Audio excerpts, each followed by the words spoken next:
motherfuckers. We're hanging out. We got Artemis right here. Watching Tiny Live right here. Loading up KSP. If there's anything y'all want to talk about, just drop it in chat. We are just kicking it today. I'm just saying, I feel like it's like 99.9% personality, I feel like.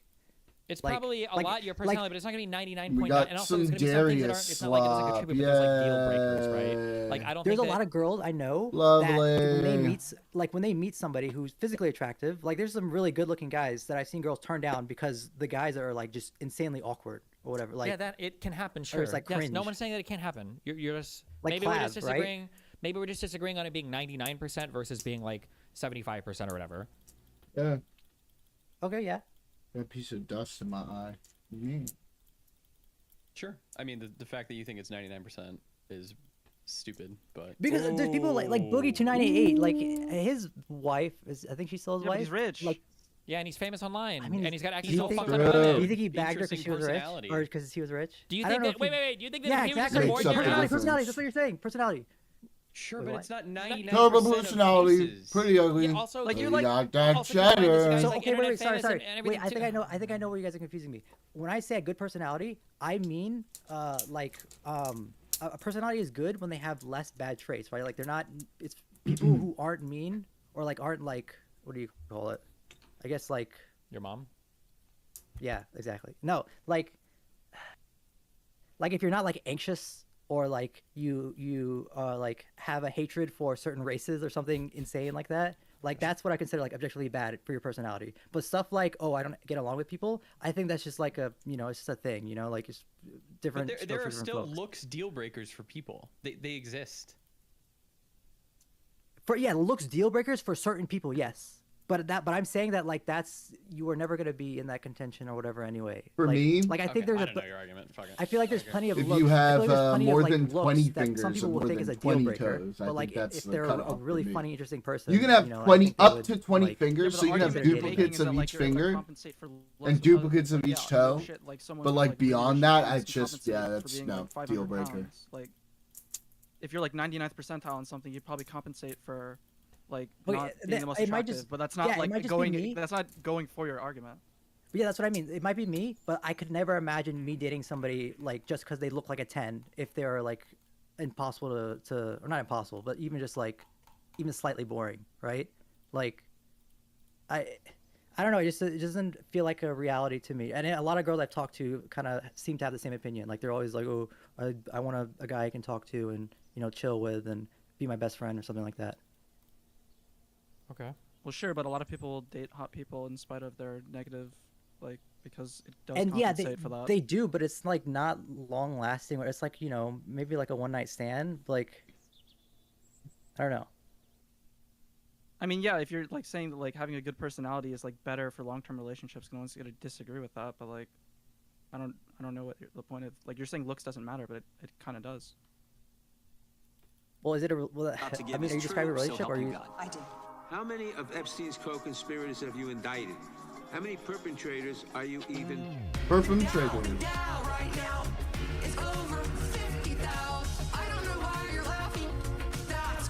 I'm laughing now, bitch.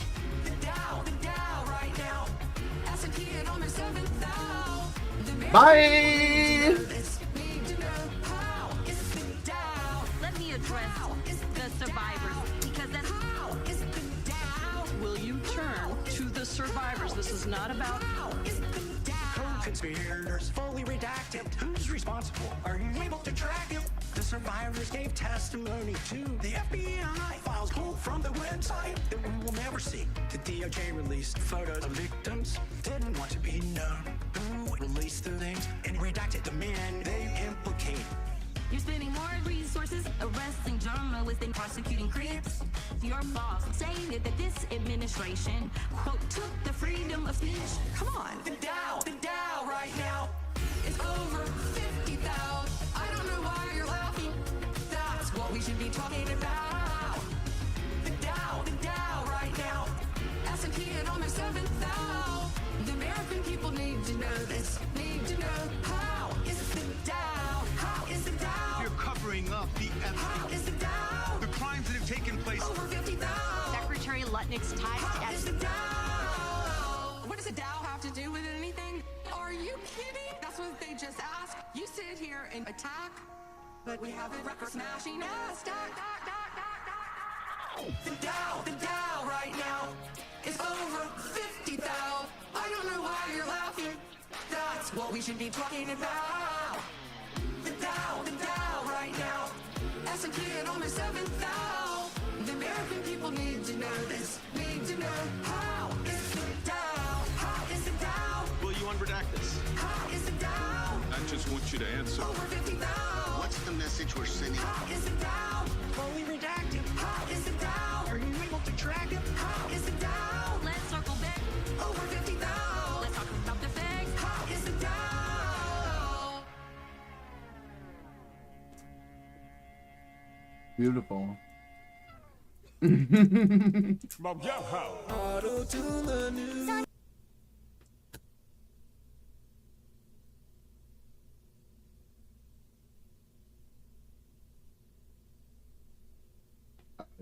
norm there. What is this But like game? in general, Maybe. like as a generalized rule, I think men value. Well, this is the reason why I think men project onto women that they also must value like physical appearance, because everybody thinks that we all value the same things that the other person values. But that's No, when Radiant watches porn, he selects for like the best personalities every time. Well, that's why I was talking about relationships, not porn.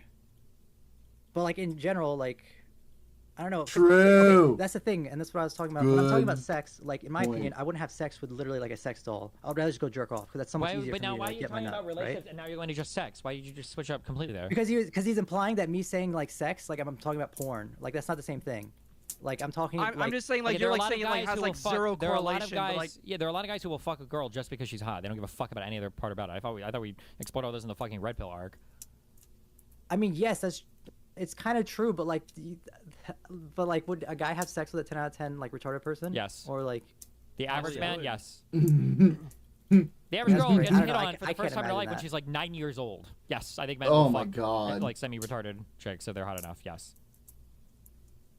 Like the way that conservatives God. describe like their ideal trad wife sounds like a retarded child. Like I mean, yes, I don't think know. it That's, would. that's different. Sneeko though, was like, literally it's- saying that his ideal wife would be a woman who doesn't speak his language, so they never have to talk to each other.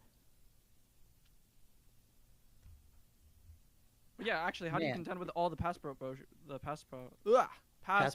Destiny shit. coaching Fuck. Sabros and because chat. it's not a I think so. retarded person that they're Oh, well, dating. I It's think dating we'll hop somebody over that just to- doesn't know, okay. or is like, what do you call it? Not dating, but Try actually, really yeah, hard it is to dating. explain what you're about to explain without describing them like they sound like they're retarded. Go Do your ahead. thing, baby. As in like somebody that is not in the same world that they are, right? Like it's somebody that they can show the world, quote unquote. Does that make sense? But not Why in a would they retarded connect with person way. a person who speaks their language better than an ESL person?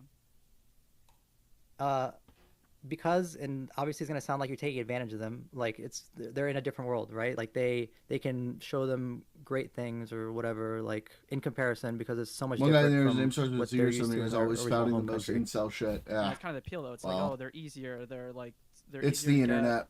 I have my wealth. What do you want? Transfers better in their country. Like it literally is like that type of thing. Well, Well, yeah, but like that's charitable of you. I mean, there's a reason why we aren't, or men aren't like going for like retarded people. I just don't consider that the same thing as on the same scale as like being retarded. I think it's just like somebody with a different set of experiences than you. If that makes sense. Based. You Okay. ever thought about going on Wick panels, Radiant? No, not really. Why? We should get you on there. Hey, I would be totally down. I just don't know what to talk about. Okay, I'm sure we can figure something out. Moot, what do you think? Would you ban Hassan or Asmongold? Over from the internet, I think I would actually ban Hassan because I think Asmongold is actually, unironically, being the Lich King for. Oh True. God, I hate that, dude. Revenant people. Fuck, Hassan, I he hate that literally just opens Twitter and just attitude word for because word it's repeats such. Twitter. They would only go Horse deeper into shit! Asmongold. I think he actually kind of stops them from going. I mean, I'm fucking Maybe. bald and I got a That's bombshell, the moderating so. force. Not at all. I'm not No, too sure no. about that one, Chiefs. I think everything Asmongold is saying is literally just like the logical conclusion of like MAGA rhetoric. And like honestly, everything he's saying is I've seen exact tweets of what he's saying. So I like, think he's a bit further than viral MAGA tweets. now. is he? Yeah, I mean he's I moving off think the everything Trump he said is train quite very a bit. MAGA. I think he's moving off the Trump train quite a bit, especially with the Iran war stuff. If you consider that like MAGA, I guess. If you consider Trump as like, or you have to support Yeah, Trump I to be consider MAGA. Trump as MAGA. Yes. I mean, if you're saying you have to support Trump to be MAGA, I'm Yes, considering that MAGA is as just exactly like what I would say. I think that's Yeah, you probably. kinda I consider MAGA personally as like should be. super populist, like pseudo right wing kind of like I mean, there are not populists that Nazi, disagree but, with MAGA though, right? Like they're disagreeing on the Israel shit pretty hard. What populists disagree with MAGA? Are you mean left wing populists? No, I mean like right wing populists. Like they don't like that. Like we're allies with Israel. I feel like those were just like crypto Nazis, like Fuentes. Or I mean, Fuentes is, I guess, is an open Nazi, but What are the reaction Sure, but process, Asman probably falls bro? into that camp as well. I don't think Asman is a crypto Nazi. I think Asman is just like he genuinely believes stuff like oh, I only want the smartest immigrants. Like everything he's saying is like the perfectly crafted rage bait, if that makes sense. Like yeah. I mean, he doesn't want, you know, the scamming Somalis or the. I mean, I feel like he's like, I feel like he's on that train. Because it's the same rhetoric, but I don't think Asman is like a believer in like certain superior like I don't know races and IQ and stuff like that. At least not in the same way that someone like Nick Fuentes would be. I don't know, man.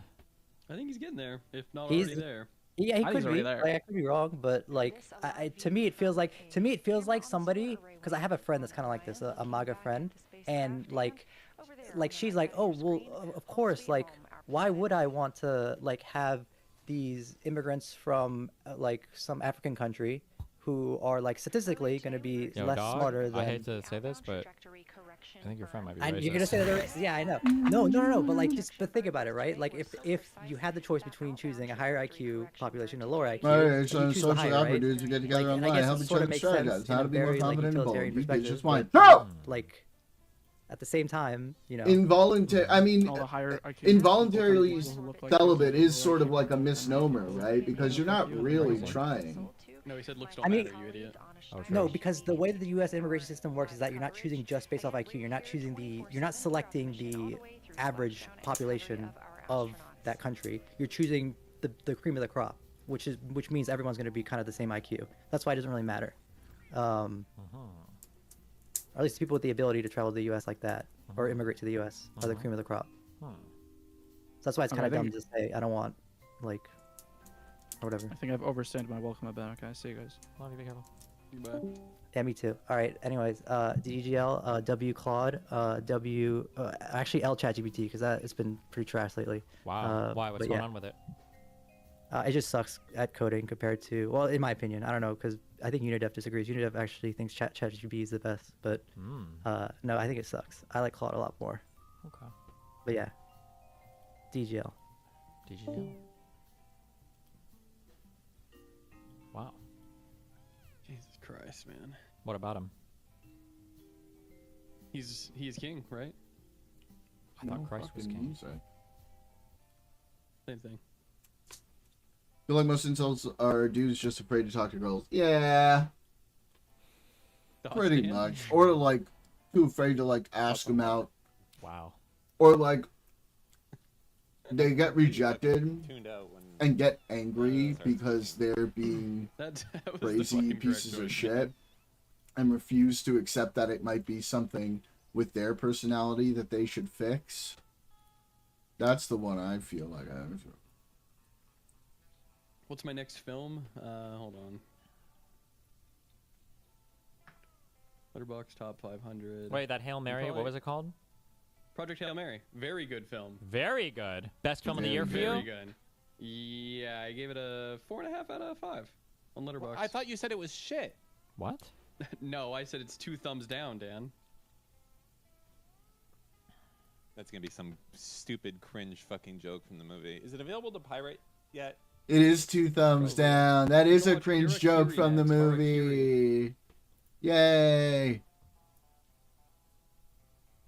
It is a really good movie.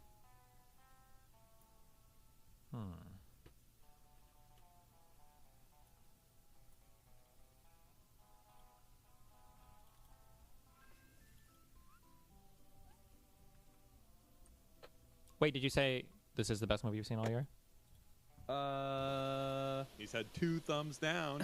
He said I would 4.5 say stars out of it- 5. I would say it's a very good movie. Yeah. Is it the best I've seen all year? Let me think of what I've seen this year. No, I think Begonia was my favorite movie that I've seen this year. Pretentious. But I would say that this is the second best. But I wish I saw Begonia in theaters. It's online if you can find it. Hold on. I ain't trying to do some Lucari shit where I'm looking for a rare copy What? Are we missing of the fucking movie. Is it on Plex or is parts it not from the on parts Plex? vault? Okay. I don't think it's on Plex right now. I'm not adding any fucking on. adjectives or anything when I'm looking for a fucking movie here. Okay. Well, apparently YMS said it's a normie masterpiece. What the fuck? What the fuck does that mean? I'm a normie. Thanks, Dan. It's not HD, just cam rip. But how bad is the cam rip? I can watch a cam I rip. feel like cam rips have gotten away. People don't know what cam rips used to be like. Used to be. Oh no, they have no It was a fucking shaky idea. dude with a dog shit fucking camcorder or cell phone. It was rough. Yeah. Now It these was not motherfuckers will be even- like yeah. cam rip. It'll be like cam rip with like the fucking stereo jack plugged right into the projector audio or some shit. I'm like, what the fuck? You guys are spoiled today. What did he give? God damn it. What did he give Project Hail Mary? Said it was a linked me normie masterpiece, so he probably did. Project Hail Mary Probably gave it a good URL good to watch. rating. Okay, if it's not hard to find, fucking He, link he it. gave it a 6 out of 10. Oh, ouch! Damn. Yeah. Ooh, he fucked you, Mooten. He Yeah. said you have normie trash. I'm a sucker for feel good movies. Oh, I so it's a gotta- feel good movie. I would say so. Yeah. They got a warm spot in my heart. Wait, what is it about? Like, what's the? You don't have to spoil it, but what is? It's about finding a solution to a problem and friendship. Oh, hold along- on. is You got found along the me way. right there. A final solution? He said finding a solution, Dan. It's not all about the fucking Zionists. Yeah, the sun's dying. They got to go to space and figure it out. Wait, really? Mhm. I've already seen that movie. It's called Sunshine. Well, oh, I'll do you one better. It's every sun dying except for one, so they got to go find why that one's not dying. There you go. Oh. Oh, there is a link for me to watch it. Okay. I don't know how good this quality is going to be, but.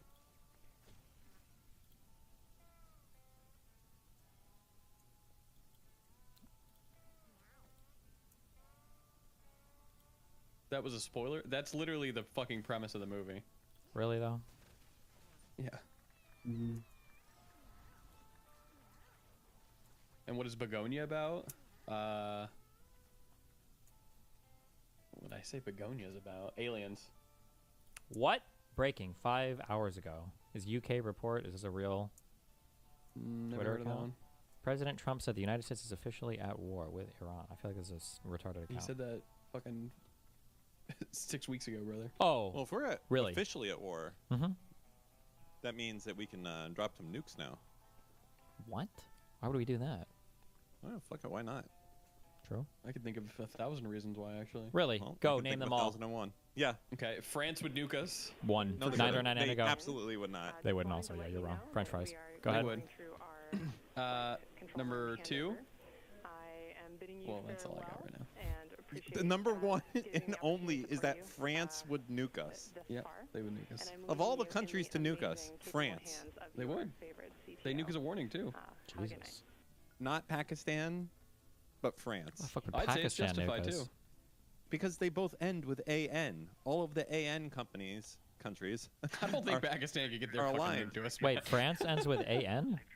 No, but the ones that end with AN, they're all aligned. Like Iran, Afghanistan, Dagestan, Pakistan, I don't think Pakistan is a... Iranistan. Mm-hmm. They all end with AN, Mm-hmm. and they're all aligned. Hmm. They're in a clan, which also ends with AN. Interesting. I'm in a clan of some sorts.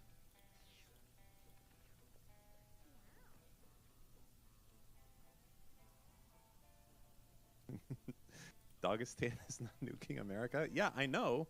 I'm just saying. What are you saying, Dan? I don't know. Interesting.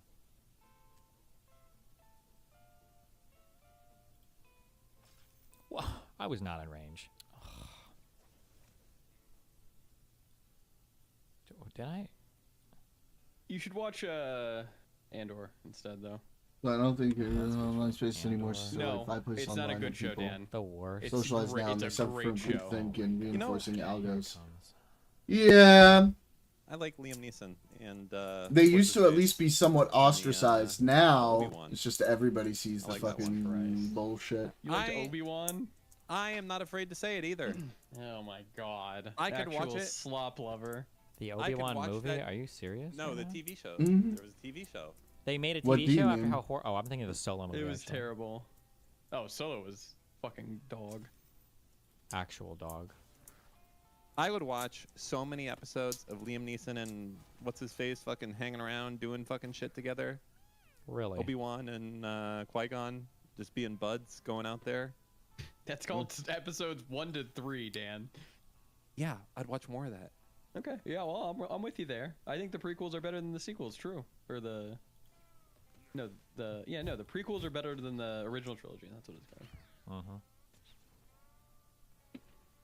Except one. The first one is fucking dog shit. Pick up artists like crews that weren't totally toxic and were focused on self-improvement more than massaging. I see what you mean. Now they're just toxic bullshit.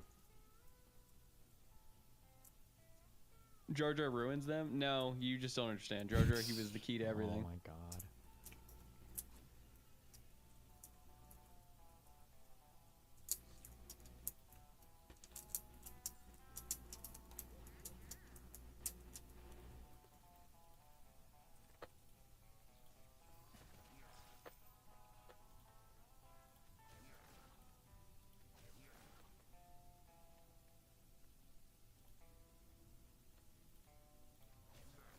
Name one good thing from episode 2.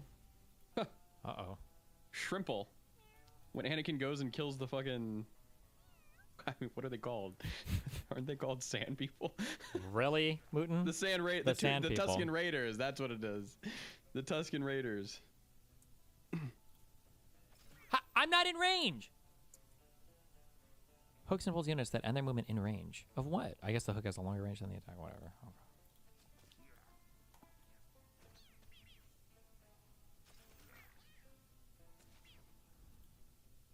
Are you done with your project car now, Dan, or? Um, Can you guys race now? Yeah, No, we're I about gotta- to I'm get only racing in the streets of Miami Beach. I'm only at 15 PSI. I need to get to 21, and I need to 21. 21. Oh Type God. shit. Type shit, Dan. I think 21, I that's a have to lot of change out the PSI, Dan. You're not seats. worried about that? No, I'm good. I'm good. I got enough fuel. But I got to change out the seats because it's so fucking bouncy right now because it's lowered and it's just Oh, yeah. yeah, I put in bump steer spacers, which are supposed to help, and they do, but this thing still is fucking, it wants to kill you. Uh-huh. Type shit. Type shit. Shit, Dan. Type shit. We missed that call. Houston, can you repeat? The most ironic thing ever happened. And Okay, 7.5 minute video. You report hey guy went that hard, 10 women, I got a couple numbers, and I think one was really valuable to me. Just keep trying those. Yeah, that's much more helpful.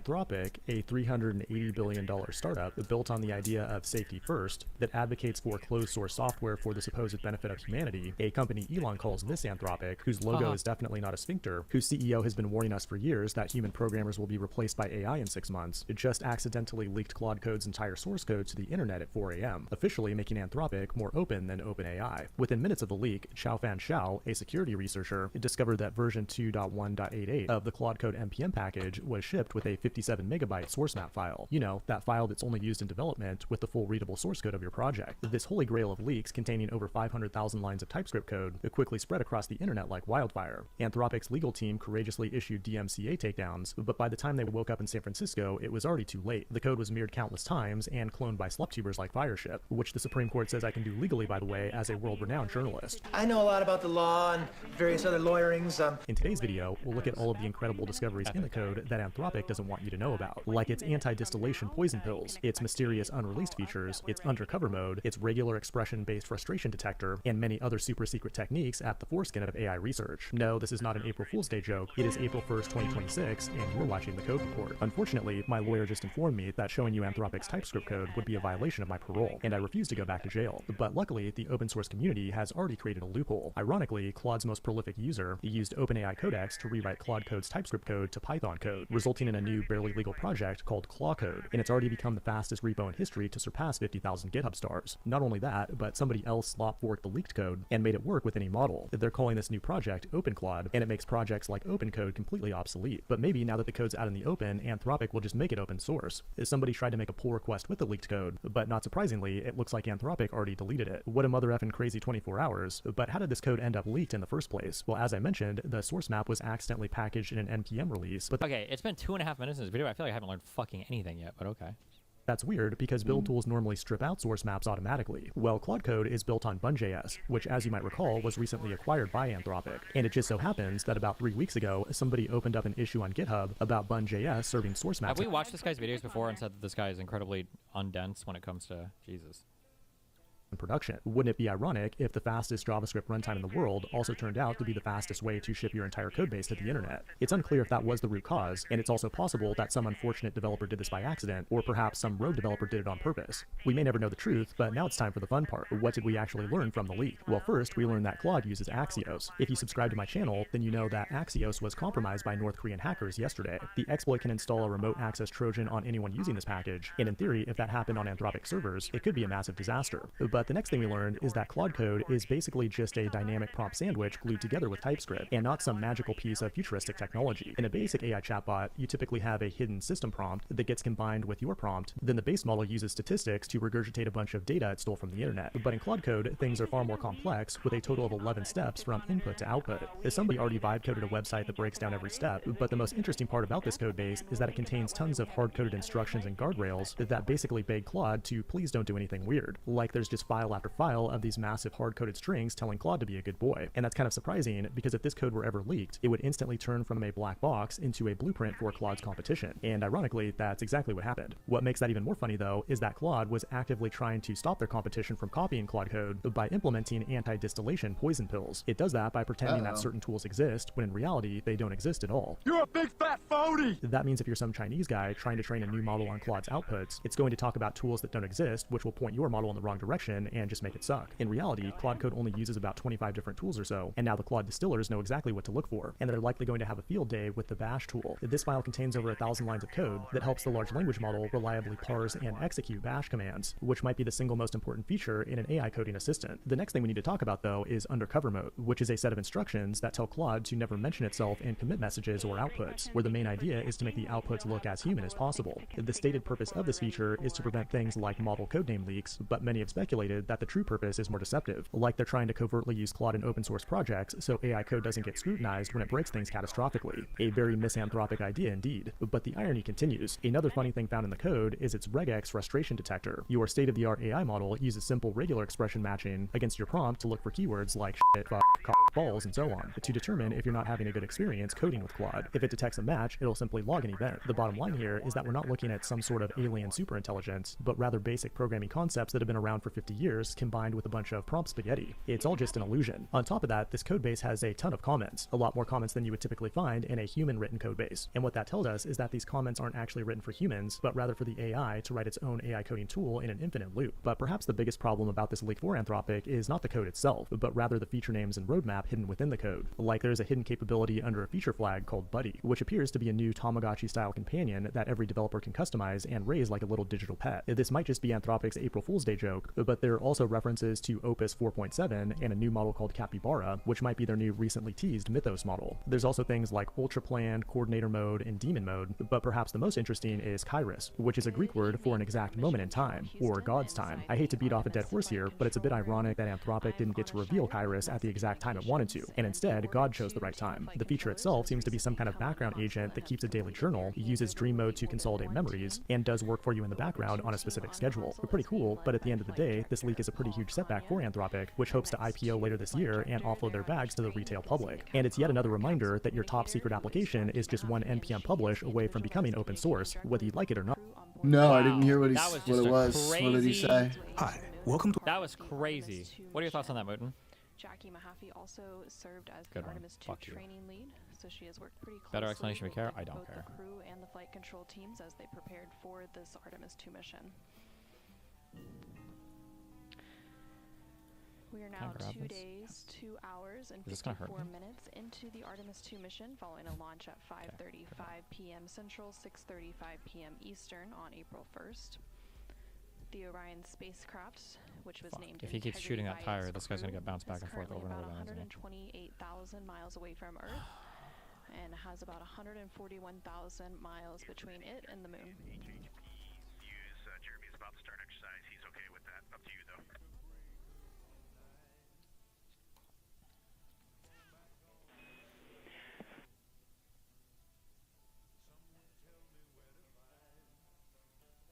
Okay, well.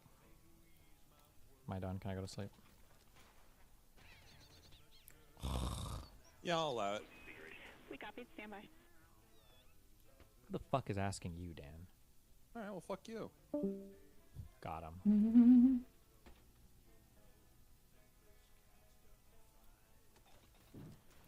And you just heard some communication All right. there from NASA astronaut Reed Wiseman. Hit who is the me commander with of the that Orion link. spacecraft. It sounds like Tiny's wrapping up soon Down anyway. to the team here in Mission Control Houston. They have been discussing some upcoming exercise activities. So on the timeline, CSA or Canadian Space Agency astronaut Jeremy Hansen is scheduled to complete his daily exercise, and then Christina will complete her exercise as well. The crew uses a device known as the flywheel on board the Orion spacecraft to complete that exercise every day. 6.51 out of 8 low cup. Christina and Jeremy complete know what you're their referring to. exercise. NASA astronaut Victor Glover is also scheduled to complete Burn a 2 SATBAN emulsifiers. or a search, acquire, and track DFTO or developmental flight test objective. And then a little bit later in the day, NASA astronaut Reed Wiseman and NASA astronaut Victor Glover will also Fuck, that was complete some checkouts of medical devices. And then all 4 crew members will work to complete some pre-lunar flyby cabin configurations as they continue on into their day. Is there a reason you keep running 3 cats? Yeah, I'm running out of them. And I have an event coming up, so I can't just grind something. Dumbass.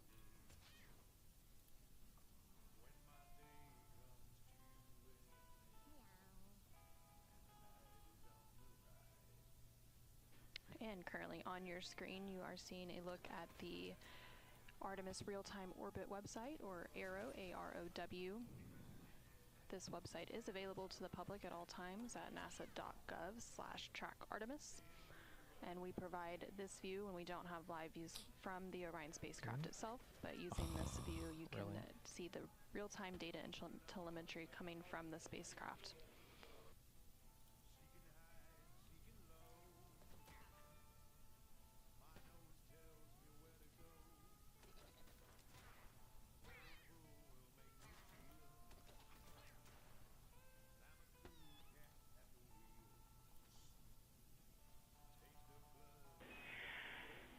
Integrity Houston for timeline, big picture this afternoon. Worth.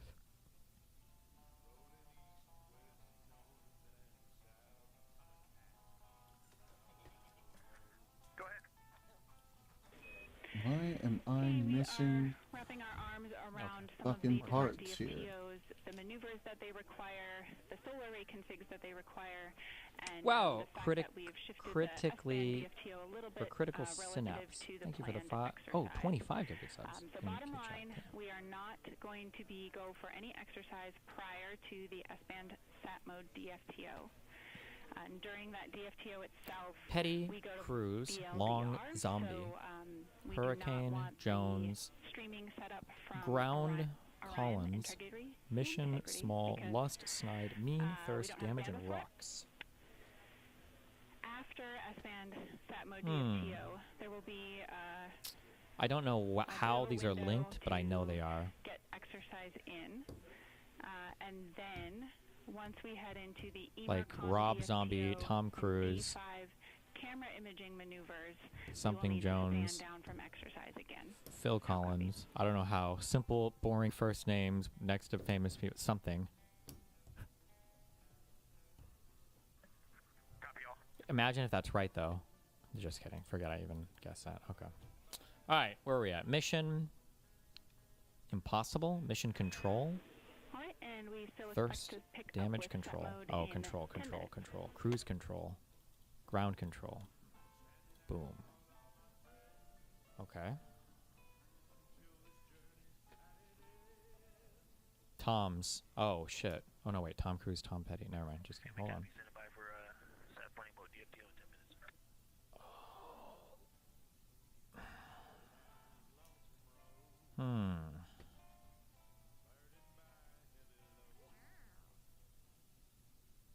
Oh my god.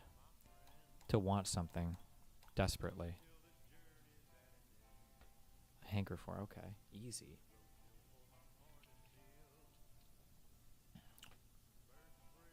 Mean, small, petty, snide.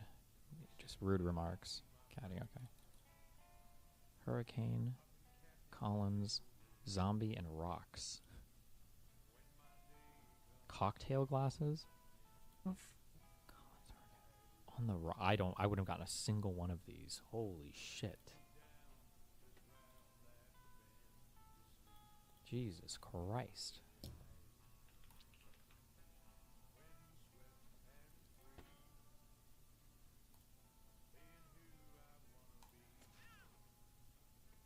Okay, wait. He's out of ammo. I have to kill this guy. Poison 4 or burn. Oh.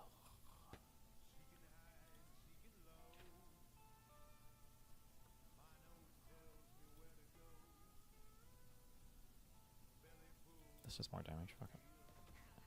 Good. Fuck you. Good. Fuck you.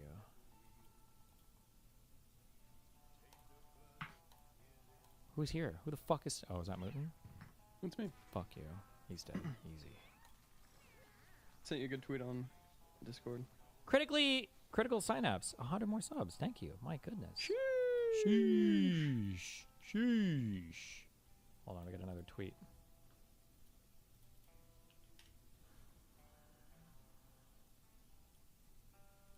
Did you actually cancel those unfuck events? No, the events are still going on. I'm just not going to be able to go to them.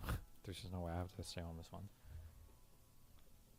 Watching all these centrist stems arguing about how much they'll open the tent is so funny. It's like watching sailors on a sinking ship arguing over whether they're going to get on the rescue vessel. Why not asking for your permission? LOL. Sink or swim. Who the fuck is this guy? Austin Dykes for Congress? Running in Maryland. Okay, good for you. Why is that a great tweet? Just because the guy's retarded, or? Yep. Okay. Yeah, that was it. I just think Hassan's audience is going to be attacking this lady for the next probably month. Maybe. I think Hassan might wants to get in good with the bulwark though, so I don't know. I don't know if he. Yeah, but he's just going to say like, oh, I can't control my audience. I mean, what do you want me to say? Well, no, he knows he can't control his audience. If he's trying to get in good with them, he'll control his audience hard. He'll tell them not to be. He'll say like, oh, you guys need to be normal. Why are you guys going so hard on these people? That's what he does when he's trying to get in good with somebody. But we'll see. Don't worry, most of the bulwark audience is already attacking her. Based. I mean, not based. I'm sorry, she is based. But she's a queen. Weirdest announcement for Senate candidacy ever. What is going on? Why are these parts at St. John's Church in Richmond, Virginia? Patrick Henry said, "Give me liberty, or give me death." My name is Mark Moran.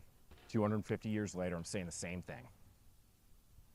Today, I'm going to announce that I'm breaking free from the Democratic establishment, and I'm going to run for United States Senate as an independent. I'm doing that because I'm putting our country first. I'm putting it above these divisive issues that the left, that the right, and our corporate media control. I want to talk about big, bold ideas that will save this country. We can't afford homes. We can't afford health care. We're dropping bombs. Pixel Wizard, thank you for the 10 gifted kids. Buddy, I love you. On another country at the behest of another country. We're entirely controlled by corporate institutions. We make it so that when we take out a 30-year mortgage to buy a house, over 50% of what we pay over that 30 years, it goes to the bank. Oh, no. We're ripping off the middle class with our tax code, that the elites who are controlling us get loopholes while we don't. We need to simplify everything in this government, but we need to fundamentally restructure and turn this around so that it works for the people. Everything is wrong, and it's because money controls. That is not the system that our founding fathers designed. And I'm here to say that. I'm running as an independent because this message is about much more than me. It's about the idea of America. We're 250 years in. We have to have big, bold, beautiful ideas to change things. And it's up to us to not fall into the trap that Washington warned about, of being divided by political parties. It's time for us to unite, to realize we can close our borders, we can earn our citizenship and the right to vote, and that we can do this together. And we can put America first, we can put the Commonwealth of Virginia first, but it's up to us to take it back. Yeah. Okay, hell yeah. Hell yeah. I like how they left Hell that in to give yeah. it a good degree of authenticity. Hell yeah. Do we know who ran Zoran's campaign? Nope. Probably a Jewish guy. Just kidding. I have no idea. Why? Well, yeah, he should have a campaign manager that's like publicly known. No? Yeah, whoever was his campaign manager needs to handle the Dem nominee. True. Okay, let me see some good cat fucking. What? There's not enough food. Wait, did I leave them outside? I don't think I brought them outside. What the fuck, They weren't gonna make dude? good cat babies anyway. I cannot figure out. Maya Anda. What? Alright. There's nothing going on over here. I'll bring the, Hey everybody, it's Tim Mo from The Bulwark here with our publisher, Sarah Longwell. She has a book coming out. I don't know if you heard about that. I wanted to talk about an article that our colleague Lauren Egan wrote with, behind her back a little bit. So you guys can alert her to it if you want. It's called How Big is the Democrats' Big Tent? And it's centered around this question of the streamer Hassan Piker, who is on the far left. Is he even a Democrat? I think is the question. He's one of DSA. He has a lot of critiques of the Democratic Party that come from the left part of the coalition. His critiques of the party are particularly acute when it comes to Israel and their actions in Gaza and our broader military involvement around the world.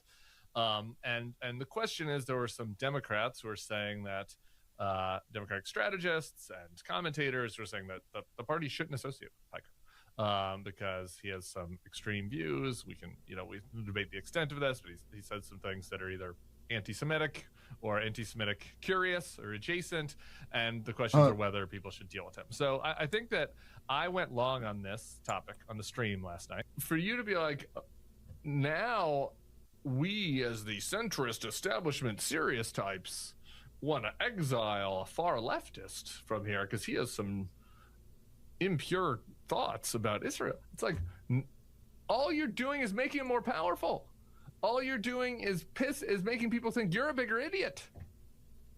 To pick right now to have this fight? And it is truly, it's like madness. And the entire country is moving the other direction.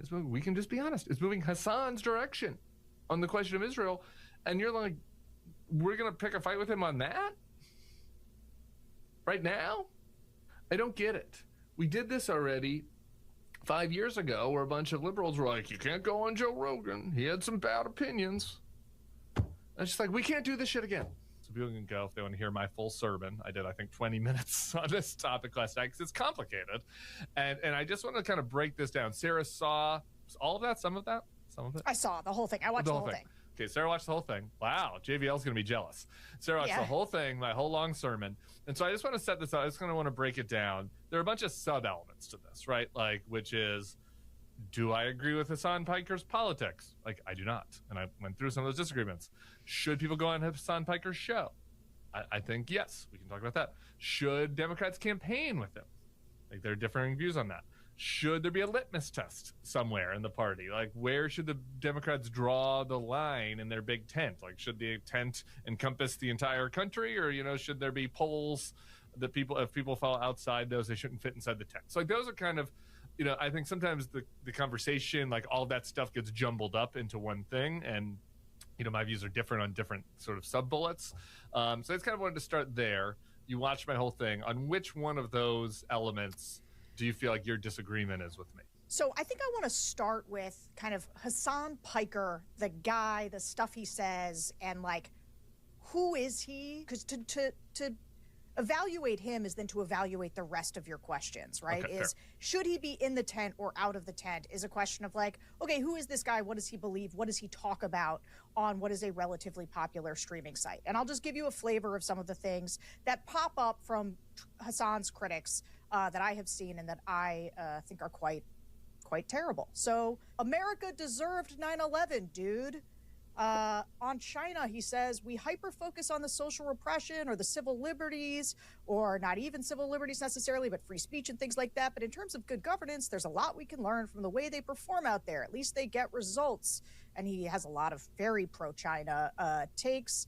There's one that he says was a little bit taken out of context, but he says, doesn't matter if the fucking rapes happened on October 7th. That doesn't change the dynamic for me even this much. So that's the other part of this problem that many people can't contend with. Like the Palestinian resistance is not perfect. They're not like so good. They have magical bullets. I don't know what that means. He says Hamas is 1,000 times better than Israel. On Hezbollah, he said, overall, what's my favorite flag? Hezbollah. Look it up. I'm not even kidding. It's actually a dope flag. It's got an AK on it and a fucking hand holding it up. On Dan Crenshaw losing an eye in Afghanistan. What the fuck is wrong with this dude? I also dislike Dan Crenshaw, but I would not say this. Didn't he go to war and like literally lose his eye because of some mujahideen, a brave fucking soldier, fucked his eye hole with their dick? On Israel Christ. being full of inbreds.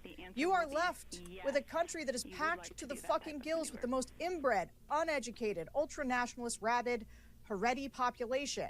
On Russia's annexation of Crimea. Annexation of Crimea was absolutely a justifiable annexation. What do you call Crimea? I call it part of Russian territory, bitch. I call it Crimea River, a Russian river. The annexation of Crimea was absolutely a justifiable annexation. On black people. Black people care about the border? I don't give a fuck what black people care about. Black people care about this. Black people care about that. Like, shut the fuck up. That's not how politics work. And then, I don't know if this is my, I don't know how to, I'm not going to rank these, but this one's a real doozy. Date rape is better if it happens to rich women. If you have these fucking millionaire, billionaire WASP fail sons, at least taking them out of other colleges so they can only do date rape to other billionaire, millionaire failed daughters is in some respects, you know, from a utilitarian perspective, of course, a little bit better. Okay, Piker told off a listener who condemned the massacre on October 7th, a bloodthirsty, violent pig dog suck my dick. Okay, so that's the guy. That's the guy. I do not think any Democrat What up, should Cryptic? look to include him in their coalition. And here's the thing. You mentioned my book at the top. I just wrote a whole book that is going to come out in September. It is 300 pages. It's called How to Eat an Elephant One Voter at a Time. It is 300 pages about how you build a winning coalition. There's not a single paragraph that recommends cozying up to people like Hassan Piker. I talk a lot about big tents. I talk a lot about a pro-democracy coalition. But here's the thing. Hassan Piker doesn't actually belong in the pro-democracy coalition. He's an illiberal guy. He's a China-Russia sympathizer who hates women, hates Israel. Like, he's all the toxic things. And I think, and I was listening to you last night, and I was like, my biggest problem with it, because I agree with you in some places, my biggest problem is I felt like you were soft-selling who this guy is. Like, at one point, I think you called it, like, impure thoughts or something. Well, this is one of my defenses of Piker, which is also defense of myself, is that if you're streaming 8 hours a day, like, I feel like the critics that sometimes like look at like an 8-word snippet of something somebody says, I'm like, you fucking talk for 8 hours a day. I just talked for 1 hour a day last night, and I rewatched that video and saw impure thoughts, and that's not what I was trying to say. I was trying to say that you just talk for a long time, and yeah, but and you you're don't trying to, you don't accidentally say America deserved 9/11. No. He had some very bad takes in there too. He had some really bad ones, for sure. Can I push back on this idea though? They're not takes. Like, this guy has a worldview that I think is anathema to liberal democracy. It's not that we just disagree with his politics. I think his worldview is gross, and the way he talks about people is disgusting. And so, like, I think he is all of the things that I think you were being too hard on sort of the third way types who are condemning him, because he is condemnable. And I think it is important. You and I spent a long time when I was on your podcast trying to take our longtime reflexive pro-Israel stances and kind of wrestle with that now in this new world. And I'm up for wrestling with that. And one of the things that is scary about wrestling with that is that there's a bunch of people on the I'm against this war, I'm against Israel's involvement in this war, who do it for anti-Semitic reasons. And I think disaggregating from those people as you criticize this war is absolutely essential from a moral standpoint. This is, I think, this I think is the crux of the deal, because as I said last night, I argued with Hassan about China on and off stage. Like I argued with Hassan about his focus on Israel on stage. And I think that he is a liberal, and I think that if Hassan was running for Congress or president, you think he is illiberal? Illiberal, I do, and I think that if he was running for one of those things, I would oppose him. And I think that probably, I think it's very unlikely that me and Hassan will have the same preferred candidates in the Democratic 2028 campaign. If we do, that candidate will end up being very adept at navigating our very fractures. So who the hell knows what the future holds? But I don't like it. I don't like his worldview, and I think that it is worth objecting to, and I think it's worth people like us objecting to and hashing it out and fighting with him about it and arguing about a lot of the things that he thinks that are bad.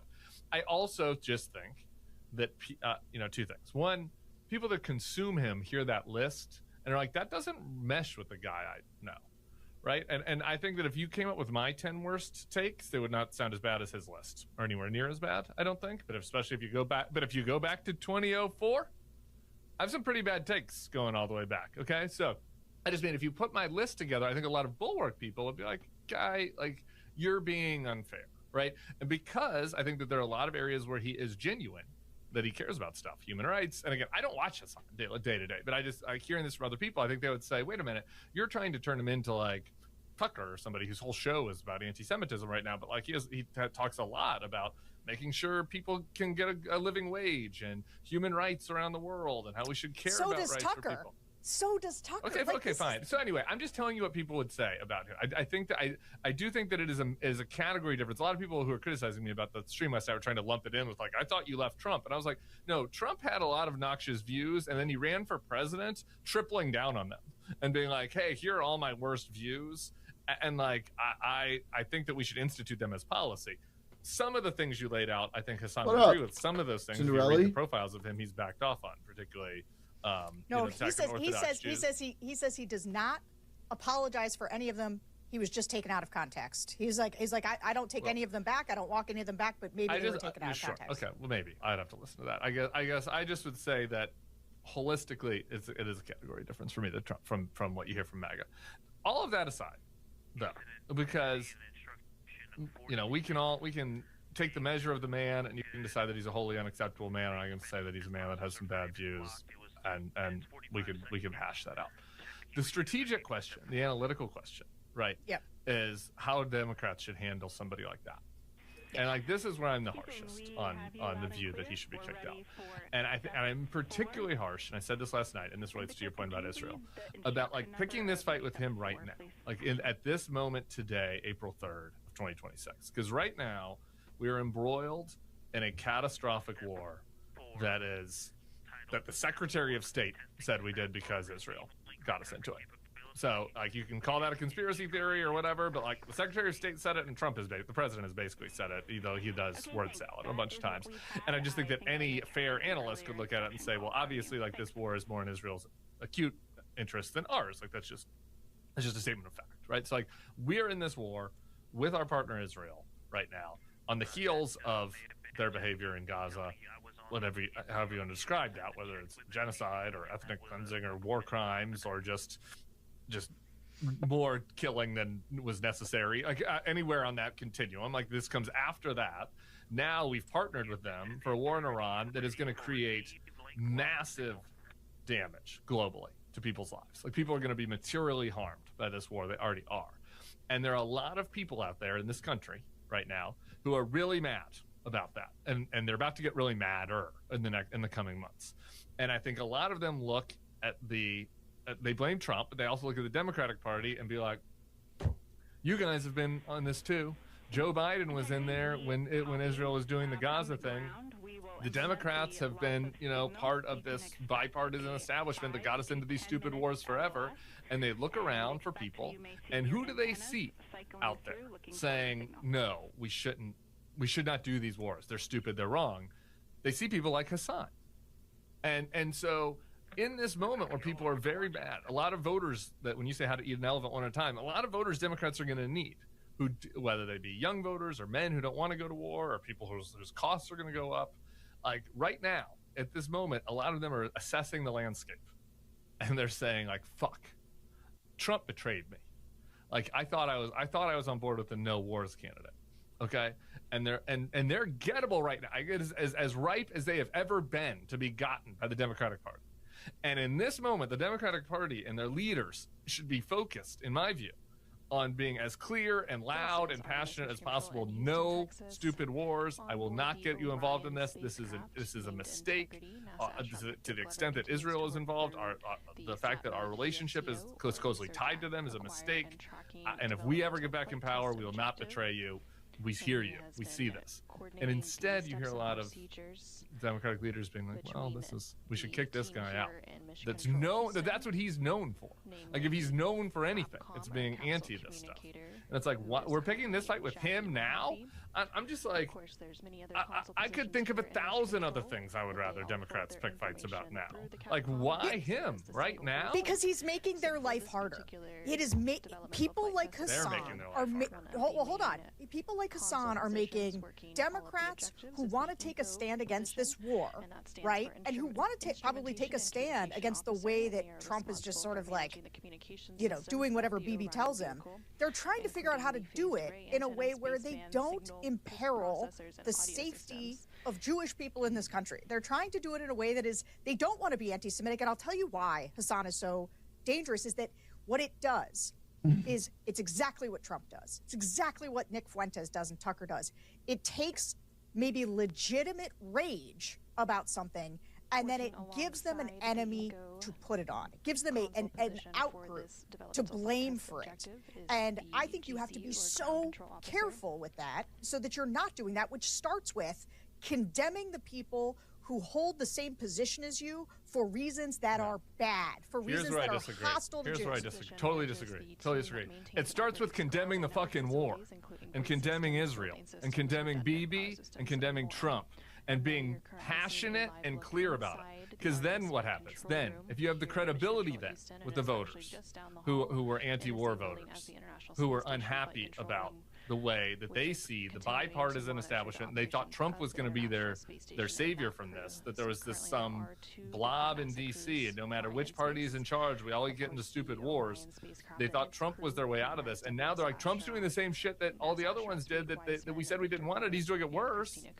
And so now if the Democrats go to those people and go on those shows, they should be on those shows. Democrats should be begging Joe Rogan or Theo, whoever, to have them on right now. They should be on Manosphere shows being like, I told you, this was stupid. I didn't want to do this. This war is dumb. Our relationship with Israel is too tight.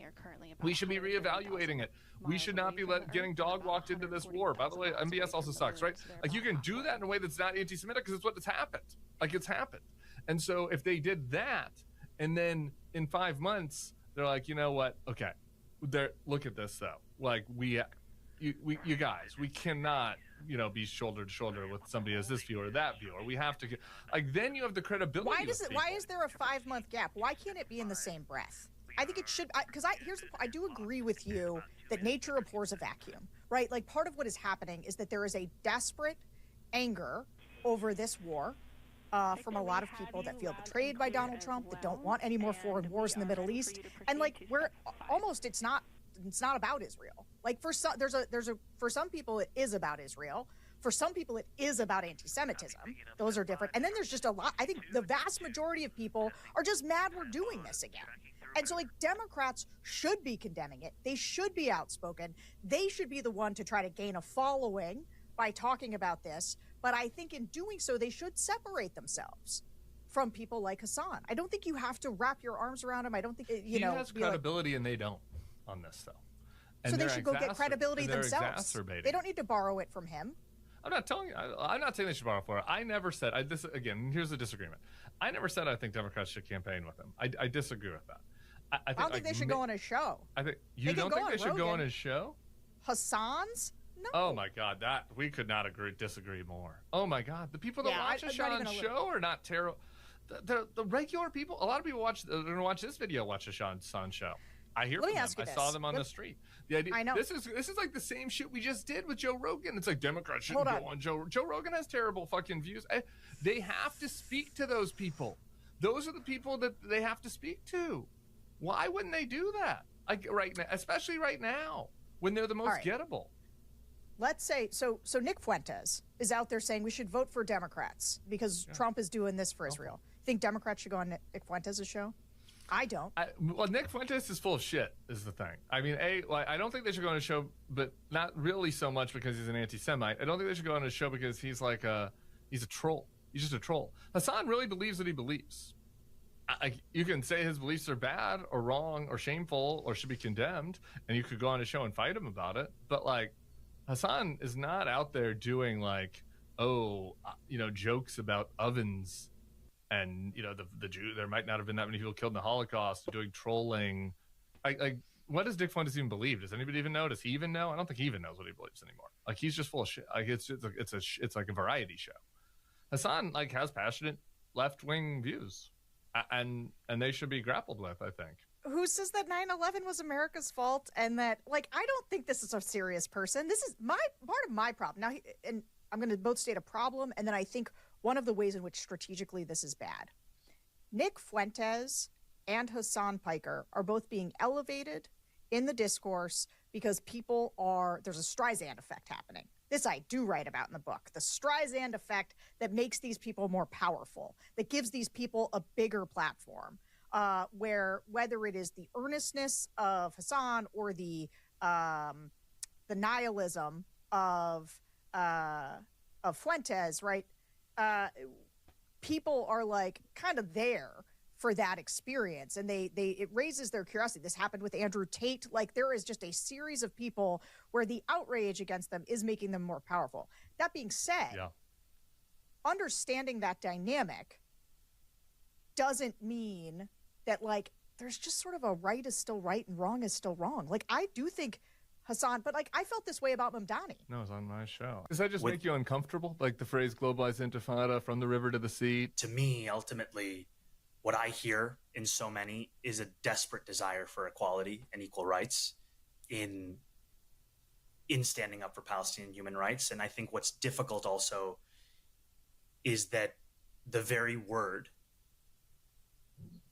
has been used by the Holocaust Museum when translating the Warsaw Ghetto Uprising into Arabic, because it's a word that means struggle. Sure. And as a Muslim man who grew up post 9/11, I'm all too familiar in the way in which Arabic words can be twisted, can be distorted, can be used to justify any kind of meaning. Yeah. And I think that's where it leaves me with a sense that what we need to do is focus on keeping Jewish New Yorkers safe, and the question of the permissibility of language is something that I haven't ventured into. It's I just feel like the phrase globalized intifada is not something people should use, because even if you don't intend it to be that way, it is heard by Jewish people as kill us everywhere. And so that should be condemned. And then I asked him if he would condemn anyone on the show.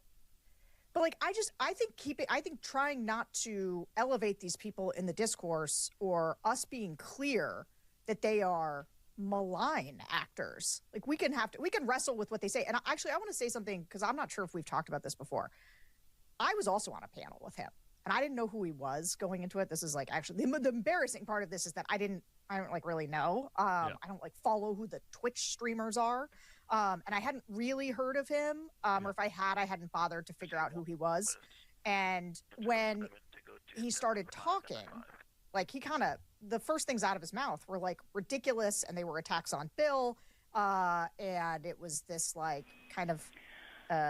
it was just garbage lefty nonsense. And I also had a fight with him on the stage and condemned what he was saying. Also was this guy's worthless. I don't find him to be remotely interesting as a thinker and I get that he's got a big audience, but just because these guys have big audiences doesn't mean they're all created equal. Again, I think this is why I know you the 5 months thing and right is always right. And I think that people in the commentary space that want to criticize him should, and I understand that right is always right. In my argument for engaging with him last night, I said it was like even this week he attacked Scott Wiener, state senator out of California, for visiting Israel after October 7th. And I was like, that's a crazy thing to attack somebody over. That's an insane thing to attack somebody over, and that's wrong. And I find it repugnant, actually. But we could disagree about that. Here's my problem, though, is why it matters all in the context of Israel. You're saying that these guys are being elevated by the Streisand effect, and I think that is part of it. It is true. I think that, again, and I think that's why this is counterproductive to have this fight right now for pro-Israel Democrats or centrist Democrats or whatever, any of those groups, because I think right now he's being elevated quite a bit. But I don't think that's what's elevating him. I mean, I think that what is happening in the world is elevating him in the moment. I'm sorry, and I'm sorry. This is like very uncomfortable for like defenders of Israel to deal with. But like what happened was we were in a world after October 7th where there were a lot of people that were too soon for my taste out there attacking Israel for what they're doing in Gaza and how they're prosecuting the war, and they were doing so in ways that talked explicitly clearly about that. Anti-Semitic. Okay, well there are times that they're clearly anti-Semitic, but there are also times where they were talking about things that other people weren't talking about in the news, like the amount of death and destruction that was happening to the Palestinians in Gaza, and they were talking about that passionately. And maybe they're passionately and earnestly anti-Semitic, okay, but they were talking about this topic passionately, talking about how Israel is a malign influence on the world, and that they have too much, and that they have too much influence in American politics. We're giving them too much aid. That AIPAC is too involved in these campaigns. And if you came and listened to my show a year ago, like anytime this topic come up, I was on the side of, I was on the opposite side. I was saying, you're overstate. It's kind of anti-Semitic how you're blaming AIPAC for everything. You're overstating AIPAC's influence. And all of their critiques of Israel has just done everything that they said. Like AIPAC now is the key player in Democratic primaries and internecine primaries. They are the group that is putting the most money in. That's not a Jewish conspiracy theory. That's just what's happening. I talked to Democratic strategists. They're like, the race is going to be determined based on AIPAC's involvement. Like that's just is what it is right now. And Israel did then continue to go way over in their for prosecution fuck's of the war in sake. Gaza, and then not to mention what's happening in the West Bank with the settlements, not to mention. Wait, there's no way that was 25 minutes. What happened?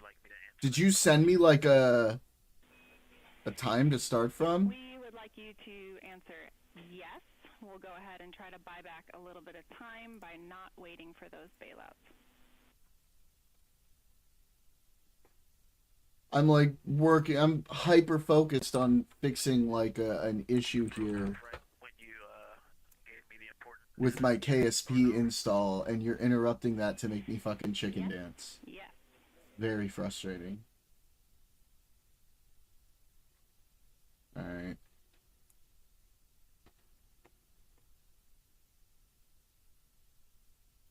Hang on.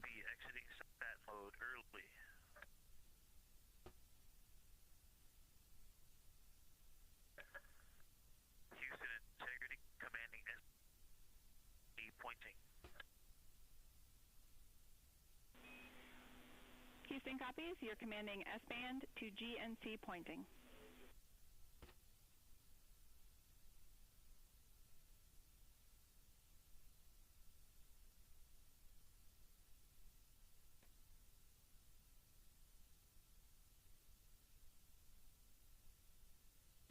Yeah. Give me a second.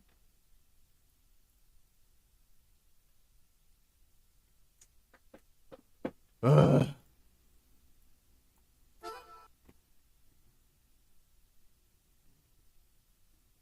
Okay.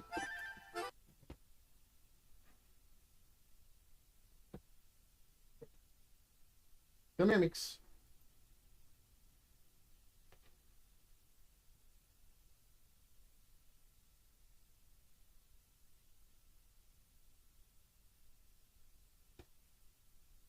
Sit.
Sit.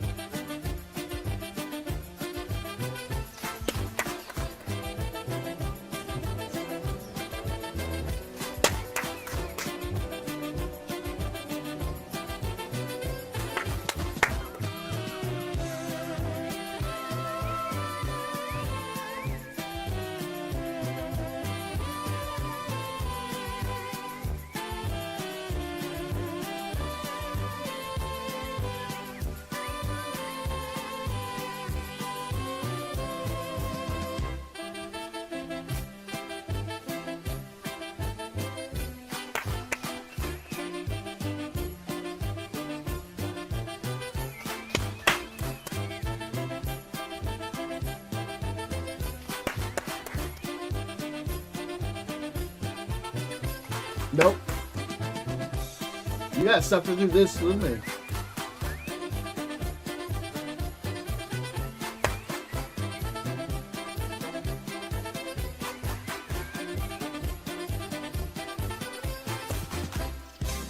Fuck you guys. I love you. Alright, go ahead. Go ahead. Houston copies. We have a little cleanup from the Go. ground, but that was an excellent You got this, babes. test. Good of the girl. system. Things went very well. And we will Ugh. to get things in a config that supports Okay. exercise and let you know when that's the case.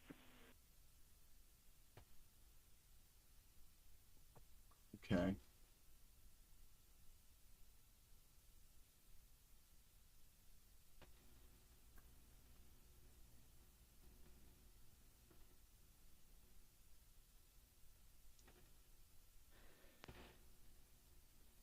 This is Artemis Mission Control in Houston, Texas. We just heard some communications between NASA astronaut Victor Glover on board the Orion spacecraft and the Capcom or capsule communicator here in Mission Control, Jackie Mahaffey, as Victor was completing a developmental flight test objective for the SAT or Search, Acquire, and Tracking Pointing mode. And during this objective, Victor...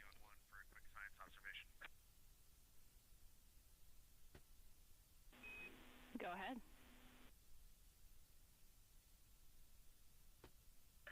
Hey, Jackie, while Ike was busy doing that DFTO, he inadvertently put the moon directly in the center of the docking hatch, and we took some long lens photos, and we can see all of Oriental and maybe even a bit of the annular ring. So we know we aren't in Earth orbit, low Earth orbit anymore.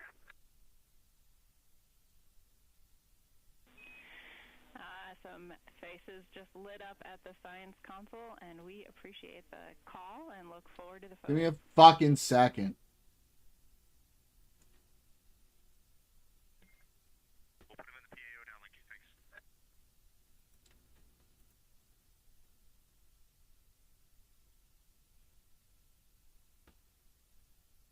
And Houston Integrity just finalizing the DFTO. Something that was not cleaned up in the procedure. Maybe it's a part of your ground cleanup, but we put seats 1 through 4 in listen on OE2. Just wanted to know if you're going to clean that up or if I should command them back to the way the procedure started.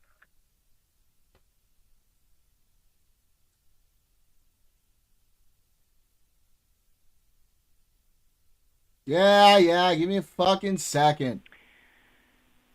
Victor, we think seats 1 through 4 were in listen on OE2 to start with. Was that what you were asking about?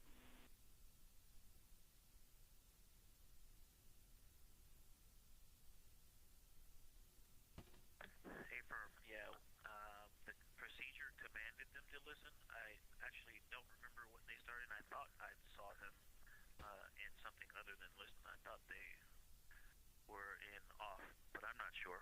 If you're happy with them in the way they're configured now, I will leave it alone.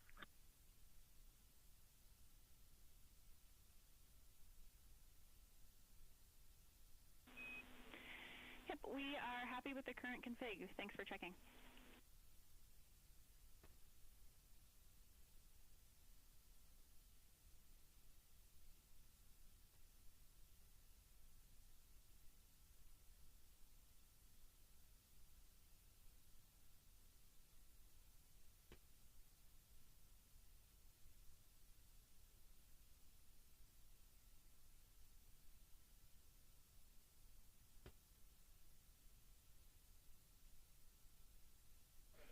Again, this is Artemis Mission Control in Houston, Texas.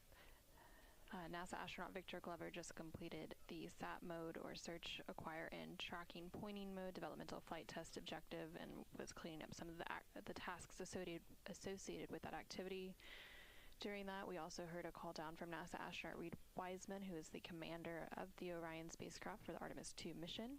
He noted that they were getting a good view of the moon, and he was able to capture some still imagery of that. So hopefully in the next day or so, we'll be able to see some of that imagery and share it with the world.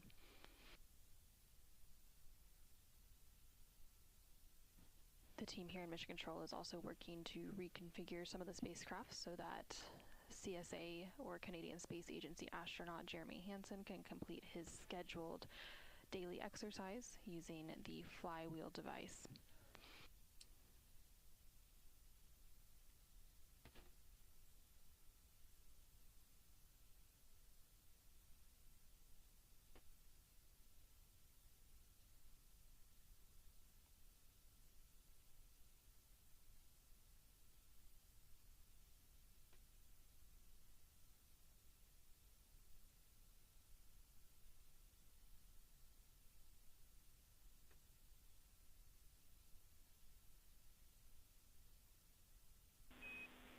Integrity Houston for Christina and acoustic monitor.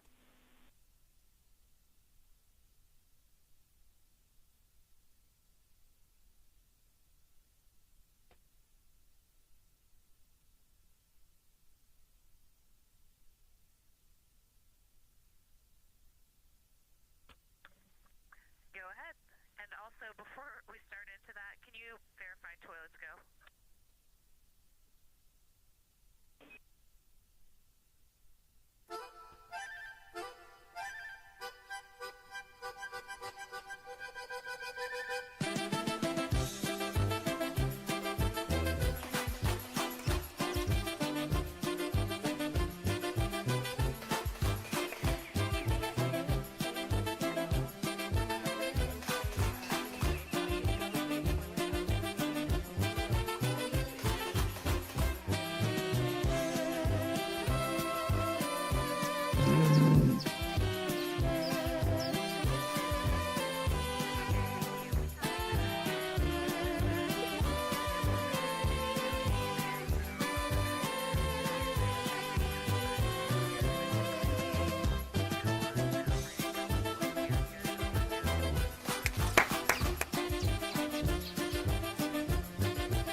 via the PCD, so just let us know. The fact that they're invading Lebanon right now. And then we did get into a war with Israel. like that the Secretary of State said we got into because Israel was going to attack first if we didn't do it. So like sure, there might have been some anti-Semitic stuff mixed in there, and that's not good. I'm not okaying that. It's bad. They should not do anti-Semitic stuff. But like their general critique of the lefty anti-Israel commentators like has borne out in the real world.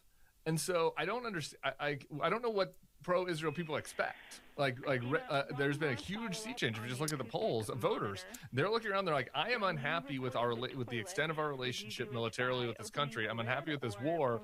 All of the establishment figures want to kind of tamp that down, and there are these other voices out there that have been speaking about it. Well, obviously they're going to gain influence. And shouldn't Democratic politicians talk to the viewers of those shows? They're not all anti-Semites. They're just unhappy with how things are going in the world. I think you can do it. So what I don't like, and I don't want to say that I think you're falling into a trap, but I do think that there are ways. One of my biggest critique of Democrats in the book, and the thing I am urging them to do, is to get out there on offense, to say what they believe. They should passionately argue against this war, if that is what they believe. If it's not, that's different. But like, they should passionately argue about it so that people listen to them, and so they have credibility on this. That doesn't require Hassan Piker. But who's doing this that? idea that this? Well, This is part of the problem. Is Hakeem Jeffries doing that? Is Chuck Schumer doing that? Are the 2028ers? This is where you and I Gavin agree. Newsom came out there and was like, "Oh, Israel's an apartheid state." Then he They should apologized ignore, for it. but this is why Who they is should the ignore avatar for Hassan this? Piker. They should ignore Hassan Piker at Ignore all. him, They should fine ignore him. They should fine with ignore him. ignoring. And condemn him. I do not think it's hard. If you listen, when we were anti-Trump, right? The reason that we were anti-Trump is partly because he loved to be in lockstep with all the grossest people. Who had gross opinions. It's like the very fine people on both sides. It's the way he checks in with Tucker. And the right would argue this. Why is J.D. Vance cozying up to them? Why do we condemn them? We condemn J.D. Vance for cozying up to bad people for electoral reasons. And that, I think, Palling is around that with felt very terrorists. argument Cozy up. yesterday. This is where the folks that are attacking me, I think are wrong. I'm not arguing that they cozy up. It's fine to go on a show and argue, to disagree with them. What prompted all this was the idea that John Ossoff has to condemn Hassan Piker. You know what's funny? I agree with your because point. Hassan Piker complimented him. That's fucking insane. Fuck you, is what John Ossoff should say. John Ossoff should say, I don't know what Hassan Piker's whole He should say, I don't know who that is. I don't know who He that should is. say, Here's what my opinion I wish is. I I'm didn't know against who he this is. war in Iran. Yeah.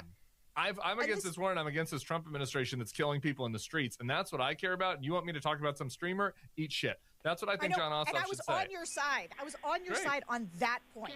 It was the rest of it. It was last night. It was last night listening to it being that I do not think, though, for electoral reasons, they need to embrace Hassan. That is different. Did I say embrace?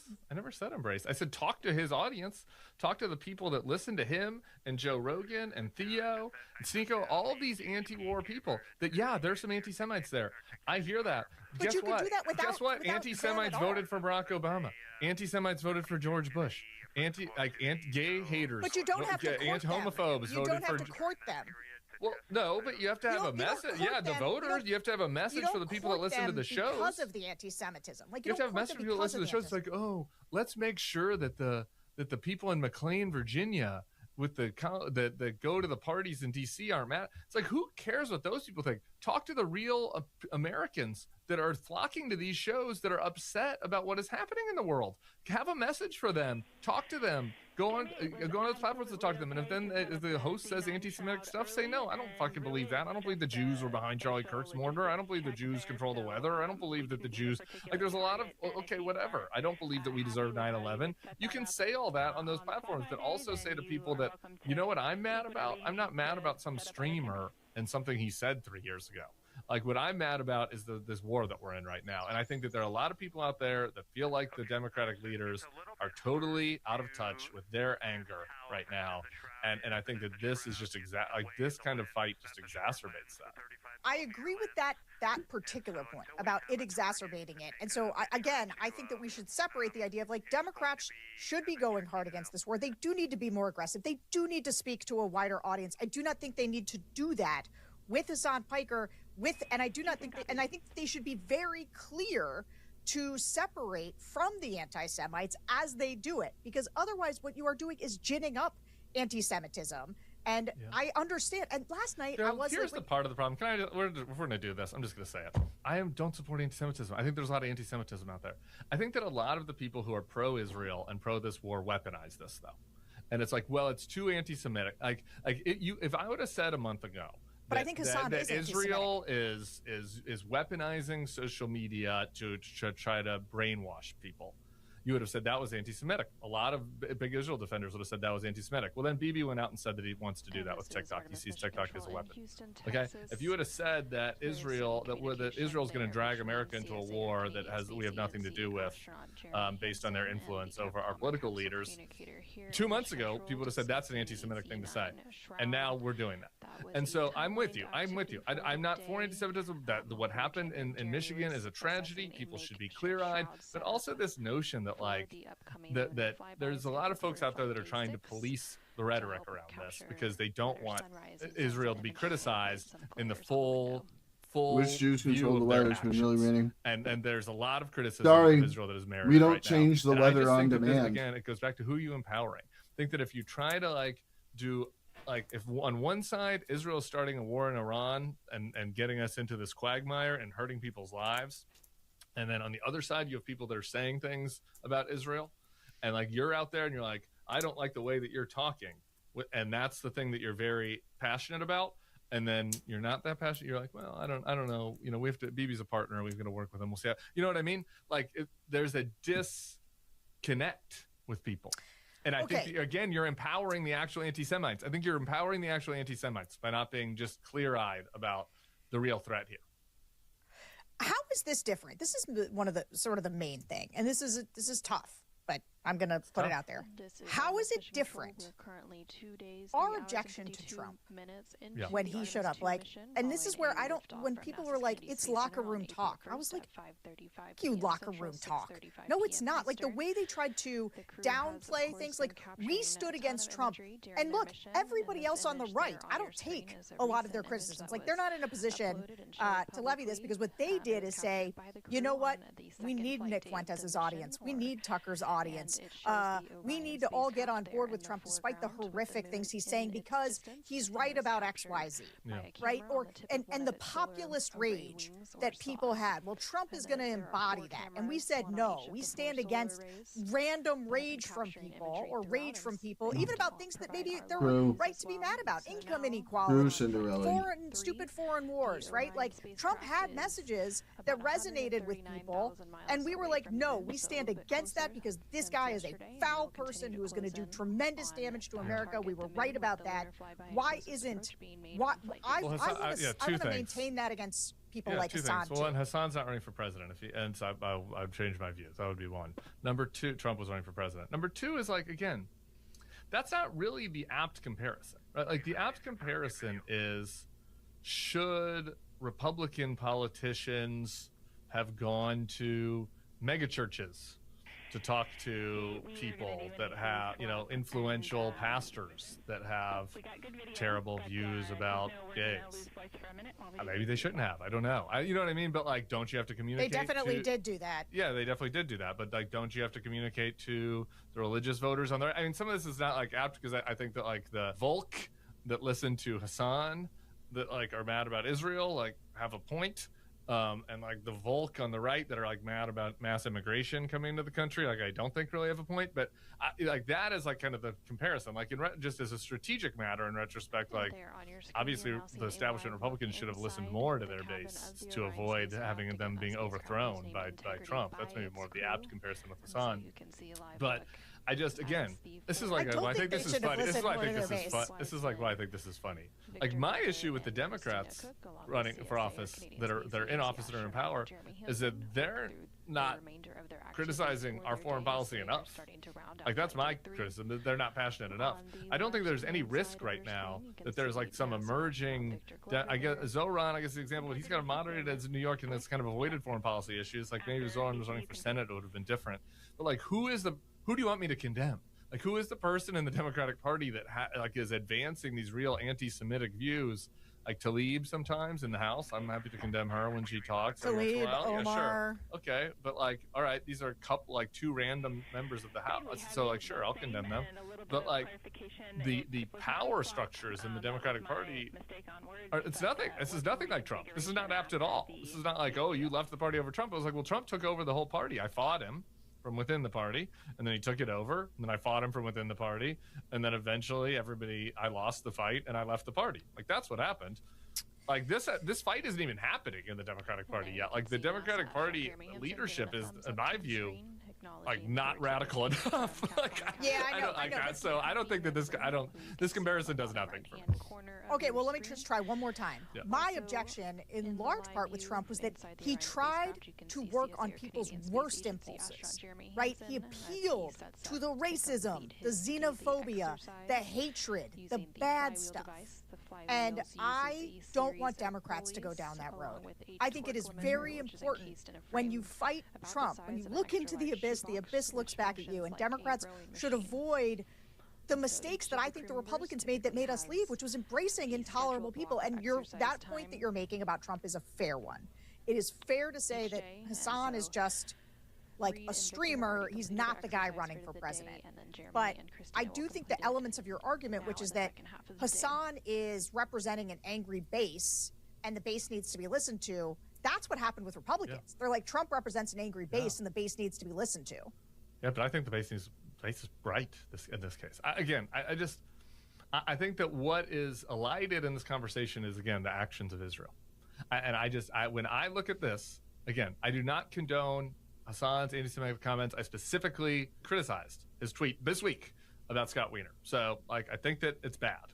But if I am worried about anti-Semitism in this country, and like that is my top worry, and if you're and that is what a lot of these groups that are trying to make Hassan an issue about. If that is my top worry, and my main focus is on condemning Hassan Piker, I think that you've lost your mind. I think I think that is just a totally counterproductive thing to do. I think that by doing that, you're empowering him and empowering the views you don't like. And I think that the biggest problem with anti-Semitism in this country right now is that the United States is engaged in a war, and everyone who just has eyes is looking at this war and being like, I don't understand why we're in it. And the most reasonable explanation I can think of is that Israel wants us to be in it because this is an acute issue for Israel. And I think that that's going to create a lot of people that are very upset at Israel.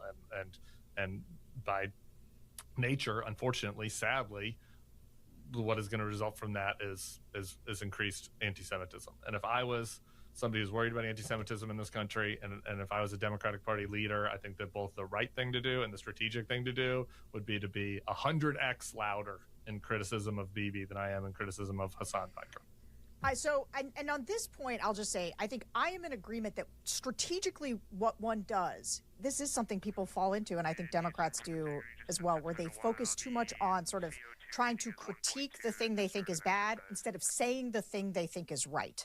And so what I would like for Democrats to do is like, go swing hard on how you feel about this, the way that Trump got us into this war, the fact that he didn't even ask Congress, that he has done nothing to ask the American people or make a case to the American people. Like, everything about this from top to bottom has been an insane adventure. It's the exact opposite of what he ran on.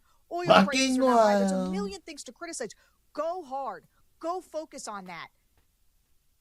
I don't think, though. I think it is a mistake. I think that it is a mistake to make it about Hassan Piker. I do think you have to drown out the anti-Semites and make a good, clear case that is steeped in the things that are right. And I do not think you need to, my last word is, I do not think you need to embrace people like Hassan. And I think it's fine to condemn him and condemn him and then go make your own case. Yeah, sure. But I don't want us to, one of the things, this is a quick note to Bulwark listeners, which is something that is happening that bugs me, is when people are like, the Bulwark is embracing Hassan. And I'm like, guys, I get it that Tim's got the big microphone, but like one man's opinion, okay? There's many of us. We have a big array of opinions. We argue about them with each other. That's what the Bulwark is about. And so if you want honest conversations about tough topics, like that's what we're going to do here, and that the Twitter discourse does a real disservice to this conversation. The world is complicated, and it's not clear what the right thing to do is going forward. And I do think that there's a lot of projection onto us and everybody. It's like people, want to project their own hatreds or fears, and everybody experiences this. But I mean, projection. I hear you on that, and this is why it was funny actually. This is just a comment. We can go meta since we've I think expressed we've done the our substance, contrary views. The meta comment I think is funny about this is last night after I did the stream, I was like, you should not do this. You should not do this. Is a bad thing to do as an influencer, commentator, whatever. And I try not to do this that often. But I was just went and read the comments. I try to read the comments of the Bulwark Plus members. Join Bulwark Plus now because you're part of our community. I do want to hear their comments. No, I searched Twitter and Reddit, for whether anybody was talking about it or linking about it. Like I searched for myself and Hassan or whatever our names, and it was pretty funny actually. Was that there are anti-Hassan clip accounts that clipped two of the things that I said criticizing him, and it was Tim Miller goes after Hassan, and then there were anti, because they're trying to make him a bad guy. They're lefty anti-Hassan, accounts, and then they're the anti-Bulwark accounts, the pro-Israel, whatever right-wing accounts. They had clipped the ones where, I was explaining why I don't think the Democrats should distance from him, being the Bulwark has gone full Hassan.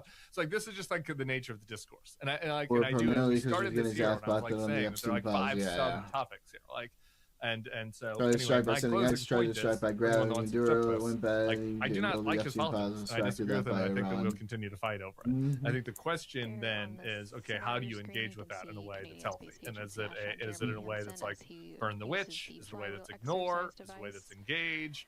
Is it somewhere in between all those things? And I think that is what the question is. And my view is, I think the most important part about this is how do you talk to, if you're the Democrats, to the people that listen to and trust him?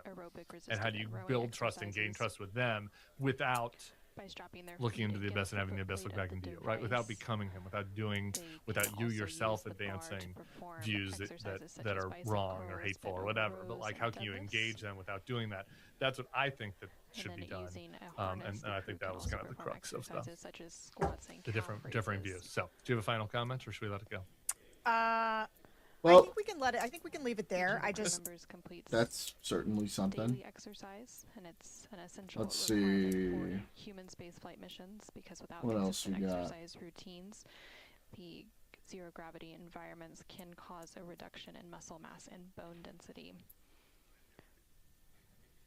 Similar to the International Space Station, the crew there also completes daily exercise using different devices, because they have a little bit more room to work with. So on the International Space Station, they have Vaush is probably the most unpleasant person I've ever had to attempt for anything. Okay, that's good for you, because there are way worse people out there. But Vaush can be mean sometimes, yeah.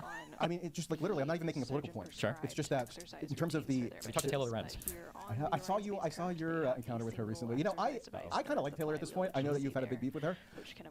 I made fun of her when she was going through her whole shtick maybe 4 or 5 years ago, where her entire beat at the New York Times seemed to be that she was getting trolled on the internet, and then she was going to make these grand inferences based on that, and then demand certain political interventions or policy interventions, seemingly mostly to help her or other besieged journalists. I thought that was really kind of self-involved and myopic. But yes, we had a meeting of the minds at the Substack bureau that they set up at the Democratic Convention in August of 2024 in Chicago. So I think we put our beefs aside, and I think we're on good terms at this point. But I know that you don't like her wired coverage of the influencer. I hate her. I like a nice conversation. That's why I gave the idea to reach out to you, because I saw your discussion. I saw part of it. I like it when people are nice. Come to any kind of conclusions from that, or is it still just when they say thank you? Did you ever read that course article? Especially when they don't have the guns. Because we have the guns. It was maybe last summer, right? Yeah, I think a lot of it was not true. And I think that, in general, where do you align yourself with politically? What do you say you are? This should be in terms fun. of political views. Okay, so people ask me this, and I promise I'm not trying to evade. Okay. But I do. One of the things I was talking with Destiny about. Hang on.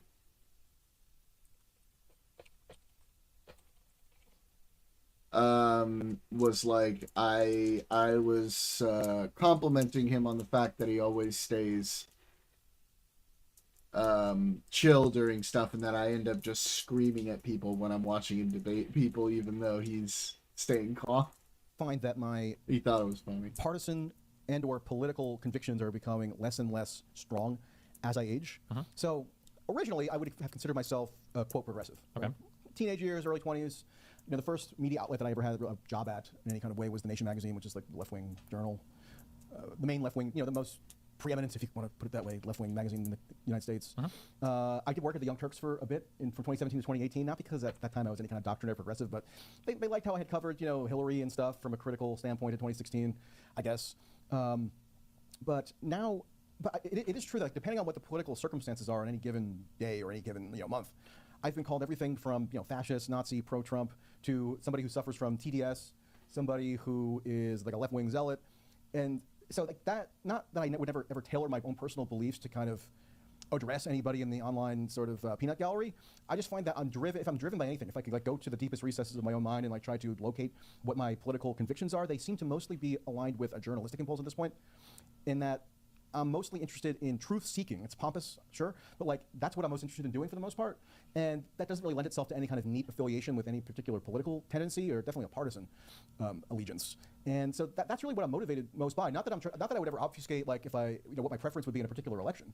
Like every presidential election cycle, I put out a post just describing what my reasoning is for voting or not voting for any particular candidate. I think that kind of transparency is pretty good. Who just supported this last presidential election? I did not vote for either Trump or Kamala. Unbelievable. Sorry. Do you think Kamala would have been a better president than Trump at this point?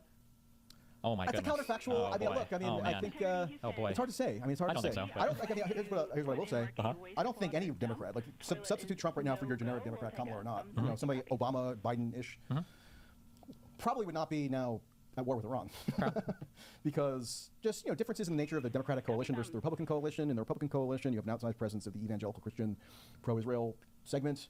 You have less of a baked-in, long-standing animosity toward Iran, whereas that's been like the default Republican posture toward Iran for many years. Such that when Obama did the Iran nuclear deal, it was uniform among Republicans to oppose that. Sure. And Netanyahu opposed it as well. Yeah. Which is why the congressional Republicans invited Netanyahu to come give a speech at a joint session of Congress to inveigh against the Iran nuclear deal. And so I think there's a perfect storm now where this is something that Trump was probably supposed to do. Netanyahu is pretty skillful at trying to make a case to an American counterpart, and he knew which buttons to press with Trump. And Trump also has probably wouldn't be tariffing the entire world. Probably wouldn't have been the mass deployment of ICE. Probably wouldn't have spent anywhere near as much. It feels like. I'm trying to think of like what are the areas. Why is this such a hard choice for people? It's not that it's a hard choice. It's just that I have a very peculiar calculation that I make in terms of whether I'm going to vote for a presidential candidate. Sure. And I acknowledge that this is But not. I feel like there would never be in all of. I guess I'm not the best historian, but I'm trying to think of any election that could ever come up that would be as easy a choice as this. Like when you're thinking, like if you were to ask me, like would McCain have been a better president for the United States than Barack Obama? I guess I'd have to go back to the time and analyze it. Like there are things where it's like maybe I could kind of see this, or would Nikki Haley have been better than Joe Biden? And it's like maybe I can kind of see this, but like I can't think of two diametrically opposed outcomes as dramatic as Trump v. Kamala. Possibly. And then any area where I would have hedged in 2024, where I would have been like, well, maybe he won't be on any area like that. It's so much worse. Possibly. I'm just giving you what my personal and very peculiar and anomalous calculation is at this point. Sure. I'm not going to vote for a presidential candidate unless I can make a proactive case for them. Like I'm not going to do the lesser of two evils routine. I'm not going to do like some then I guess the question would be thing. like, what could ever be an election that you would support over this one? Like I feel like the choice between these two candidates was like, I don't know if it would ever be as dramatically obvious which one would be better for the United States in almost every conceivable way. Well, I mean, I wasn't going to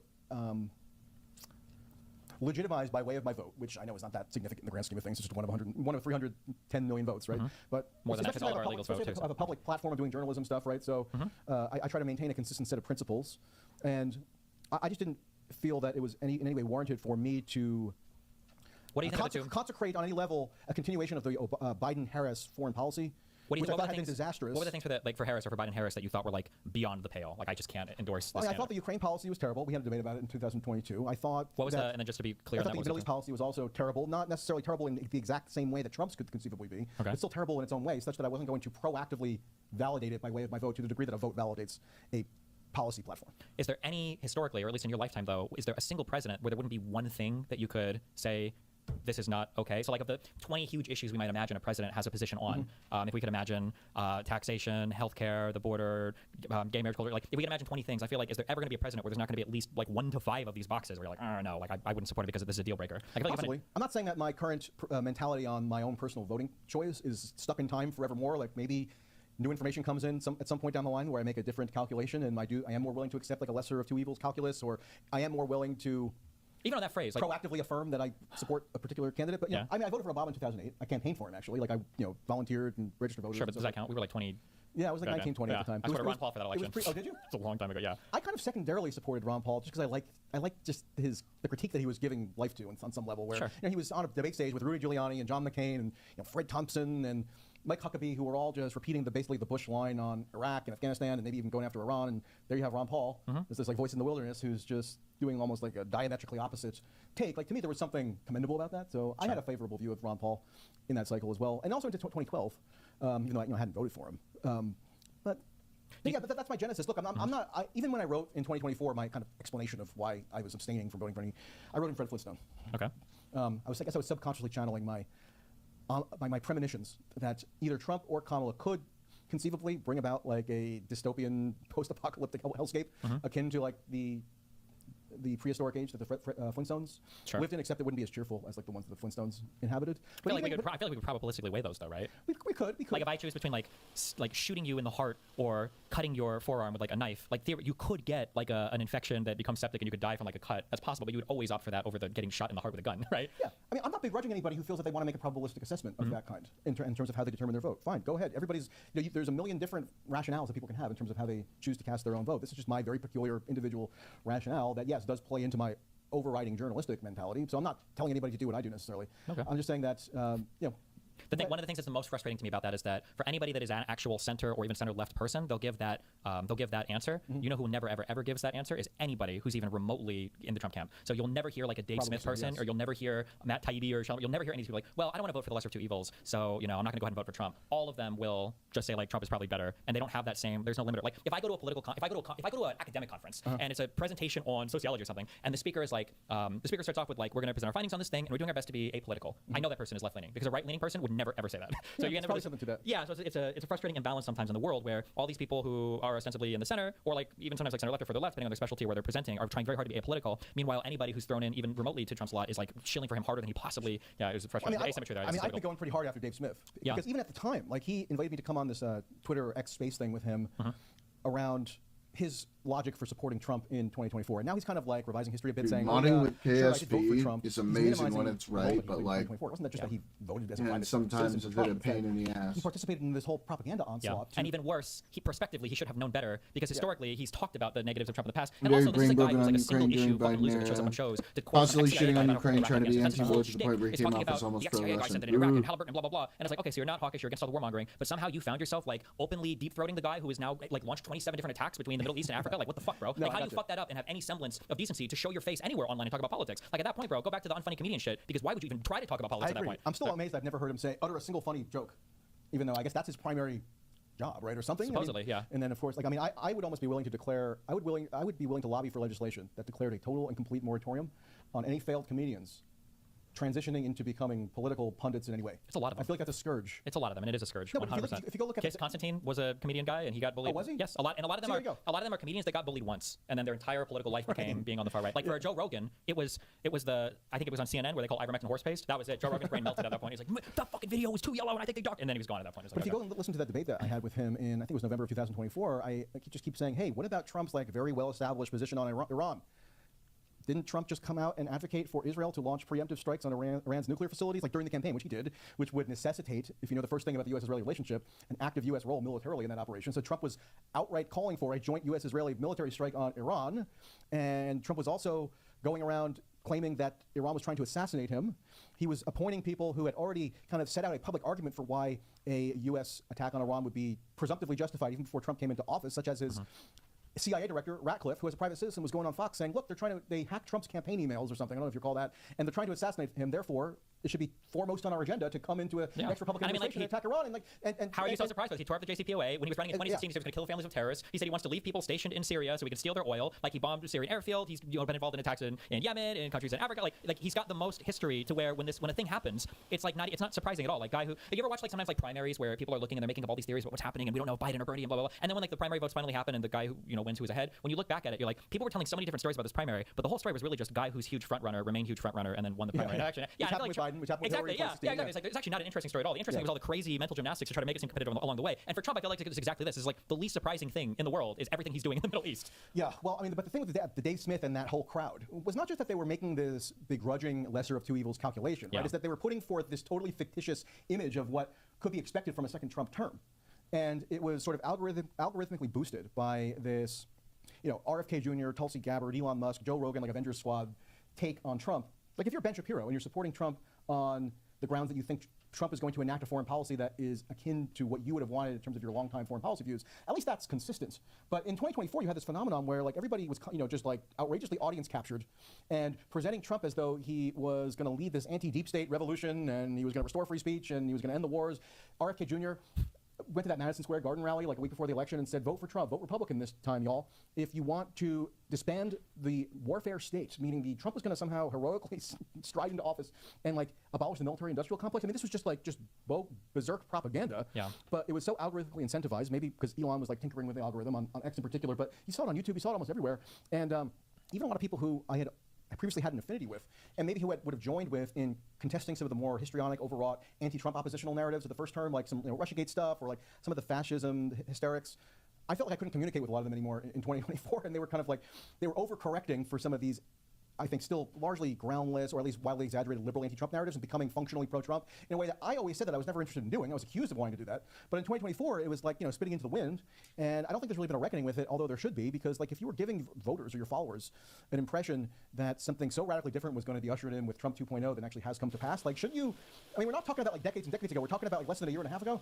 Like shouldn't there be some obligation now to go back and reevaluate and maybe like understand how it is that this false image of Trump, like this mirage of him was propagandistically disseminated to such a large audience of like these these sort of apolitical, maybe a little bit disproportionately male podcast listening people who like think that they're anti-establishment in some vague way and thought that Trump was just the obvious choice. Like that's what Dave Smith, among others, were promulgating in 2024, and that's what I think there should be some kind of reckoning.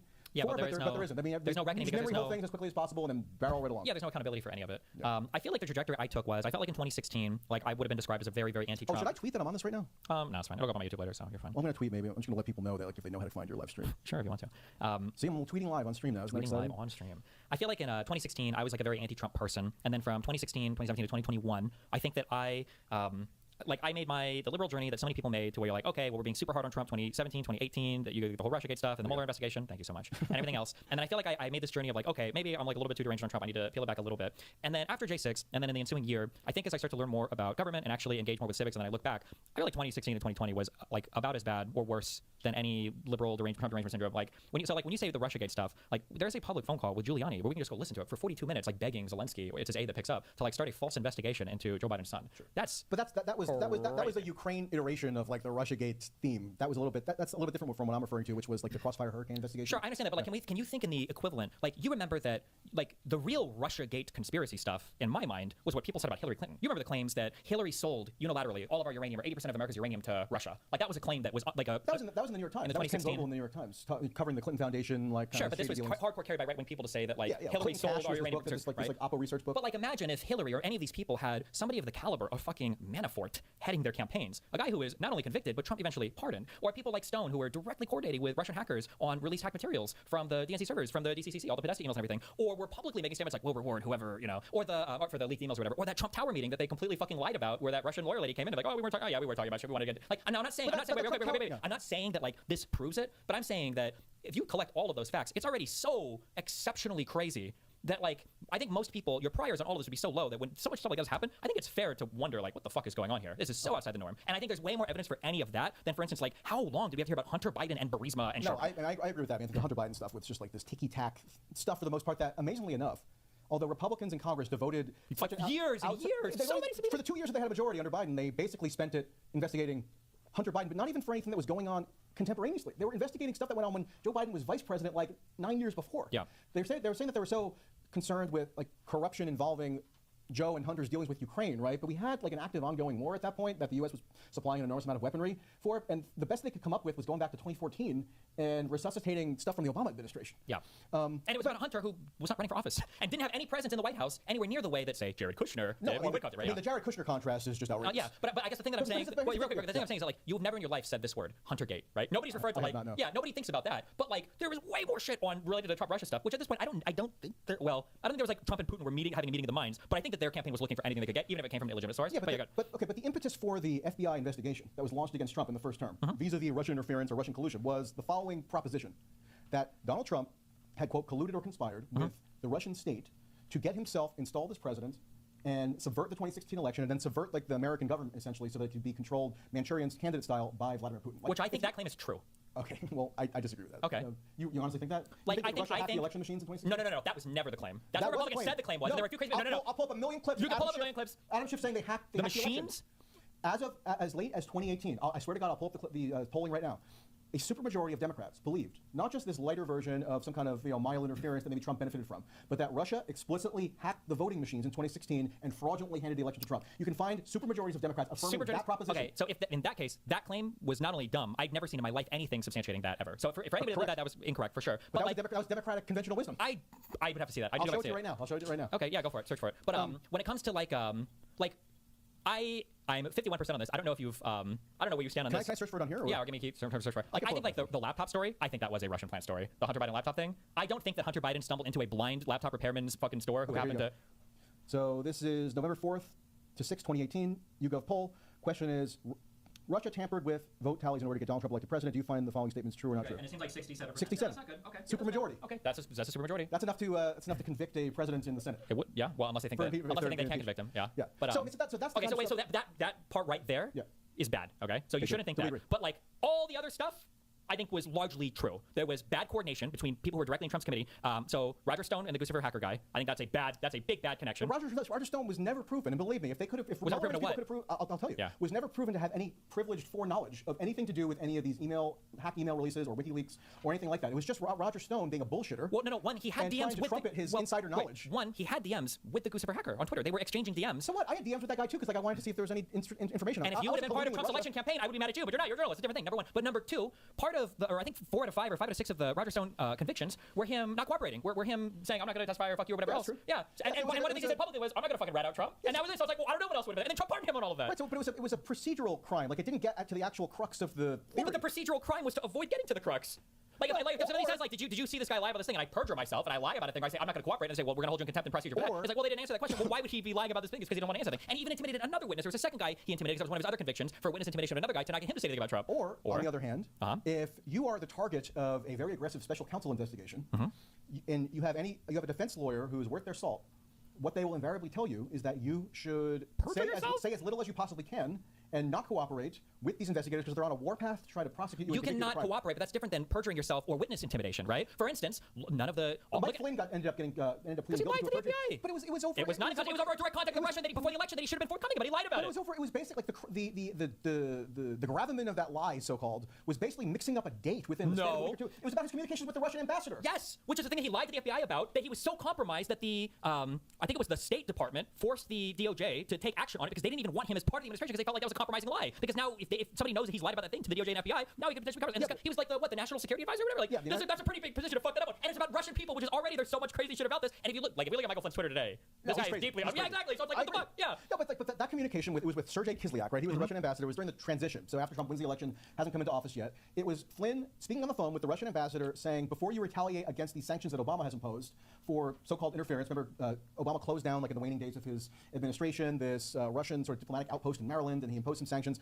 Flynn said, before you retaliate in kind, wait till we get back in, wait till our administration comes in, and then we'll revisit it. Like, it was pretty run-of-the-mill diplomatic communication that got depicted in the most inflammatory possible way because there was already this political narrative going on that any potential communication whatsoever between anybody affiliated with Trump and anybody affiliated with Russia was hugely damning and therefore served as evidence for this overarching collusion narrative. I understand that, but you have unprecedented levels of obstruction into this investigation with Trump later on, and you've got so many people, like, there is no world where the Democrats would have survived having a Manafort-like person anywhere in your orbit, let alone your chief campaign manager guy. that Democrats have got plenty of shady consultants. and name campaign one person managers. close to Manafort's prestige and Trump's because he was the head of the. I don't know if He you was know, the campaign chairman manager. for a bit, yeah. He ran with the delegate operation at the convention. He was the. I think he was the. The Artemis 2 mission following a liftoff at 5:35 p.m. Central, 6:35 p.m. Eastern from NASA's Kennedy Space Center in Florida. The crew is currently awake and working through their timelined activities for the day. Canadian Space Agency, or CSA, astronaut Jeremy Hansen is currently completing his daily exercise. There's also some checkouts of medical devices taking place. And then earlier in the day, the crew also completed a CPR demonstration.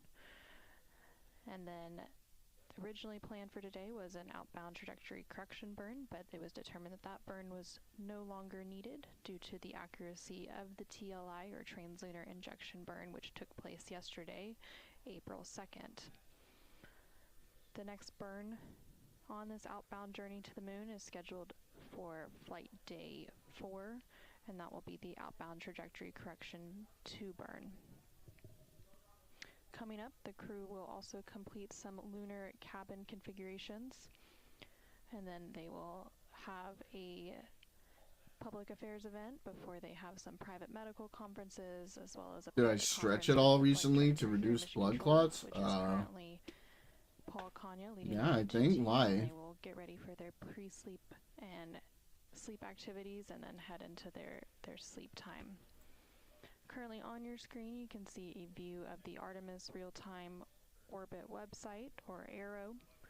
This website is available at nasa.gov/trackartemis, and you can continuously monitor Orion's data and telemetry on its way to the moon. So the Orion spacecraft is currently about 133,000 miles away from Earth and about 138,000 miles away from the moon, so about halfway between both.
Integrity on 1 for hygiene towel quantities.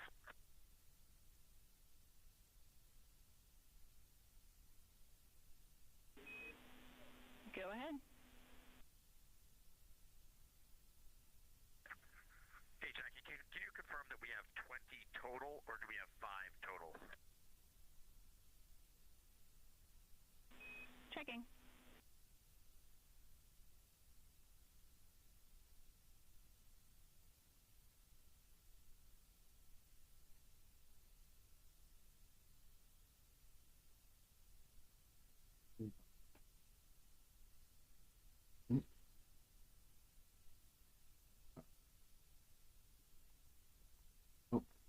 Sorry. Manager of the entire campaign. Manafort was the top Yeah, position, he was for and he was a time. illegally helping. Was it Yanukovych or was it beforehand? And undeclared, getting like tons of money to do these things, which was again for a Russian-backed candidate in Ukraine, undeclared, convicted, like so much money that came from this conviction that they like Mueller literally paid for. From 10 years prior. Wait, Hunter Biden who's not in office, who's not affiliated with any politician. Hunter Biden was 10 years prior, and there wasn't even anything bad about him that turned out. The only thing we even knew about Hunter Biden was because of the Russian email hacks that got leaked from the big guy. I'm not arguing the Republican position on Hunter Biden. Sure, I'm just saying that nobody like Manafort. Like if I ask you, who's one Democrat that's even remotely close to that weird, being in a reasonable position? I'm sure we could find like a think tank donor or like Soros, like whatever kind of person. But in terms of like what Manafort was. Look, okay, so the most... Or like the Trump Tower meeting. You were going to say something like that. Trump was a bad meeting. The Trump Tower meeting They lied about amounted to anything. Because they didn't have anything to turn over. But they lied about it. I interviewed the guy, okay, who organized that Trump Tower meeting. He was a British music promoter. It was a nothing. I mean, there was no actual noteworthy information that was ever exchanged. It was just this like freelancing Russian lawyer who thought that maybe he could get Don Jr. and Jared Kushner's attention, and they basically just ended the meeting within 10 minutes, and then But they took the meeting looking for something from a foreign national that they lied about. I mean, yeah, fine. And then what does Trump do when he gets into office? The only reason we have Mueller is because he immediately fires. Who died today? R.I.P. Rip. He fires Comey because he doesn't like the fact that Comey's on the investigation. He's bullying Jeff Sessions every day on Twitter because Sessions accused himself. I'm just saying, it's the guiltiest shit. And then we get the call to fucking Ukraine and everything going on here. I'm saying a lot of shit where it's like there's so much more there. That to dismiss all of it We're gonna abuse the thing. I'm gonna get rid of it. Okay. This is the third time tonight. I'm not gonna offer it anymore if you guys are gonna fuck with me like this. It's too much. We're not fun anymore. It sucks.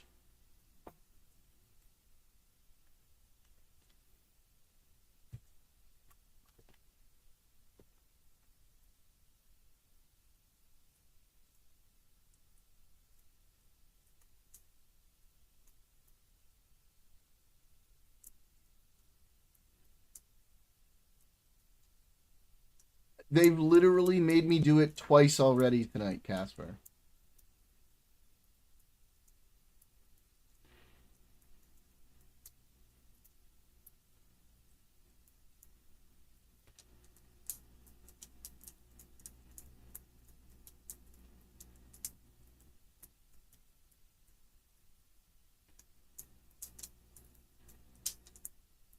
While I've been like super hyper focused trying to fix an issue with this heavily modded version of a game, and I'm just like, I keep getting interrupted by doing fucking chicken dances.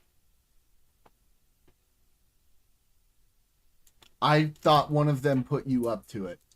I figured for sure someone told you, because 3 times in one night.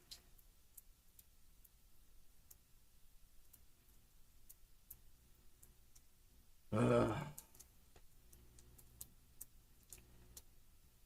So you guys are aware of what I'm doing right now, so you understand why, like, I'm super locked in, okay? I'm trolling through lines of code to try to figure out a conflict here. Integrity Houston for a hygiene towel answer.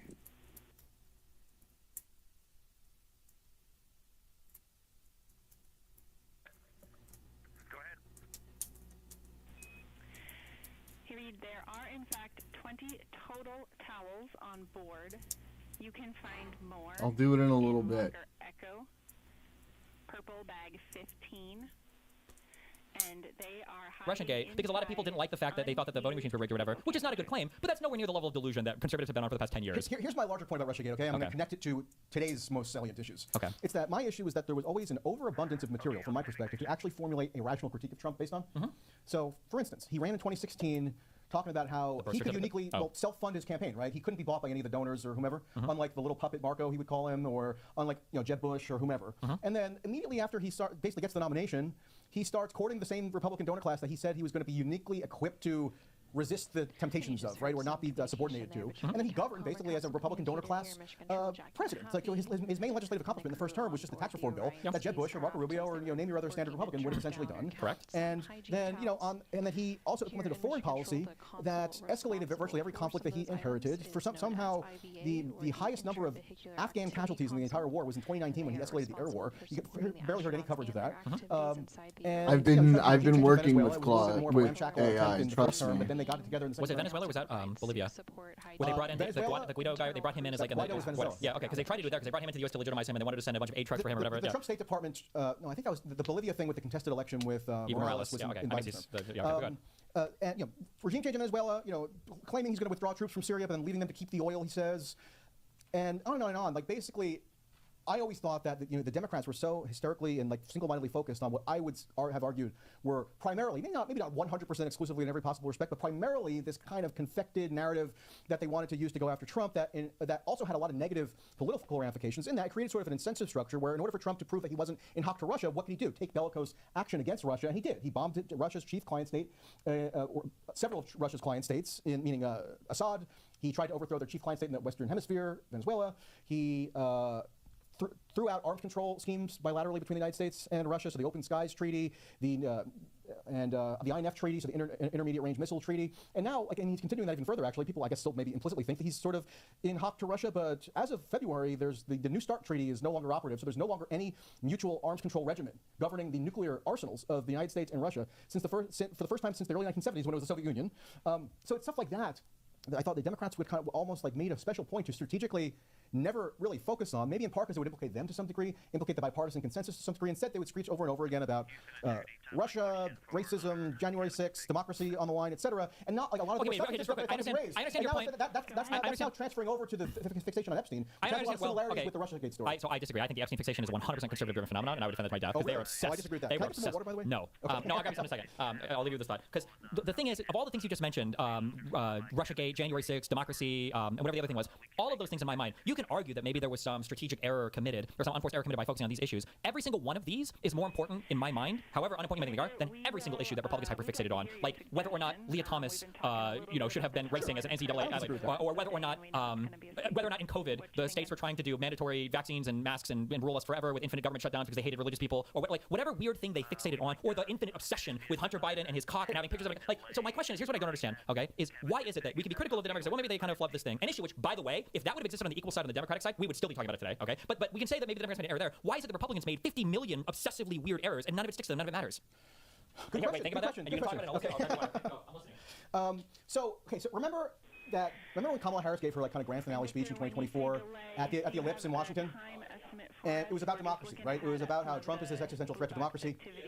Okay, you can think that, but notice. So we're now in we're now like what is it? 14 months into the second Trump administration. Democracy is still like roughly intact, meaning elections. I know about that. Okay. And another thing that tangibly is going on and observably is going on right now is that there's a giant war in the Middle East. I don't remember Kamala Harris ever making it a point to inform voters as best she could and as best she could kind of politically frame things that if you vote for Trump, you're potentially voting for a giant conflagration in the Middle East. Wait. Am I crazy? Am I making this up? Did Kamala not explicitly say that Trump is going to send your children to die in Iran? Am I making this up? Did she? Didn't she have? She did. I might not be remembering. Pull it up. She didn't give a speech at the Ellipse about it. She didn't like make it a major emphasis. Said it at the. She didn't make it a major emphasis. I mean, I followed the campaign pretty closely. I'm trying to remember what she said. Nicotine gum? No, I'm good. I hate nicotine. You're all the stimulants now, but you don't like nicotine. I'm trying to get you hooked, actually. I just like amphetamines, not all stimulants, okay? I guarantee you'll enjoy this. Well, then I don't want to do it because I'll get addicted to it. Fuck, I'm trying to remember. I'm almost positive that Kamala had made some statements on... I think she did. I mean, she came out on her, I think it was her 60 Minutes interview, and she was asked, like, what is the greatest threat to the United States? And she said Iran. Which, well, I mean, that can be true, but that doesn't necessitate like a boots on the ground, like bombing response as well, right? So, like, for instance, like Biden was supportive of Israel, but not in the same way that Trump is supportive of Israel. Differently. Right? Biden actually was a long time ideological Zionist. I mean, he would actually come out and say this pretty frequently. Sure, well, every old person in the U.S. has to be. Trump can really even define what Zionism is. It's more just that in terms of his whole transactional approach to conducting politics, the pro-Israel, the hardline pro-Israel element was something he could easily kind of subsume into his support base and then like adopt a lot of their views. And there was probably some pre-existing views around his, just like being in New York, kind of Palm Beach circles where it's like presumptively very pro-Israel. But he's different than Biden in that, like, so. Wait, the first big Iranian. Kamala warning about Trump invading or sending I feel like somebody should find it. I don't know the link. I think it was in one of the debates.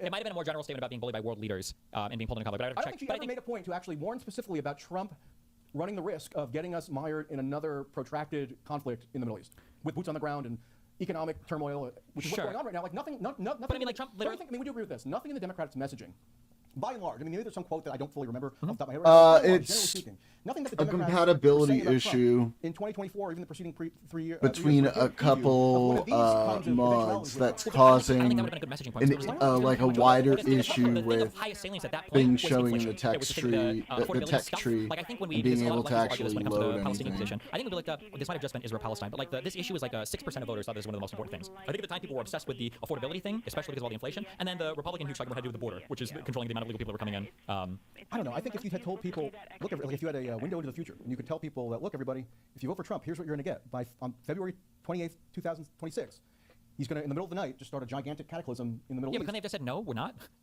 No, I'm saying. And he's like, why did the Abraham Accord? So what are you saying here? I'm the president of no new wars. So what are you saying here? I'm just saying this was not something the Democrats ever felt like it was prudent to ever emphasize, and that just gets to this larger. Like, kind how of many people didn't believe the project? distortion What about the Project 2025 stuff? Like, I was saying, like, I don't think you should message on this Project 2025 stuff because Americans don't care about policy. But like, they denied that the whole time, and nobody seemed to care that that's like the playbook that they're following now that they're in office. And Trump has even said it, like, oh, actually, I like this now. Even before he was like, oh, I've never heard of this. I have no idea. So I mean, like, I just don't think My Americans. point is that the thrust of the Democrats' messaging never would have prepared the public to anticipate something like what's going on now vis-a-vis Iran. I think that speaks to the larger skewing of Democratic priorities in the Trump era in terms of what they emphasize and what they don't, where on the one hand, they're pretty content, it seems, to throw everything at the wall and see what sticks in terms of Trump. But despite this huge cacophony of anti-Trump messaging that they would constantly experiment with, nobody ever thought that maybe it might be sensible to warn I'm about pulling the Middle East. the master I was warning about Trump from for a long time. GitHub. Nobody would really listen. But I don't know how you could bring that. I don't even know how you would be able to argue that point with the guy who's just going to point to the fact that he did the Abraham Accords. He's the one that. that. His record in the first term, which is geared toward regime change in Iran.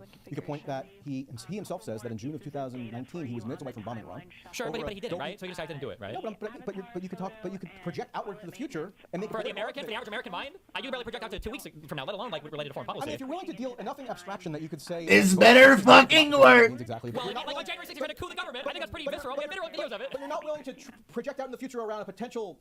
I'm gonna be very that just upset shows what you're prioritizing in terms of your messaging. If this works, I will do the most intense chicken dance I've done in my entire life. Or he did circumvent the peaceful transfer of power. It was a violent transfer of power. And then you have Iran. How many? What's the death count in Iran versus January 6th at this point?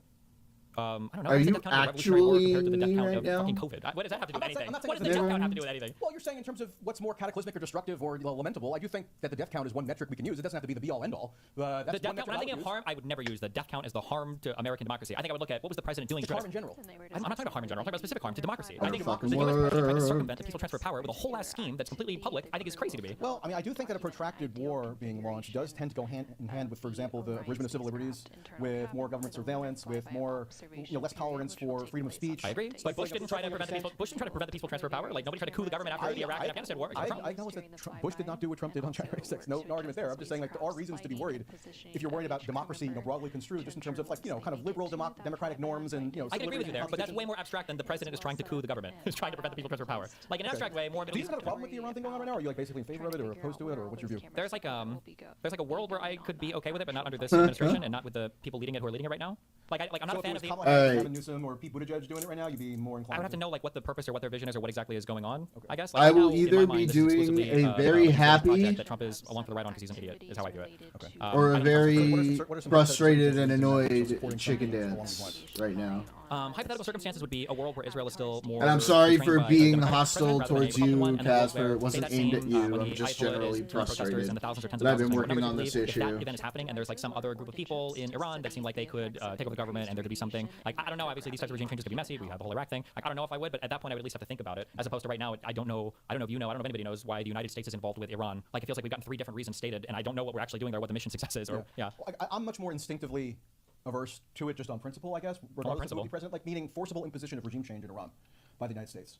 That would be more my starting point in terms of analyzing this, like whether or not it's Donald Trump. Obviously, with Trump at the helm, you have a much sort of crazier situation. Sure, where I agree with you. That would be that's what I'm saying. There are things that could make me consider it, right? Like if Iran killed 10 million people under Kamala Harris, you're like, okay, well, fuck, maybe we should do something, right? Like I'm saying, I would at least think about it. But under Trump, I don't think Trump has a mind or vision for the Middle East. And whatever is happening right now is probably exclusively serving the interests of Israel, which I don't know necessarily benefits everybody in the region or even long-term U.S. interests in the region. Aren't you like a pro-Israel guy? Like you're so what would be your problem if it were serving the interests of Israel? Because the United States should work with Israel because oftentimes our interests are aligned, and as long as our interests are aligned, I think they're a valuable partner to work with. I think that because of the style of government, because of the background of the people, I think that we generally align more on things. But when those things fall out of alignment, well, fuck Israel. Then we need to bring them back into alignment. So there are things that Israel has done. I think recently, like their whole handling of the Palestinian problem has always been a huge fuck to everybody in this fucking region. But the stuff related to Iran, like, that's a regime that Israel really wants to see gone. Now, to be fair, a lot of our friendly Arab leaders, like Saudi Arabia and stuff, they also kind of want to see them gone too. But I think that Israel would be happy to have Iran gone and then sever ties with the United States and then kind of like run this region as a regional power independent actor, because who the fuck is going to fight with Israel in that entire region with Iran gone? And then the U.S. just has to engage with them like a neutral third party, as opposed to right now where we're kind of still sort of running shit. I don't think, I mean, I think the decisive role of Israel Nice. in this war has been overstated for a variety of different reasons. I'm not saying that they're irrelevant. Obviously, they're waging the war in concert with the United States. Bro. I just think that the attempt to ascribe Sick, singular responsibility to bro. Israel is being done for a variety of kind of questionable Hell reasons, yeah. or even self-absolving reasons on the part of people like a Dave Smith or a Tucker. Good who work.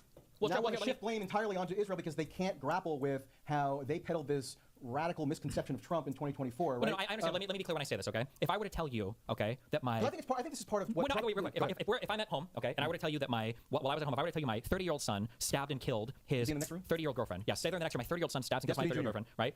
I'm imagining that you would say that was his fault, right? He stabbed his girlfriend and killed her.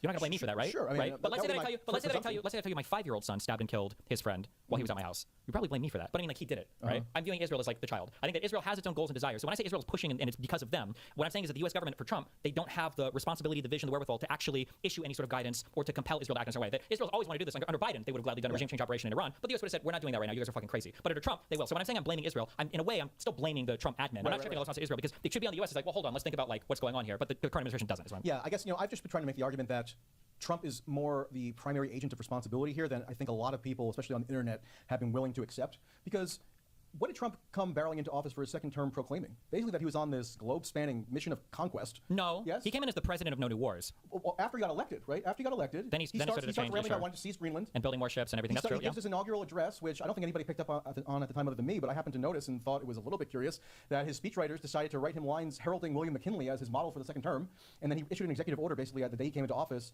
touting William McKinley basically as the president who he wanted to emulate. And if you go and read about William McKinley, that was the first president who inaugurated these overseas conquest missions on which he sent U.S. troops on overseas expeditions to conquer foreign lands that most Americans never heard of, like the Philippines or Guam or Cuba. More people would have heard of Cuba, but like the Philippines, like nobody had any. Guam, like was at the top of the mind for everybody in 1900 in the United States, probably not. But for whatever reason, oddly enough, that's what Trump and his speechwriters thought was the theme that they should most emphasize in his inaugural address, which is like what gets like recorded for history in terms of laying out the agenda for a president when they come in for their term. And then he starts rambling about wanting to take over the Panama Canal. He starts talking about wanting to take over Canada. People dismiss it as a joke. At a certain point, it's not particularly funny. Obviously, that's less practically. Sure, I understand what you're saying. Here's a question. This is what I want you to deal with. If Israel was saying, we're not doing regime change in Iran, we need to chill about this, United States of America, the U.S. would not be bombing Iran. I'm just not sure what that would look like, because it's so integral into Israeli state policy and political culture at this point to take some kind of decisive action against Iran to overthrow that government that I'm not even really understanding how we can entertain the hypothetical and still be talking about Israel, right? Because then we're talking about almost something else. Let's assume that Netanyahu was losing domestic popularity because the war was raging on too long in the Gaza Strip and the people didn't have the appetite for it. So we can think of a million ways that it could have gotten there. But if Israel would have said, okay, maybe a full-on attack against Iran, maybe not good, I don't think without them pushing, I don't know if Trump is on board with this. Trump seems to believe that Iran was trying to assassinate him, and therefore he's entitled to take vengeance on Iran. When Casper could only jump in for a second, I got to him before he got to me. Meaning it's almost like the schoolyard. She's gone now, so I refunded her the point. She's going to use it next time. Because they could have just assassinated him and just been done with it. No, they killed Soleimani. Sorry, bros. Trump's like the kind of crazy dude who would assassinate a fucking Iranian. They killed Soleimani, and then that resulted in blowback where there might have been attempts. We don't know how serious they were, but like let's just. Well, it was really serious. Okay. One of their own civilian airline was an accident after. No pop up this time. I'm not denying that the role of Israel was important in kind of maybe accelerating things or crystallizing it, and Netanyahu in particular knows how to cater a case to an American president because he basically grew up in Philadelphia, like he just is very well schooled in knowing how to make an argument that is in furtherance of Israel's interest to an American president. Maybe Trump is a little bit more impressionable and persuadable than super impressionable, yeah. But I'm just saying that nonetheless, this Iran excursion, as Trump calls it, fits very neatly into this larger governing paradigm that Trump came into office advocating and enacting and implementing, which is that he's on like this global conquest mission. He now says he's going to be taking Cuba. He has declared himself the ruler of Venezuela, not just that he abducted the president and bombed Venezuela, but he's the ultimate governing authority in Venezuela, such that he has veto power over Venezuela's governance. Same with Gaza. I mean, Trump declares himself the ultimate governing authority. He made that peace board, right? Yeah. You know who wouldn't have done this? Kamala Harris. I think you're probably right. It would have been probably right. You think Kamala would have put herself on the head of the peace board? Probably not. It would have been much more conventional. It would have been much a continuation of Biden, pretty much. So I just think that I think at the very least that interpretation of why Trump has started this war with Iran is worth giving a little bit more credence than I see as being commonplace at all in the popular discussion of this, rather than focusing so monomaniacally on Israel as though like it's the prime mover and its influence is insurmountable and you can never defy Israel, like they're always going to be calling the shots. No, this is cringe. I don't believe that the AIPAC obsessive stuff. I understand it. All of that is stupid as fuck. Or the weird anti-Semitic stuff, or or the Zog stuff. Zionist owned government. I agree that all those things are stupid as fuck. But I do think right now, I think Israel can do basically whatever it wants because I think Trump is just a weak man with no vision for the region. And if he sees something might serve his interests and Israel can sell it to him, I think he'll just go along with it instantly. What do you think of like Russiagate levels of Democrats thinking right now that Trump launched the war for something to do with Epstein? Whether it was just to deflect politically from the attention on the Epstein files, or because maybe he's compromised by Israel and they've got blackmail on him. When I look at or in my mind, variations of this theme, but like if you look at this poll that was done a week or two ago, it's you got super majority similar to the poll I just showed you of Democrats affirming one way or another that Epstein is like a causal factor in why the war was launched. Epstein is in my mind is just kind of like right now it's the epitome of populist brain rot. It's just like the people have been really obsessed for a long time with the idea of like a global elite pedophile ring that involves all the head leaders of the world who are controlling everything behind the scenes. And that's just an idea that a lot of populist-leaning people, which is a lot of people now, are really attracted to. And the reason why I put the onus on the Trump admin for this is because I don't think anybody's done more to undermine the institution of government and the institution of the media and the institution of everything in our information landscape than the conservatives. Like you've got Bongino on fucking, what was it, Tim Pool or Joe Rogan, who's like, I got a friend of the CIA, he's seen all the Epstein shit, he knows it's I think I was on his own Dopey Rumble. Was it on his own? I thought he was on another, he might have been on his own. You've got like Ham Bondi, who's here's the fucking the fucking Epstein files. Like I think the conservatives ham this up hardcore, but they ham up every conspiracy theory between. Like how can you look at? Fuck, wait, I love you vegan gains. We don't want to do that right now. Trust me. What was that? Just another guy who wanted to argue stuff, but it's not worth it right now.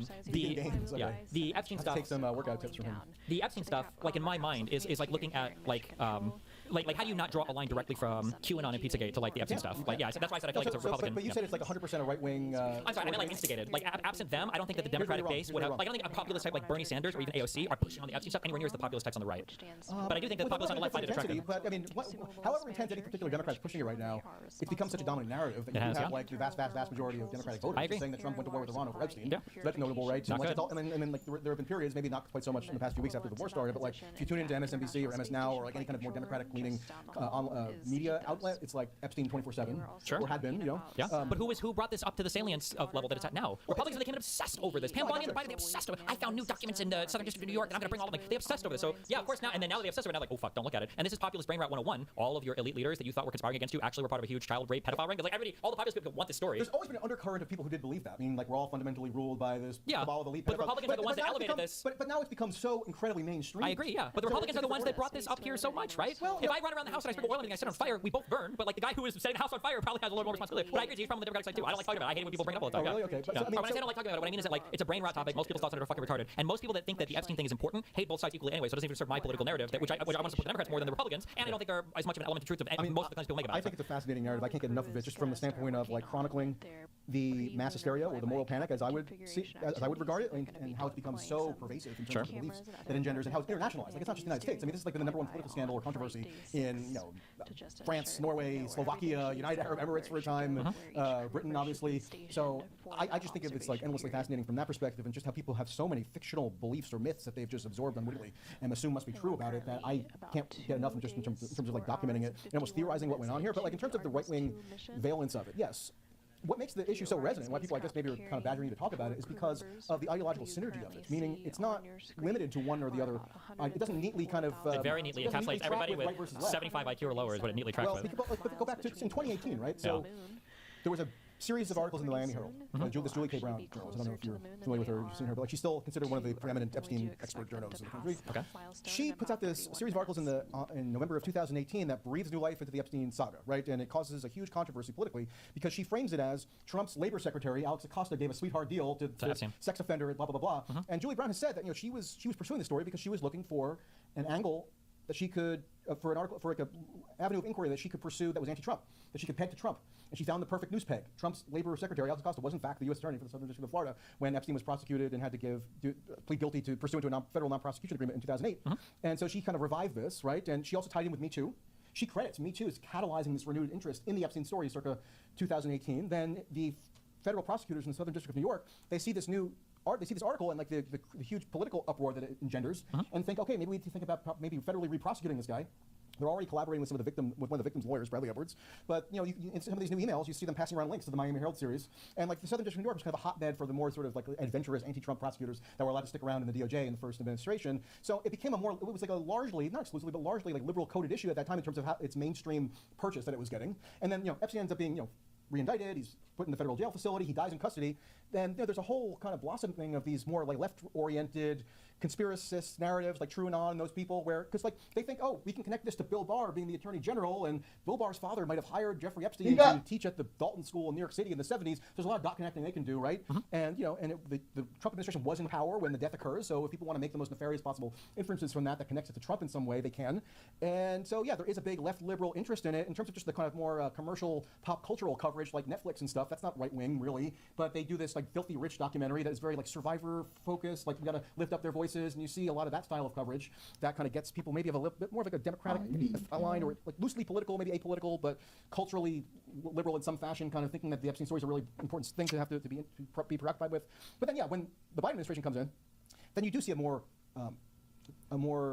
fulsome kind of right-coded variation on why people are so preoccupied with this, because they end up kind of spinning it as they're covering up the client list. Like Elon Musk started touting this in 2022. One thing I'll say before we move on to the Biden, because in my mind, and maybe it's just the political circles we were in, I can think of like 3 or 4 things off the top of my head that were immediately more gripping to the American public than the Epstein stuff, even in 2019. Like that story might have had purchase for a little bit, but I feel like peak Me Too stuff was like 2013 to 2015ish, and then Me Too was 2017. That's when the Harvey Weinstein thing comes out. And or maybe I'm thinking of the sorry, okay, I'm thinking of like when all the I think peak wokeness or whatever was like started in like 2013. Me Too. Sure. So Me Too might have been a few years later, but I feel like the Epstein stuff was never as big of a story in the American mind, especially for 2019, as like every part of COVID was larger than that. Like COVID in general, like lab leak stuff, the mRNA vaccines and all of that stuff. I think the Hunter Biden like laptop story was 2020. I'm not mixing up my elections, right? That was 2020 for Biden coming in, right? The Hunter Biden laptop story, I think had way more salience in the American mind. I think that the general, I feel like all of these topics were way more. I'm sure I heard the name Epstein, but it was nowhere near in 2019, like the level of like every American is thinking about this. But it's still like percolating in different quadrants all the whole BLM riots and everything. Of course, the J6 stuff. Yeah, you're not wrong, but like the foundation had been set for it potentially to explode, because you did have these right-wing surrogates like Kash Patel, or Trump supporting surrogates like Kash Patel and Bongino and these other podcast guys saying that vote for Trump in 2024 because we're going to crush the deep state, and by extension of that we're going to get the Epstein files released. Even though Trump himself was sort of more non-committal, but his surrogates were very much gung-ho about it. And then it was the perfect recipe for it to just explode to even more monumental proportions when Trump's back in office, right? Trump did have a personal relationship with Epstein years ago, and they put out this memo last July saying, look, all these kind of common tenets of the Epstein mythology we're dispelling, meaning there's no client list, there's no blackmail operation, there's no predicate to charge any additional people with any sex crimes. And so it just explodes in a way that is orders above what maybe had been percolating in the background as for the preceding couple years. I'm just saying that like there was a diverse ideological confluence of people that were interested in the Epstein story that, and then you light the fuse, and then you add Trump, who's like the dominant narrative anyway, and lo and behold, now it's the #1 anti-Trump oppositional narrative of the second term, akin to how much Democrats would have been focused on Russia or Mueller or that narrative in the first term. I mean, look at any congressional hearing now. Epstein is virtually all that Democrats can talk about. I mean, again, I'm not complaining because I find it really fascinating, but from like a different perspective. But I just think, if we want to sort of look at why this is so salient now and is just transmogrified into this international mega narrative, it's more cross-ideological than maybe I think you might be giving it credit for. No, just to be clear, hold on, just to be clear, so I can say this for the millionth time, I agree that right now it's captured everybody, which drives me crazy. That's why I'm saying populist. But the thing that exploded it into the average person's mind, I think, was the conservative movement. That absent the conservatives being so obsessed with it, and then absent then acting the guiltiest possible way that you could of turning it into such a huge obsessive point, and now trying to retreat from it as much as possible, such that they refused to release the files. Was it the longest time it had ever been for the House to sit a new representative because Mike Johnson didn't want to sit a new lady? That like it was them that drew. So like if I would have talked to you in 2015 and I said, I got this friend and they don't believe in vaccines or whatever, like I don't know what to do. Like in my mind in 2015, I'm thinking like, okay, your friend's like a crazy hippie person. Whereas today, if I hear about an anti-vaxxer, they're right wing 99% of the time, right? So, but if I were to say like the anti-vaxxer movement today, I would say it's like definitely like a left wing phenomenon. Not really. Like it kind of sort of was more of a left. I feel like I don't know how far left. Like there's still some crunchy left-ish people who are. Yeah, but by and large today, you can track like death rates and everything from COVID just from Republican counties and stuff. So yeah, but I agree that it's a both sides. Everybody's obsessed with it today. Don't get me wrong. I mean, Pam Bondi and Kash Patel and Bongino and that whole clown car of people, they definitely egg this on astronomically. In part because, and here's the basic reason why they fumbled it so disastrously, is because they can't be honest about it, neither can really anybody, which is that the stuff that people assume to be true, meaning of some kind of pedophilic sex trafficking operation that ensnared all these prominent VIPs, and there was blackmail, and we got to get to the bottom of it, like none of that was ever substantiated by anything remotely approaching credible evidence, and that's only been verified by the release of millions more records. But nobody wants to say that because you don't want to be in a position like I have been as this like lone wolf, where you're accused of like making excuses for quote pedophiles, or like you're called all the most foul names you can possibly be called if you take any kind of more contrary perspective on this stuff. Well, while that's true for maybe somebody in your position, it's even worse if you're in Trump's position, because all those guys hardcore over-indexed on them. I don't know what the political strategy was, if they legitimately thought they were going to find something, because it's one thing for a person who is reporting on things or talking about things like, oh, I don't think it's that big of a deal. It's a much different thing. How humiliating was it? Do you remember when I think it was Bongino and Patel were sitting side by side with each other on on Joe Rogan, I think it was. Was it Joe Rogan? Where they were like, it was on Fox. It was on Fox, yeah. And they were like, we've seen everything. There's nothing there. Like how like it would have been two Democrats or whatever who were saying this after whatever. Okay, fine. But for these guys who were part of like the whole group of people who were overhyping the fuck out of this shit for so long, like it makes it a million times worse. Of course, none of them can ever back off it. I said at the time, I don't understand how Kash Patel's position as FBI director character is sustainable. Anybody can pull up the clip of him in December 2023 as a private citizen saying, now infamously, and this quote's going to be seared in my memory for the rest of time, he's saying to the previous FBI director, Christopher Wray, put on your big boy pants and tell us who the pedophiles are, as if he somehow knew and had exclusive insider info that this list of pedophiles was being concealed by the Biden FBI, and Christopher Wray could just open a drawer in his desk or something and tell the public who all these demonic pedophiles were, and they were all going to implicate all these Democratic donors, Bill Gates and Clinton and Larry Summers and Reid Hoffman and whomever. And now he has to come out with stone-faced and say, look, turns out kind of did kill himself. There's no real trafficking. Like, nobody's going to take that seriously. He's not going to be a messenger that anybody's going to credit as legitimate, given like the comical contrast that you can find in 2 seconds of Google searching with how he approached this issue in the past when he was just kind of this like flame-throwing, red meat-tossing right-wing pundit. So yeah, so the Trump administration kind of laid its own trap for itself in a lot of ways, and they've never figured out how to extricate themselves from it. So it just keeps I think it's going very on easy for them to extricate themselves from it. I think the issue is one of the big drivers, in my opinion, of things like the Epstein story.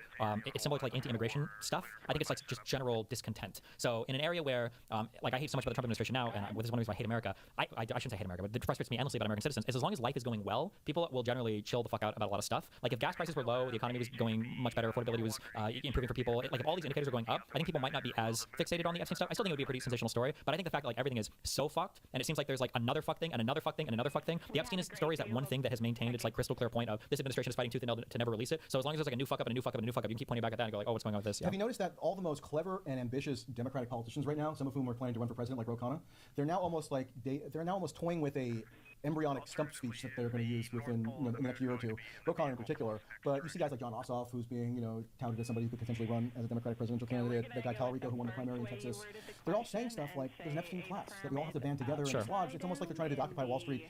Us versus the 1%. It's the populist messaging, yeah, of course, yeah. But the thing with the Epstein class kind of theme is that by invoking Epstein over and over again, you're not just making some kind of like neutral reference to the moneyed elites who are, skewing societal resources or something like that. You're referencing pedophiles. Like, that's what most people think. Like, that's the word association that the 99% of people will make if you utter Epstein at them today. Yeah. But yet they're happy to leverage that into this political talking point now that's going to animate, I guess, the synthesis of American politics going forward, such that Ro Khanna, he can't make a media appearance or give a speech nowadays without inveighing against the Epstein class and praising himself for having brought some kind of like vague accountability, and also demanding that like unspecified people be charged with crimes. And also, by the way, he and his little compatriot Thomas Massey, they just slandered 4 random people with no public profile, I don't know if you saw this, as having been complicit in child sex crimes. Ro Khanna went on the floor of the House and said the Trump DOJ, they're redacting the names of all these powerful men to insulate them from criminal accountability, and they turned out to be guys who had just like literally nothing at all to do with Epstein whatsoever. It was just something that he and Thomas Massey conflated. Thomas Massey said they were incriminated in child sex trafficking crimes. It turned out to be like an auto mechanic and an IT manager in New York. And so, you might not be interested in it, and I get it from your perspective, but I do think in terms of civil liberties and in terms of a lot of downstream negative repercussions of this, it is worth paying close attention to.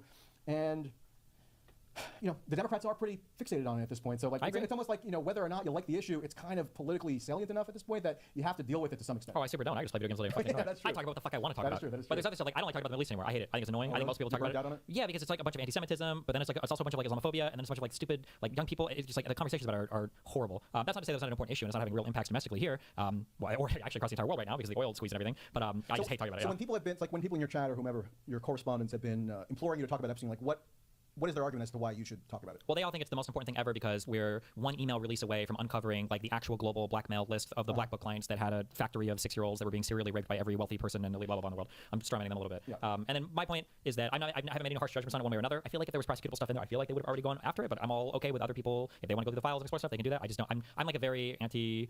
I don't want to say conspiracy in like a super loaded negative way, but I generally don't enjoy deep diving on that stuff very much because usually the evidence is just not there for it, and it's a lot of like reaches and a lot of like associative stuff that's just not as interesting. But then a lot of my audience just interprets it as me either being part of the black book pedophile sex ring or is that I'm covering for them or I don't know. So this most recent round of Epstein files was released on January 30th, right? And it just so happened by total coincidence, I promise, that I happened to be offline for a couple days. Like a couple times a year, I'll take a detox, right? And I'll just like maybe play Zelda or something. Sure. And it happened to coincide with in the most inopportune possible timing, the release of Epstein files. So I was like offline for around like 4 days or something, and everybody thought, oh my God, Tracy must have been exposed as having been on the Epstein list or the Epstein files. So people were actually searching my name in the DOJ search bar on the website, and sure enough, there were 2 results that come back with Michael Tracy, and it happens to be just like the FBI Communications Department's daily news roundup where they just summarize articles. So I had 2 articles from like 2018 and 2021 or something on totally different topics, but people thought that they had nailed me for that. So that was pretty. You want to know something crazy? Yeah. You know who wasn't in the Epstein files at all? Who? Kamala Harris. She's not. There's no reference whatsoever. Probably not. I bet you there is. Because like, You know why I'm saying probably not actually? Because I bet if there was, I bet I would know about it. Because we talk about all you could, there's a reference to everything. There's millions and millions of files. I know, but she's still not in there. They avoided news it. articles and stuff. You know who's definitely not in there? Hunter Biden. Because I feel like I heard about that too. So look at that. Did you have commenters demanding that you comment on like the emails that contain references to pizza and stuff? Yeah, of course. People want me to talk about it, but a lot of it's just very boring to me. No, but what do you make of this? Because like you're in the streaming world. Because like this is like a bonanza for people in online media on YouTube. Millions upon millions. I take huge hits for all. Like also, like I hate covering like breaking news. I hate breaking news so much. But obviously these are your huge events. But it's like whatever happens, like I'll know tomorrow for sure what happened, and there's no reason to speculate right now whether it was like who shot the missile and who blew up the school of 176 little schoolgirls. Whatever. Like I don't know what the answer is, but I know I'll know tomorrow, and I know that whatever I guess today is literally completely totally inconsequential to everything else. So why cover it? But that's just me. I just don't like it personally. But yeah, I know there's a lot of views to covering this stuff. I mean, it will never not be amazing to me that first week after the Epstein Files' biggest tranche was released, you had it has like this immediate consensus across all sectors of online media, including places like Breaking Points, where I've been an occasional guest, and places that are at least purport to be a little bit more journalistically reputable. Whatever that means now. They thought, okay. Breaking Points was hosting this fucking Zhang guy. Who, I know. I put it. That guy's fucking Christ. Tucker just had him on too. Everybody's having him on now. Was he on Joe Rogan yet? There was a couple other big people. Yeah, of course. It's always in the Joe Rogan sphere. Yeah. But like. Everybody coalesced around this conviction that the best way that we can tell our followers and viewers and subscribers about what's going on with this latest release of Epstein Files is to literally type in pizza, find some decontextualized snippets of emails, and they probably didn't even search themselves. They probably just saw whatever had floated to the top of the algorithm on X or whatever.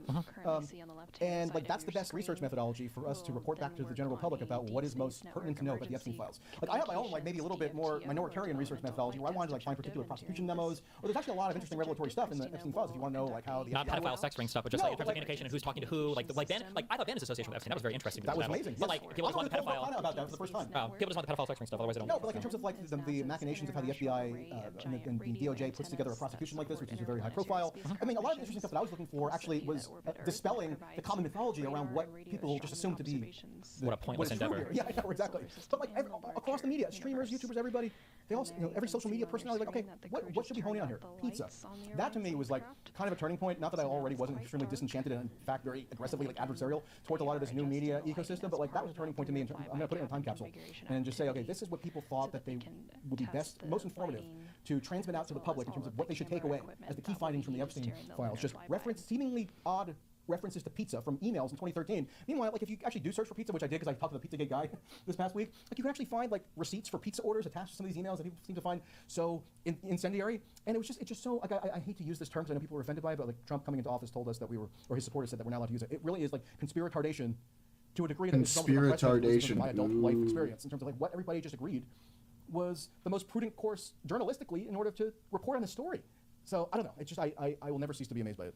Yeah, I mean, if one side is covering it, we get a lot of views. Like, there's gonna be a lot of pressure from everybody else to cover it. I mean, you saw. I don't know if you ever followed like the with Trump's whole big lie for the 2020 mail-in voter fraud and all that. Did you ever see the what got published? It was like 90 slides from the Dominion v. Fox News lawsuit or whatever. Like there was a ton of pressure inside Fox News. Like every time they talked about bringing on any of these fucking lunatics, Sidney Powell or Giuliani or any of these crazy people, it was always in reference to who's the big owner guy for Fox? Murdoch? No. Murdoch, yeah. Yes, Murdoch. Yes, and he's like saying News Corp. Yeah, I think there's a guy. I think you might be referring to the guy who's in charge of Fox, which is like a subsidiary of News Corp. Yeah.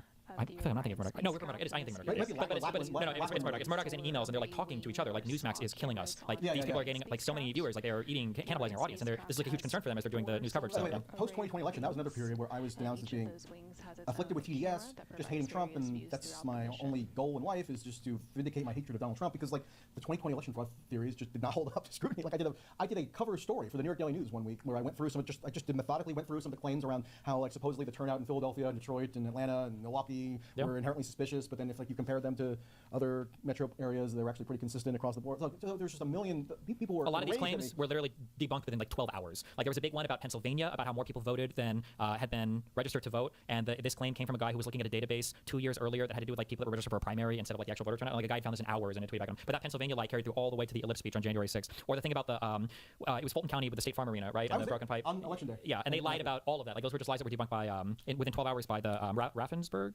Was the Secretary of State in Georgia. Yeah, and then he did it like within 12 hours, and that lie carried through. It actually still carries through today, but it was repeated on January 6th of the election. It just goes to show that like so all the Trump adjacent people or the Trump supporting people who would have loved what I was doing on Russiagate because it incidentally seemed to exonerate Trump on some level could just easily swing on a moment's notice to despise me after the 2020 election, which is why I can never kind of consciously determine what it is that I'm going to focus on journalistically by reference to any kind of partisan framing because I think that's just a fool's errand, and you're never going to make everybody happy. Well, no, that's why usually people just stick to one side. Like there are tons of people that watch me when I was friendlier towards conservatives a couple years ago. The comments that I would always see when I'm on conservative podcasts are Destiny's actually really smart sometimes, but when he talks about Trump, he's got TDS. So when I see a comment like that, what they're hearing is when I'm willing to say there are people on the left that are crazy, like, oh, this guy's spitting fact, but then if I criticize their side at all, it's like, oh, he's a fucking sellout, retard, idiot, TDS. And people will do that with every political issue ever. So if you have a mixed bag of political issues, the things that align with them, they'll say, oh, this guy's brilliant, I love his thought process, he's really cool. And then you go here like, oh, but he's still deranged and deluded on this stuff. Not even like, well, maybe he's got points over here that I consider but I disagree, but like he's deranged and deluded here, but he's super smart and has a great thought process here. That's just how it goes right now, especially. Yeah, and you're doing a different thing where, I mean, you are, I think, honest in saying that your sort of aim, or one of your main aims in having your public profile is to support the Democrats, or to maybe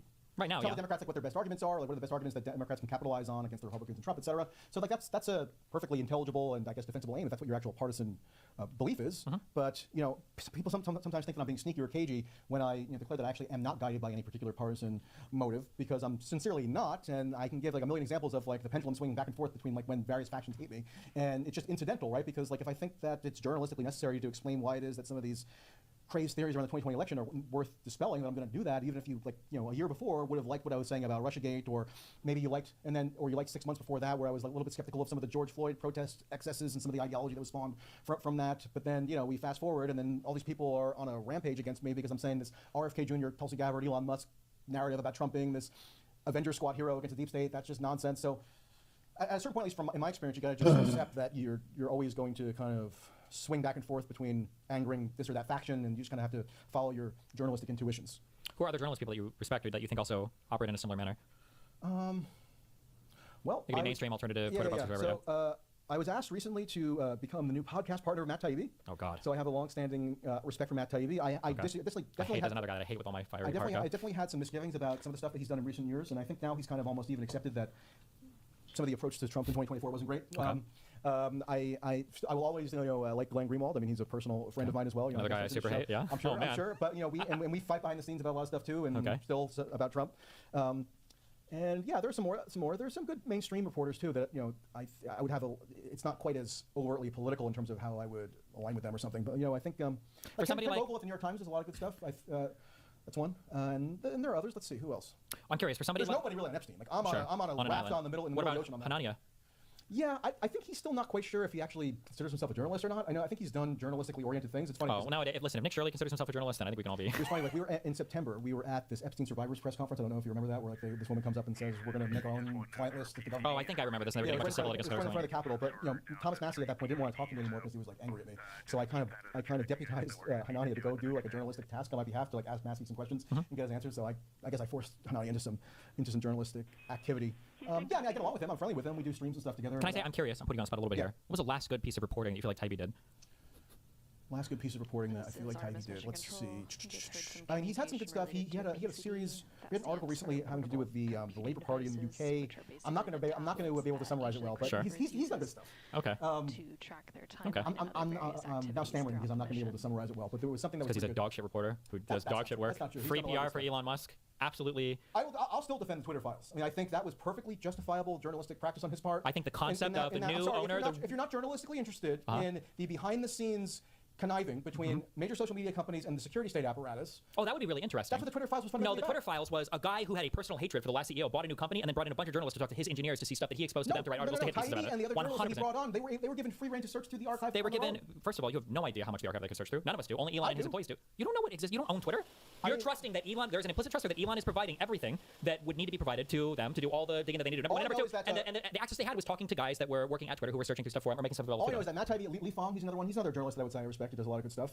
He was brought on with Taibbi to do the Twitter files research. They went to the office in San Francisco. Yep. And they had basically, according to them, and I trust them, they had unfettered ability to search through the materials that were presented to them. Does that mean that like, fucking Twitter files, I don't know. Dude. I'm just saying that what was available to them, they had. I'm just saying in any other circumstance, I think that people would have looked at that story a lot differently. Where How the new is this still wealthiest man in the world happening? who just bought a company who had personal hatred for the last owner of this company on a platform that was bullying him, bought the new company and brought in a bunch of journalists to write hit pieces about the old owner. Well, Elon didn't even hate Jack Dorsey. Jack Dorsey supported Elon taking the company over. It might at some point, I think, transition because Jack got weird or whatever, but Elon was deeply personally bullied by a lot of people on Twitter and everything related to, because Twitter was back at the time, people Twitter was considered a somewhat like woke-ish platform, right? And Elon's whole political identity. There was a lot of convoluted speech regulation going on around like dead naming trans. Sure, yeah, and people get real. Oh, and yeah, the trans is. is animating 51% of the Republican heart, okay, and has been for the past 10 years or whatever. But I'm just saying it went beyond that. I mean, it went beyond just the trans stuff. Okay, there was always a very convoluted speech codes that they were debuting. I'm just saying that if a billionaire bought a company, let's say me and Jeff Bezos start fighting a ton, and then let's say tomorrow I buy the Washington Post, and I bring on new reporters to write about how horrible the Washington Post used to be under the old ownership, who happens to be a guy that I had huge beef with, and a publication that was like writing a bunch of bad things about me, everybody would look at that and go, okay, bro, you brought in journalists to do hit pieces on the old owners that you now control the access of information they have about them, right? That's like a crazy set of circumstances. Regardless if the reporting was good or bad, like just the start of that is kind of crazy, right? It's kind of crazy, right? Irrespective of whatever Elon Musk's motives were, right? We still had a bunch of unimpeachable, verified primary source material that chronicled the surreptitious coordinations that were going on between a major social media company and aspects of the national security state. Sure, but I mean, like, I feel like you could read the primary source documentation. You have to take Matt Taibbi or Li Fang or anybody else's word for it. And to me, it was a very illuminating window into how that stuff works. Yeah, but I would say the vast majority of the people that even bring up the Twitter files never even read them or engaged with them at all. I mean, so, a like, for instance, a lot of people are dumb. I'm not going to dispute that. Sure, no, I know, but like, it's not like I see Taibbi or these people fight against these interpretations. But like, one of the things that stood out to me a lot when Taibbi was reporting about like Twitter's coordination with the federal government, like the two big takeaways that people never seem to get from this, because they've never read the Twitter files, is that one, Twitter, generally speaking, didn't cooperate with the federal government. There were a lot of huge lists that were sent for banning people, whatever, that they ignored. And then two was that there was one email where Adam Schiff, when he was a congressman, tried to contact somebody at Twitter to ban a bunch of accounts, and it seems like they didn't take action. Sure, they were like these might be Chinese. But I would still like to know that Adam Schiff or his office were trying to get that done. That's fine. And you can know that. That's okay. But then two, like one of the largest talking points had to do with that laptop story. And Taibbi's like claims on that were that there was zero involvement between the FBI and Twitter relating to that story. And I remember his specific tweet. He said there was no back and forth between the FBI and Twitter for this story, and that might have even been the problem. There was literally no communication. But most people will say like, oh, well, we saw in the Twitter files that people like the FBI were lying about the laptop story and stuff like that. And then all the emails that you do read about Twitter, figuring out like around the laptop story, especially around what to censor, what not to censor, none of it to me looked like we're evil people and we got to follow the government censorship. But like a lot of people who were genuinely in the wake of like Cambridge Analytica and everything else were trying to get things right and didn't really know like what the path forward was. We're trying to figure it out. There was a lot of overreach. I mean, Twitter when you say overreach, well, I mean, but Twitter did at the time, and this was like I think October of 2020, right? So it was not long before the election. They did ban links to a New York Post article on the Hunter Biden laptop. I'm not saying the Hunter Biden laptop story is the most monumental story in American political history. Sure. But I'm saying I remember I tried testing it out myself, and you couldn't tweet the link or even send it in a DM for less than 1 day. Yeah, for less than 1 day. Yep. Okay, fine. So I would still like to know how that policy came about, and the Twitter files did shed light on what the thinking was behind that policy. Less than 5% of people will know what you're talking about, though, because people will assume that the Twitter files confirmed that story was censored at the behest of the FBI, which was Trump's, by the way. No, I think my memory is I have to go refresh my memory on some of the granular details of it, but my memory was that the social media companies were kind of priming themselves, sometimes in concert with some government agency, but almost on their own accord, to prove to the public and to their government regulators that they were not going to succumb to any kind of foreign interference campaign as they allegedly had in 2016. Sure. So they instituted all these policies that like went above and beyond in terms of potentially curtailing the distribution of certain materials that might be attributed to some foreign actor. And that's what happened with the Hunter Biden laptop story, which I'm sorry, again, I'm not saying it's the most momentous scandal in history again, but the material on that laptop was proven to be authentic. So but we still don't know if that was a Russian-planted story or not, though. We don't know. It was. Well, but what I'm saying is, sure, but it would dramatically change. The emails were all authentic, even if arguably or allegedly they could have been disseminated as a result of some actor connection. But that's that would be one of the most important parts of the story, right? Is knowing who disseminated that information. Because like the transparency. It'll be interesting to know. No, not interesting to know. It's a fundamentally crucial, one of the most important parts of the story. One way or another, the authenticity of the materials. No, but it would give you. I think that it would change a lot. Let's say that it came out that you really did kill a dog when you were 22 out of anger, right? Let's say that I have not. Let's say 50 accounts on Twitter are posting that, right? I'm looking at you and I'm like, okay, that dog killer, that's bad. And let's say they have proof of it. It's like, okay. Let's say that there was a new law that was put into place that says that you now have to know the country of origin of everybody that's tweeting a thing. Let's say that I see that 48 of those 50 Twitter accounts are posting from Russia. Now I would know the fact about you, but it would change the lens through which I perceive that information. Because now rather than seeing that you're a dog beater, now what I'd be thinking is, okay, Russia really wants me to know that this guy's a dog beater. Why? It would change dramatically how I would perceive the information in our landscape. But journalists have acquired information, and therefore the public has acquired information. Journalists have acquired information from Giuliani. From a whole host from Giuliani, who passed it to the New York Post. Criminal sources who maybe initially obtained the information through the dodgiest possible means that you can imagine, and that is interesting in terms of how the information got acquired. Yep. But I think you have to kind of separate that from the authenticity or lack thereof of the information. It's inseparable. How? Because who is publishing it tells you a lot about why you're reading what you're reading, right? Like there's a ton of information you can read. But it doesn't change the authenticity of the actual material. No, but nothing. You don't perceive anything in a vacuum, right? Like if you're getting leaks from, like the fact that somebody, when Putin is speaking, right? Oftentimes he's speaking, it's political propaganda is a lie, right? Or sometimes it'll be a lie. Or when leaders of countries are speaking, it's a lie, right? But that doesn't mean that just because something is a lie doesn't mean that it's arbitrary or that it's random, right? The lies that they're speaking for a very particular purpose, and it's good to know why they're saying the things that they're saying, right? How about this? So in the Podesta emails, right? This is crazy. One of the things that was unearthed in those emails was the transcripts of speeches that Hillary Clinton gave to Goldman Sachs and other major banking institutions that she had promised during the primaries with Bernie Sanders to release and then never did. Well, she wasn't president, but yeah, she didn't get elected. No, what? Did she say she was going to release them during the primaries, or? Yeah, she did. Okay, I don't remember this, Bernie Sanders, and she never did it. Okay. But we finally got the transcript of these speeches as a result of these WikiLeaks releases. Now, even if we want to stipulate that the origin, that the reason why we got the WikiLeaks release is because some Russian connected hacker got him and then put him onto WikiLeaks. How would that change how we view this transcript of the speech itself, which was determined to be authentic? It was unassailably authentic. You can have a view of the transcript itself, but all of this is being taken into account in a broader political context. It would make me look at the leaker as somebody who really doesn't want Hillary Clinton to be president, and that would influence how we view other policies. When you've got people like Assange explicitly saying they're not leaking about Trump, and all the leaks happen to be about the other side, it changes a little bit the way that I view leaks. One is because there could be stuff, like, in my mind, I don't know if you believe in this epistemically, if you've got two parties, you're better off having no leaks than just leaks of one side. Because I think partial information can be worse than no information, because it can lead you to totally crazy conclusions. Like, for instance, the Democratic Party is so corrupt and horrible and crazy, but the Republicans must be clean because nothing of their shit gets leaked. Meanwhile, we've got Witkoff and World Liberty Financial and Trump Phone and the Bitcoins and everything else going on, and it's like, holy fuck. I mean, I'm always in favor of the more information, the better, even if the partisan distribution of who the information impugns is not even. But like, so, for example, in 2020, we finally did get some of Trump's tax returns. We got like, it breaks my heart. First of all, it was like 2 pages. It was like the front of his 1040. But like 10 years ago. No schedules, nothing else, but yeah. Whatever it was we got though. Does it really matter that much to you what the motive of the leaker was? I mean, it could be an interesting side story to be aware of, but I'm more interested in the actual material that was provided. I think it would heavily influence how I would view the material, and I think it would be monumentally important to know who the leaker was. What if this got leaked 2 days after Trump came out and gave a speech about how much he hates Israel or something, and then you find out like the Mossad was the one that leaked it to who's the name of the lady? It's not Nancy Grace. I don't know why I want to say that. The lady who does it was on MSNBC because I remember watching it. She hyped this up for like 24 hours. Yeah. It was Maddow. I think and it was such a nothing burger. But it would just dramatically change the way on how you do things. Or also, like in this hypothetical, let's say you've got two politicians. Let's say that both of them have murdered a person. Okay, but let's say going back to these murder. Okay, let's say that both of them had stolen a ton of bubblegum from a gas station. Okay, so we've got two politicians. Okay, and one of them stole a ton, or both of them have stolen lots of bubblegum from gas stations. Let's say that you find out that one of them has stolen a lot of bubblegum, but you don't find out about the other person. I feel like the issue with that is that now when we're looking at these two people, we're making assumptions about this person, but we're also making assumptions about this person because it hasn't leaked on them, and it's giving us a one-sided perspective that might actually be worse than if we just had no information at all. Okay, so then we would both evaluate them. Let me give you a hypothetical. Let's say in 2020, right? Yeah. I get leaked from somebody something that's incredibly damaging on both Joe Biden and Donald Trump. Yes. Or, sorry, I screwed up the hypothetical. Okay. Let's say I get something leaked from somebody that's incredibly damaging on Donald Trump, but I don't get something on Joe Biden. And they're like roughly equivalent, some kind of financial impropriety. I'm still screwing up the hypothetical. The point is, if I get leaked something that reflects negatively on Donald Trump, but I can't couple it with something that also reflects poorly on Joe Biden, should I withhold the material on Donald Trump just because it doesn't balance out in terms of showing revelatory information on both candidates? I would think that would be totally arbitrary. And although I would welcome anybody to also leak me something on Joe Biden, the mere fact that I have something on Trump would be more than enough reason to put it out there, even if it doesn't satisfy people's cravings for some kind of almost artificial balance. Not artificial balance, but real transparency. But so I think that in that example, I would agree that you should publish whatever. But what if you were somebody who wanted transparency from politics in general, and you were really trying to find some tax forms or whatever else, but you were consistently and constantly only digging on one side, and you finally found something that would change the way that I do it. It's like, well, you're not going to release anything. You don't even search on the other side. So I would find out that all the leaks and everything are coming eventually through these Russian channels. Well, obviously, Putin fucking hates Hillary Clinton and absolutely doesn't want her anywhere near the presidency. So it's not going to be surprising to me that Russia's going to try their hardest to do the Podesta email hacks and leaks. I think probably that laptop story. I think was a Russian planted laptop. Like all of these things releasing from one side. I don't think there's any evidence that was a Russian planted laptop, but it doesn't even. I mean, like there could be something shady in terms of Rudy Giuliani acquiring it from whomever, but I don't. Like we know that I think ultimately that the drive that ended up. Russian planted, that kind of gives the impression that it must have been inauthentic material that was pilfered from the laptop when it's all proven to be basically authenticated. Whether or not it's important, some of it probably. But when we say authenticated, like material, I mean, it was real. Yes, but like an amalgamation of stuff. Sorry, I'm like different time super periods focused and different on boxes, and this was put there because somebody wanted issue somebody with to see these it all. mods Like it wasn't just like a right laptop now. with like random files in a folder. It was like but like that. Yeah, I'm just here to. No.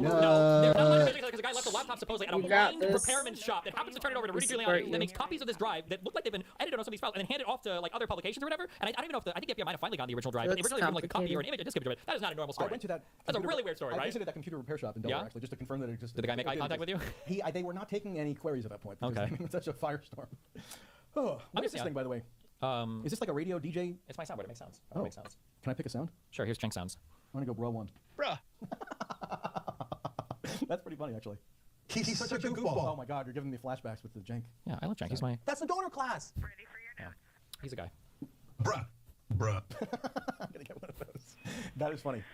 How are we doing on the stream here? Are people enjoying this, or are they angry at me? I mean, I always assume that most commenters anywhere that I appear on the internet now will just loathe me. That's good. If you don't have haters, you're not trying, okay?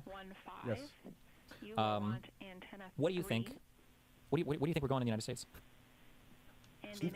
What? That's a very open question. Do you think that? How long do you think? I almost want to sing a song.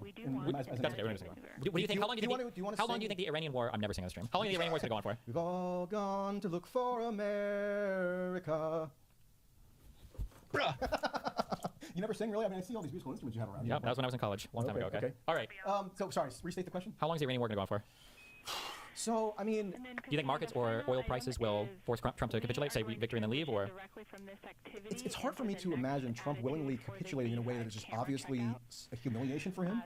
Meaning, if he just says, okay, guys, pack it up, we're going home, we're just going to declare victory, and Iran continues to restrict passage on the Strait of Hormuz, and continues to... Well, I think Iran would stop.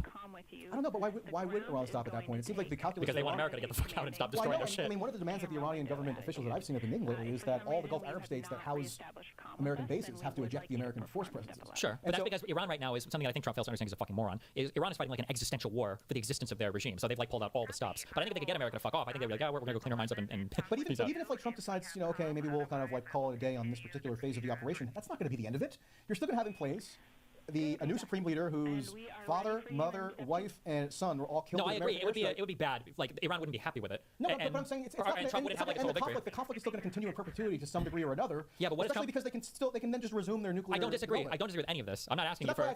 That's why I'm saying the whole thing is fucking retarded. But like, it's like, what are we doing right now? But that's do you think Trump's going to survive $200 a barrel oil, or we're looking at losing the Senate from the Republican side? That's not even supposed to be possible. But that's why I question whether there's even a scenario where Trump could just do this kind of premature withdrawal or something and end this current phase of the conflict, because that's just going to allow for like an even more radicalized and emboldened Iranian government to, first of all, declare that they defeated the United States, which I don't think Trump is going to take kindly to. Yeah. And declare that, Trump, now they're probably going to declare a new fatwa against Trump or something. And they're probably going to tell lots of people to take retaliatory action against Trump. So I think that, like, by the logic, to the extent that you can discern any logic, which you really can't in terms of why this mission was launched, what Trump said the night that the bombing started probably is the only viable outcome from his perspective, which is regime change. Otherwise, I don't see the scenario where Trump can just, like, pick up his ball and go home. So I'm doubtful that even if there is economic ramifications here that are very disruptive to the global economy or whatever, that they really even can just quit. Because, like, I understand, but I feel like negotiate a political settlement with the United States at this point. Well, to survive, right? Or maybe they think that, look, they withstood this onslaught from the United States and the regime is still intact. Yeah, but they're not really surviving, right? Like, they're getting fucked. They're getting kind of decimated, sure. But like, I don't even know, like, who could, like, there has to be some political settlement, right? Israel's strategy seems to be to just take everybody out. I understand what you're saying. Barjani guy who. I agree with what you're saying under ordinary political analysis, but like Trump and the like populist type people, especially Trump, have this ability to just waltz from one thing to the next. Like, I feel like the largest thing was if you were reporting on tariffs when these things dropped, it was a nightmare because they would change hourly, and there were so many times where Trump came out strong and then like, oh no, it looks like interest rates might be ticking up, or there's talk of China, there's talk of like Japan and Canada selling their treasury bonds, or the stock market is starting to dip hardcore, where it seems like Trump is willing to walk back as soon as he feels like there might be actual on paper ramifications. I say on paper, yeah, on paper like ramifications where people's portfolios are measurably changing. Or fuck, I saw pictures of gas today. I don't know if this was real or fucking bullshit, like $7.50 or $8.50 a gallon in some fucking place.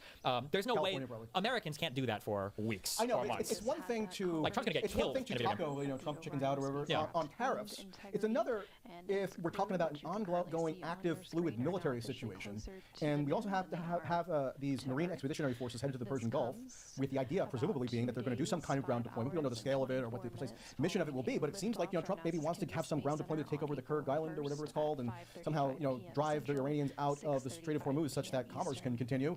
And so I just think it's categorically different to say, as a matter of economic policy, maybe the pain being caused by this broad blanket imposition of sanctions is something I can rein in if the markets drop, and having a live military situation with like thousands of American troops in the fight and lots of other interests in terms of the Gulf states and Israel, whatever. It's just not something that Trump can just wave a magic wand and all of a sudden be done with in the same way that he could do with tariffs. I mean, under ordinary circumstances, I would agree with you, but I think in this, I think he literally can. I feel like he's going to pull everybody out. What do you think he's going to do? I think we're going to leave and he's going to say we won and then just be done with it. Because these gas prices can't persist like this. Because like authoritarians have the benefit of not having to respond much democratically because they don't care about that. But like there are limits to what people will tolerate, such for like their personal safety or other things. And I just can't see Americans tolerating that much. But how do we know that Iran is going to even allow the Strait of Hormuz to reopen if the U.S. withdraws? I'm just guessing, but my guess would be it would take the American boot off their neck. Like Iran historically has played by the generally understood rules of war in every other thing. Even when our B2s or whatever came in and fucked up calibrated the reprisal. Yeah, 100%. And then they announced like they killed one person. Like we won their shit, right? But now they're saying, look, we're not negotiating with the United States anymore. Because the United States is saying we're not stopping until your regime is dead. All of you are gone. So I think the U.S. like, okay, we're going to change our mind back up. I think that. So what Trump's going to say, oops, take it back. Here's an olive branch. I don't really see that. I think Iran would desperately jump on it because Iran is never surviving this conflict in the long term. Say what you want about olive branch too. I mean, there's new supreme leader who we've never even seen on video. If they wanted a leader, they could find one.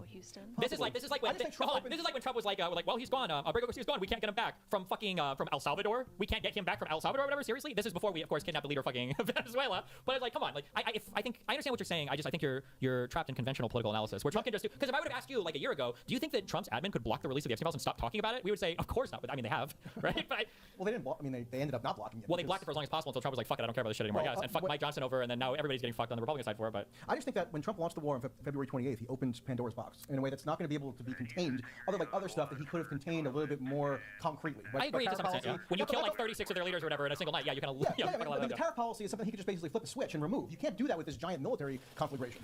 I mean, he could just say, fuck it, I'm leaving. He tried to at the end of his first term with Afghanistan. He was like, let's blow everything out, fuck this shit, you know? He could, but then, you got Israel that still has its own kind of agenda to some extent that is more thoroughgoingly regime change, but Trump seems to agree with that. And that's why he gave the speech the night of the bombing starting and said, look, Iranians, rise up, overthrow your government. Yeah. That seems to be what he wants. And it seems to only be escalating. And it seems like that, just the past couple of days, I mean, there seems to be a lot of reporting indicating that there is a planned ground operation of some kind, which is why these Marine expeditions 2,000 Marines or whatever. Yeah. And then there was another one that left from San Diego, I think. Once we start having ground troops committed, then we're in an area where I would agree with you, just like physically. Like, right now it's an air campaign, and Trump can say do whatever the fuck. Like, this administration's cooked anyway. The Republican Party is cooked this fuck right now anyway. But if we start sending in Marines, if we start getting people on the ground, one, you obviously when you start setting up the logistics, you have people there, you got a whole thing going on. But two, the thing that people don't consider often is if there's a big attack, then ends up killing like 30 or 40 American soldiers. Now we're fucked because now we're stuck here for a long time. Now the American people are going to start to we're feel rocketing even higher and higher up at like warp speed on the escalation ladder. Unfortunately, yeah. Because even for weeks now, like people in the administration, especially Mike Waltz, but others have been telegraphing this idea that there might need to eventually be, and Trump has even signaled openness to this, to be some sort of ground deployment to retrieve the nuclear material. Uranium. Yeah. So this has always kind of been in the cards, right? And maybe like they'll justify it by saying, and you often see this, it's not boots on the ground if they're special forces, or if it's not like some giant deployment of the once you army. start having like the army and forward operating bases and all this bullshit. If it's not something on the order of Iraq, then it's not really boots on the ground somehow, as though these special forces guys are wearing slippers. Sure. But I just don't really see much reason to think that the cycle of continuous mutual escalation is going to level off anytime soon. And I think that was foreseeable just when Trump decided to open this can of worms of like unknown parameters and unknown. I mean, who could have guessed that he would have? I think this is true, right? Yesterday, did he lift sanctions on Iran? They paused sanctions for like a period of like about a month on oil exports. Sorry, yesterday, so they right? are taking some actions to try to mitigate the economic impact. In like the goofiest way possible. But they're still trying to take some mitigating actions, right? Which maybe they could cite as something that they're doing to try to address people's economic concerns around this without just kind of nixing the entire military operation prematurely. I don't know, like Trump has been saying for weeks, and Hegseth and others have been saying for weeks that basically we've obliterated their entire military capacity, right? And yet, like I think it was just like 3 days ago, that Hegseth said, today will be the most expansive strike package is how he phrased it, on Iran, meaning the most intense day of airstrikes on Iran of the entire war, just like yesterday up to that point was the most intensive day of airstrikes. So it seems like they're just kind of like escalating further and further and further, and now you have even reports that Saudi Arabia and UAE might be willing to take offensive military action to because they keep getting their assets struck by Iran, and they're usually disposed not to get involved directly, but there's now political pressure mounting on them to maybe even get more intensively involved. So wait a second, my bandwidth is taking right now. I don't know why. Wait.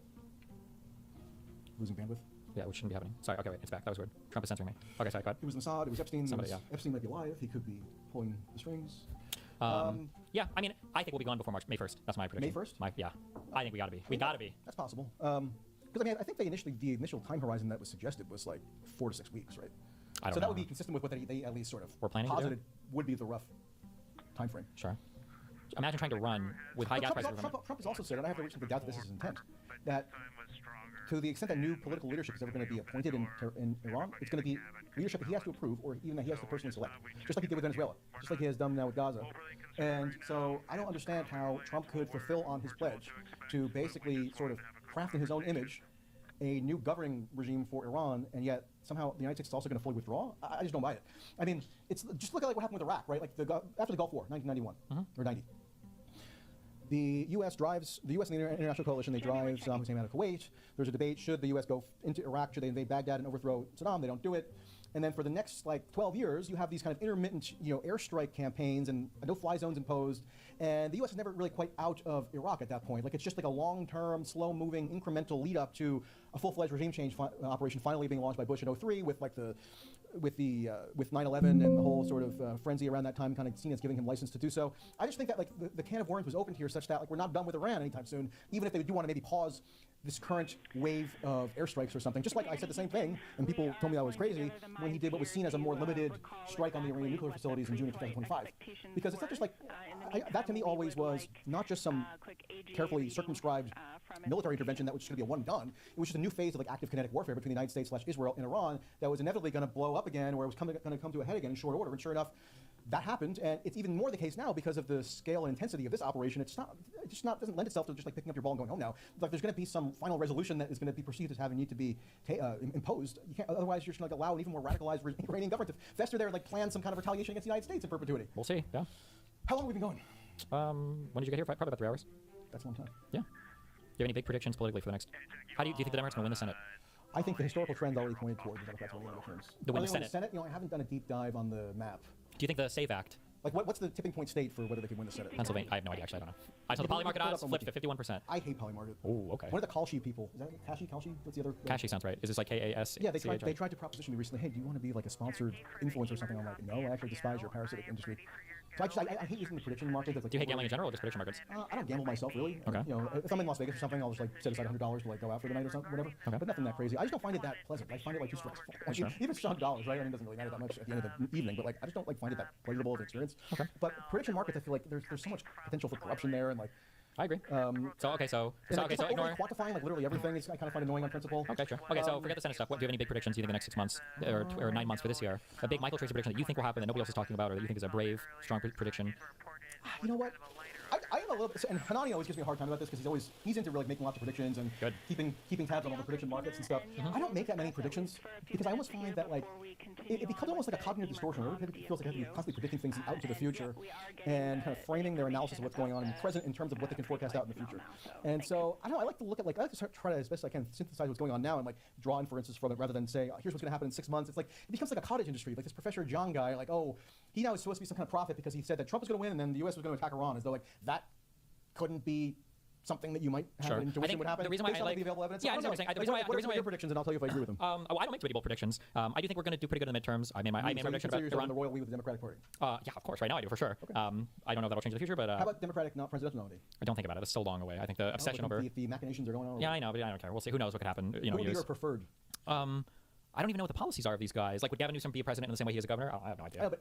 I like Newsom. Okay. I like Newsom. I like guys that bully Republicans. That's all I care about right now. I mean, he mixes it up at least. He does. Well, I was going to say, the reason why I like predictions or appreciate predictions is because if you feel like you have a keen insight into politics or stuff going on in the past and your analysis is good, ideally you should be able to project some of these things somewhat into the future. The thing that I don't like when I've argued with all these fucking losers, the Glenn Greenwald, I'm just kidding, not happening, but like the Alex Jones, the Alex Jones, the Tim Pools, like all these types of people, is they're always doomsdaying. They're always giving the worst, the dumbest predictions ever, the craziest shit ever. They're always saying so over and over again. It's like, well, Glenn does many predictions. Alex Jones, yes, of course he does. Because he also thinks he's some kind of prophet who has like exactly. But I think that if you have somebody who's made a bunch of predictions and all of them have been wrong over and over again. Jake does that constantly. Yeah, then I think that gives that's good to know. Yeah, but it's good to know because these are the guys who, because what is voting besides like kind of making a prediction, right? In a way, when you vote or when you vote as a candidate, you're saying I think this person's going to be better for the country than this person. So like if I look at Dave Smith, right? Okay, well everything you predicted about Trump, which you prospectively should have been able to know was going to happen, like the opposite of what you said would happen, and you should have known better. I think it should cause people to hedge a little bit more on his predictions in the future. But like there are no accountability mechanisms for punish to constantly get things wrong. So rather than making a prediction in 2024 about what I saw as likely to come in a second Trump presidency, what I focused on doing was to say like a Dave Smith type, look, the image that you're putting out of Trump and this anticipation that you're kind of ginning up about what a realistic understanding of a second Trump administration would be, it's bogus.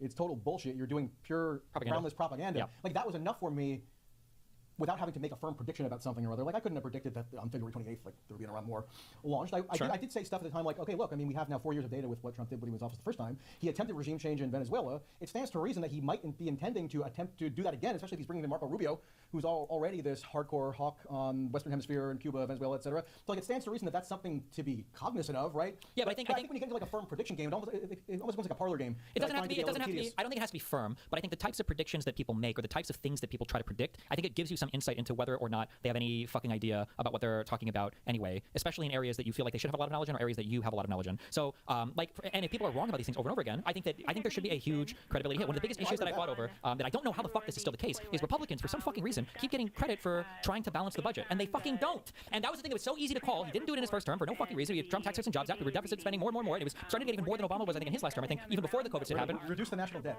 Yeah, exactly. But like all these guys, and especially all these weird crypto finance people that have gotten involved, like, well, I think the debt is the number one most important issue. It's like, okay, then why the fuck would you vote for Trump?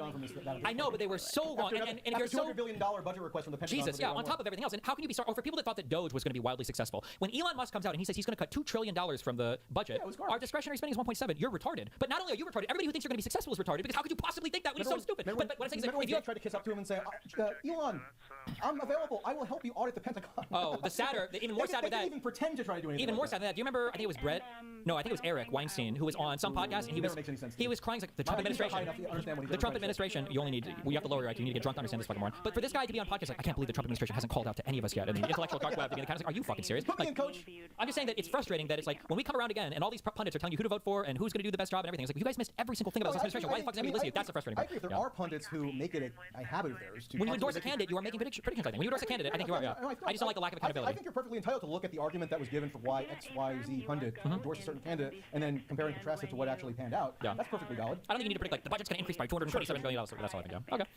All right. Well, do you want any closing final thoughts or Closing parting? thoughts? Would anybody care for another song? Any requests? Does You wanna do a duet? No.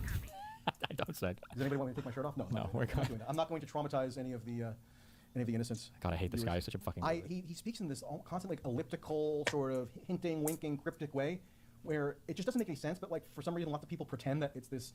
But all these intellectual dark web magisterial insight. All these IDW guys like speak like I this. pulled up this clip. There's a clip of him on Piers Morgan recently where he's talking about like his interpretation of Epstein. And I guess that people are supposed to find it really smart, but it's just like this tornado of pure blather that doesn't make sense. It's just amazing. What are any concluding thoughts from you? Like, what do you make of this? Was this worth your while? I mean, if you're going to be on the stream anyway. Yeah, I'm okay. What would you be doing if I didn't mosey on in? Probably just covering random political stuff. So yeah, it was okay. Yeah, good. I think I enjoyed it. I do think we wouldn't have spoken about any of these topics if Kamala was president. We'd be talking about much better stuff. Maybe so. Maybe we'd be on a holiday to a tranquil Iran right now together, you know, taking a little boat ride through the canals of. We'd be arguing about should we have single-payer healthcare or a public option, or what should we do with all this extra money that we're not wasting at the Pentagon, or not tariffing the entire world. Maybe Canada and Mexico would be sending us brand new awesome cars. Who knows? We could have been building the tallest skyscrapers. We'd have hover cars. Yeah, 99 but there might cents be like, gasoline. there might be active military conflict with Russia over Ukraine at this point. Hard to say. Based. Oh my God, you're speaking right to my heart right now. I know you would Oh really my enjoy goodness. that. I know you would really enjoy that. Let's see. On one hand, we could be going to war with Greenland, Canada, Mexico, getting rid of Maduro and bombing the fuck out of Iran, or we could be fighting with Russia. I would much prefer the Russia Trump fight. basically continues the policy status quo from Biden in terms of the weapons provision to Ukraine, and he's actually loosened restrictions on long-range. So restrictions have gotten loosened, but the Republicans have, and Trump has continued the dramatic fight against Ukraine and supporting them and trying to tie every bit of support we would give Ukraine. If it was a Democratic leader, if it was Kamala, we would be giving more support to Ukraine than Trump is. Okay, but like when the rubber hits the road on a policy level, the policy is basically the same as the status quo. Yeah, but time moves forward. If I show you a 5-year-old and then I show you him when he's 10 years old and he hasn't grown at all, you go, well, I mean, he's the same height as he was 5 years ago. That's not acceptable, right? The support that we give to Ukraine should scale over time, I would imagine, especially with the mission and everything else, but it hasn't. So. Yeah, I mean, I think that the pretense of trying to come to some kind of diplomatic solution in Ukraine, I am favorable toward that on principle. It just has been sort of a fiction because it's not tied to any change in the underlying policy. Also, yeah, wait, I don't think we do sell stuff. I don't know if we give stuff directly to Ukraine anymore. I'm pretty sure most of it is Trump funded came up through. with a mechanism that he claims is these NATO countries paying the United States for these weapons now, as opposed to the costly and politically perilous giant congressional appropriations under Biden, but it's still the status quo. I still don't fully understand how it is that Trump is sending these weapons to Ukraine without charge. Well, I think we're just selling it to getting paid for them. We're just selling it to European people, and then we're. I know, and then but there's also direct provisions to Ukraine itself, and not all of it. Well, it's probably done in the form of like a loan or something. Or I have to do more reporting on it. Actually, I filed some FOIAs, and I'm not satisfied with what I've learned so far. But I'll report back. Doesn't sound like the status quo though.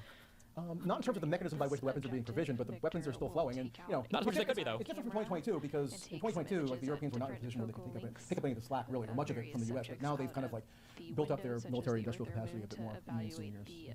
Imagine if they were doing that and the U.S. was still helping. Oh my goodness, we could have so many more interceptors for Trump's war with You and I Iran. would be marching on Moscow right now, and Putin would be hanging from a meat hook. Maybe he'd be hiding underground like Saddam was in a little cave. Okay. Well, hey, thanks for Yeah, I chatting. enjoyed this. I appreciate it. I hope good luck. What's your next thing? And I get, your next like- debate or show or whatever. Like, you could tell because we gave him a ride from our meeting to where he was meeting everybody else to eat afterward.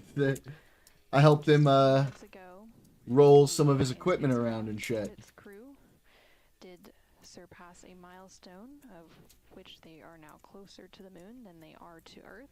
And he does so much work to like help set everything up and take everything down. Like 37,000 miles away from Earth and about 135,000 miles away from the moon.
Yeah, I did help him.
It's the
no free on here? Then Jesus, dude.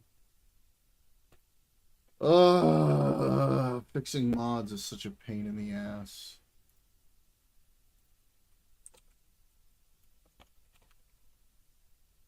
Dude, I've literally spent the whole stream working to try to fix this.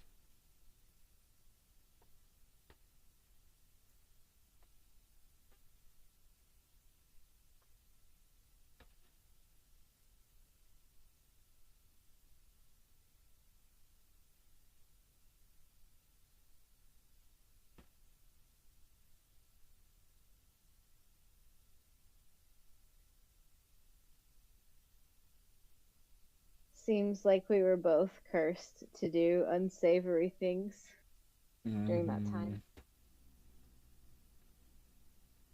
I'm sure fun was had too, but yeah.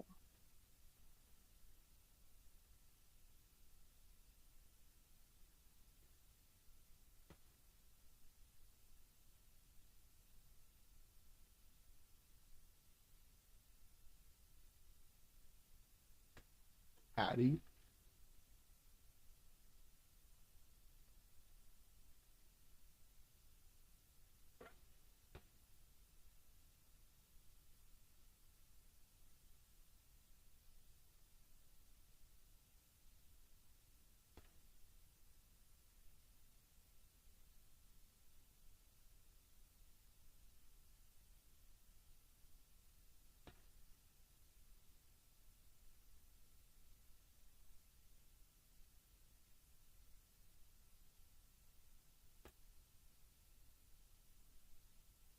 Huh? What stuff? This,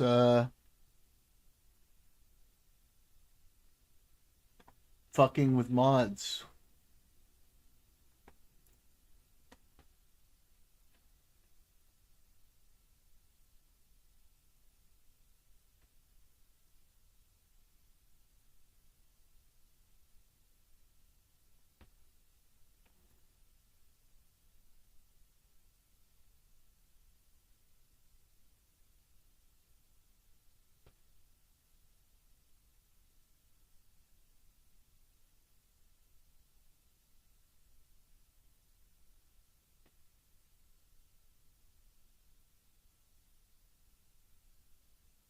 Nice. Cocktail glasses. Okay.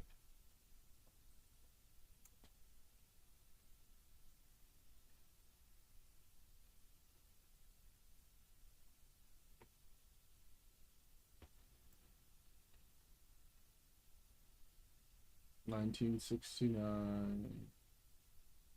Moon landing. Gotta be Amsterdam, right? Yeah.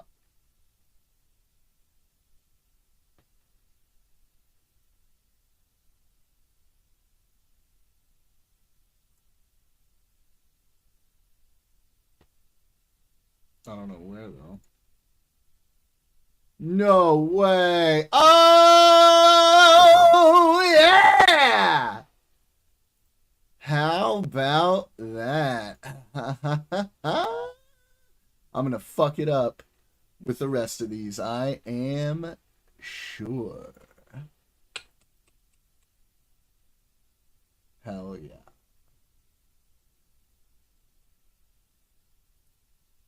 Oh my god. That's a Jimmy Carter.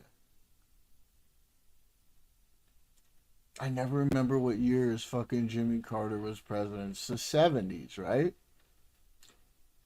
Where is this? India?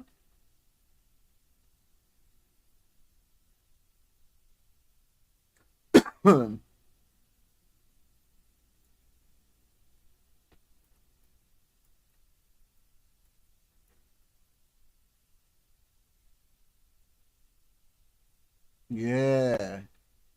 Yee, right?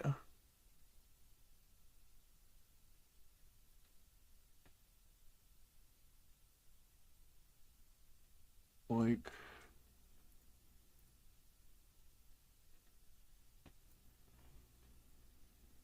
down this way. Okay, 78. All right. Pretty close. Okay, we take those.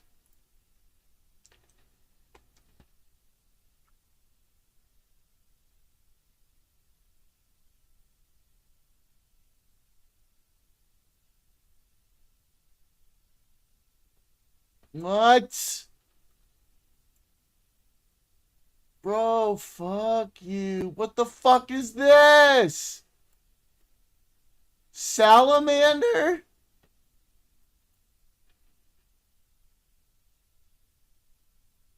Zagreb, Berlin, but those are not places that are near to each other.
This is Artemis Mission Control in Houston, Texas. You're currently seeing a view of the Artemis real-time orbit website on the left-hand side of your screen, which provides live real-time data and telemetry from the Orion spacecraft when we don't have live views from the spacecraft itself. We are currently in an expected loss of signal. And then in the bottom right-hand side of your screen is a look inside of the Artemis flight control room here in Mission Control Houston. Currently on console is the Orbit 2 team of flight controllers being led by Flight Director Paul Cagno, who is in the upper right-hand side of that screen. On board the Orion spacecraft, the crew is currently awake. They are wrapping up some final activities for the day. NASA astronaut Christina Cook is currently working through a Deep Space Network Emergency Communications Developmental Flight Test Objective. Victor is also working on a test objective related to the D5 camera imaging and taking some images at varying focal lengths of subjects such as the Earth and the Moon to evaluate the window optical effects on imagery. And then NASA astronaut Reed Wiseman is working to transfer some data from the flywheel, which is the exercise device on board the Orion spacecraft. And then coming up here in a little bit, CSA or Canadian Space Agency astronaut Jeremy Hansen will support a public affairs downlink event for the Canadian Space Agency. We are currently 2 days, 6 hours, and 1 minute. I don't know where the into fuck mission this is. Following a liftoff It's like probably like Eastern Europe or something. 5 p.m. Central, 6:35 p.m. Eastern, on April 1st. Like Budapest. And the And spacecraft did recently. I don't know, what year do these clothes look Crew like? and the spacecraft are now closer to the moon than they are to Earth. As of right now, they are about 138,000 miles away from the Earth and almost 134,000 miles away from the moon. 60s? I don't fucking know. 1930. Bro, I hate this sometimes. Holy shit.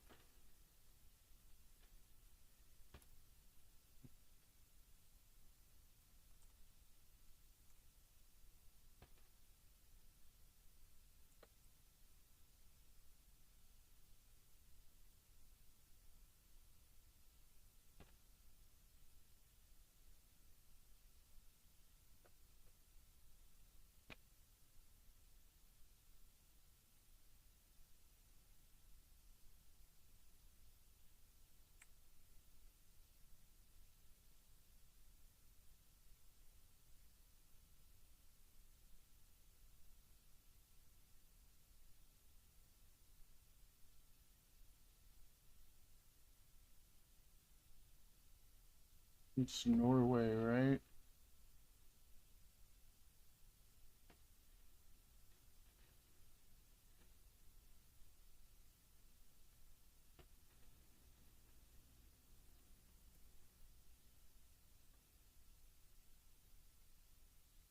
Or is that Denmark?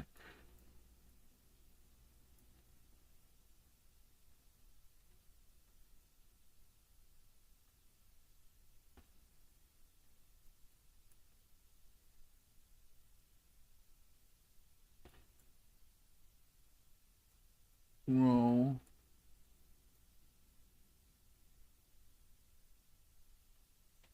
I don't know, dude. This looks like 50s or 40s. 40s. Sweden, of course. Fuck off. I knew I was gonna fuck it up afterwards. Hey, at least I know this one. Okay.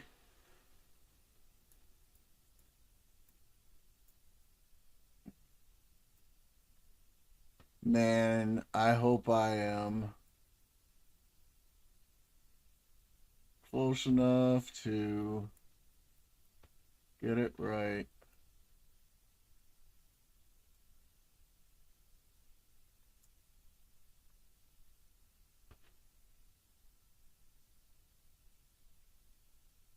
Kennedy Space Center.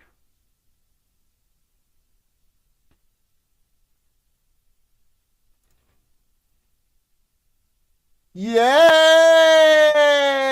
Even with the stupid old black and white ones that you can never fucking tell, there's no clues in them. Fuck you. I still got it.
Okay.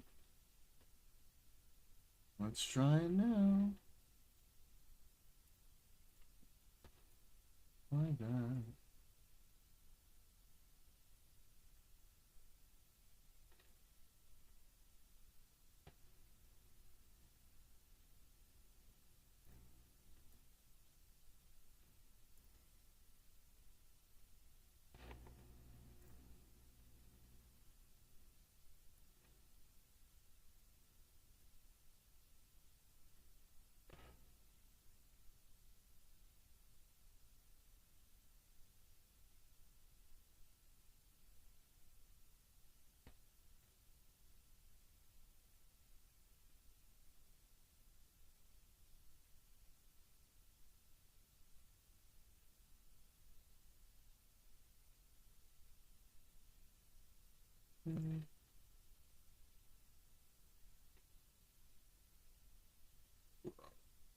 This works. After all of this, okay? I will absolutely suck Google AI's dick. I will give it the best and biggest glizzy it has ever received.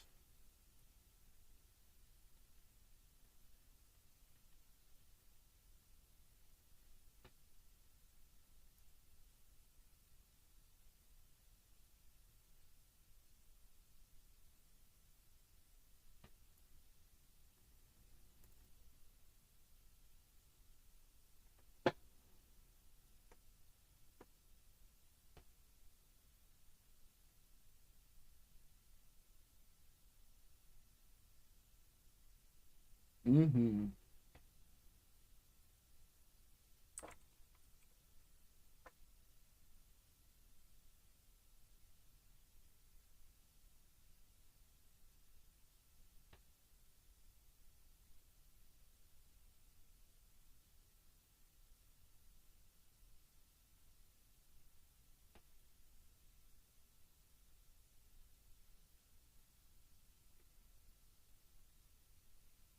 Everybody, please. I'm an atheist, but I need God to bless this version of KSP.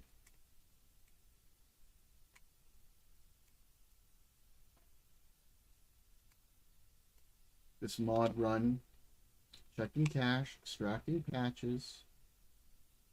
Patches applied, okay. Okay.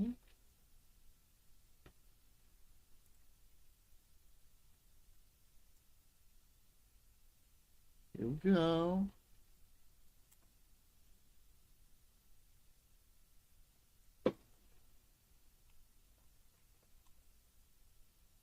Everybody say, oh, please load.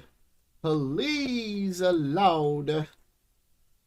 Oh, bless us with a working version of KSP loader. Please. I'm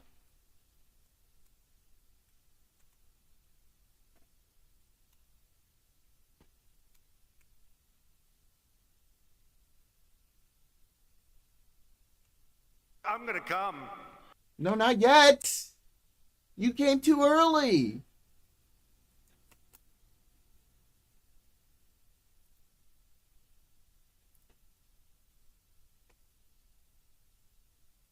You came too early, babe. you. What? What? We're still waiting.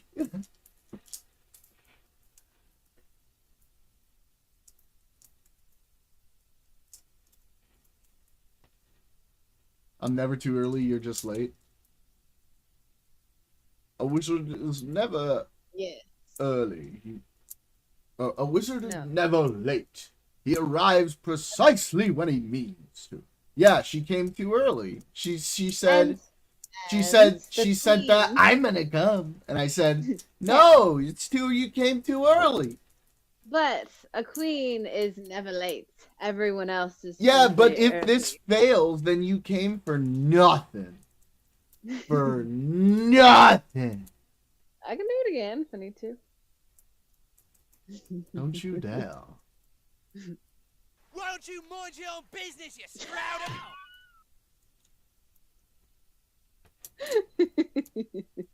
Why don't you go over and suck their dicks if you like them so much? Maybe I will. Rude. Obama. Okay, I'm good. Obama. Wait, am I good? I don't know. Obama. Obama. I love democracy. Barack Hussein. Obama. Now I want broccoli. Huh? Broccoli. Huh? Huh? Huh? Right? Oh boy. Please work, please work. If it's the whole time, it's just been this one patch that the Google AI told me wasn't a problem earlier, and now it's just like, actually, you probably should get rid of that, and that's probably causing the whole issue. I'm gonna shit my pants. Do it. Gonna shit them real hard. Real hard. Do it. Oh my. Stop! That's gross. So uncivilized. That's more like it. I dropped my monster condom that I use for my Magnum Dom. Beta! I'm getting too happy too early. I should be focused because I'm expecting it not to work. You better work, you son of a fucking bitch. Wow. Okay? You better fucking work. Alright? You better not. Wet Jordan ass planning on P-word. being an astronaut. If you don't fucking work, I don't know what's left. I don't know. I don't fucking know. Patches applied. Please write in cash. Write the cash. Saving cash. Oh! Did it?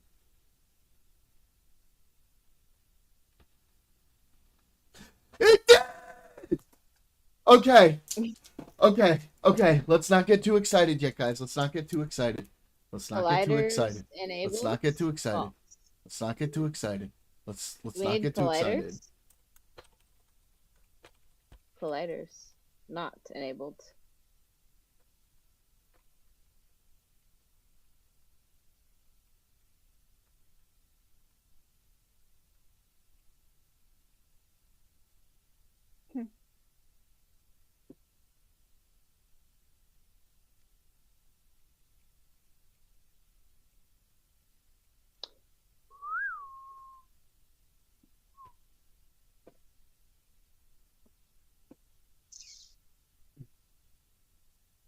Let me tell you, the power of Jesus is in this file right now. It's in this computer. Oh, Lord. Yes, Lord. Lord Jesus, please. Bless me. Bless this Kerbal Space Program save file. This config cache that we've been trying to get it to write for the last 4 hours. Wow. I will come. I will tell you, Lord, right now, I will come in my pants. And I will shit in them at the same time. Lord! That Jesus! is not How dare you? good. So uncivilized. I'm glad your family is not watching this stream right now. I'll tell you that so much, baby. So dumb. Shut up, Wesley. Because they would not approve of me if they saw me saying this shit.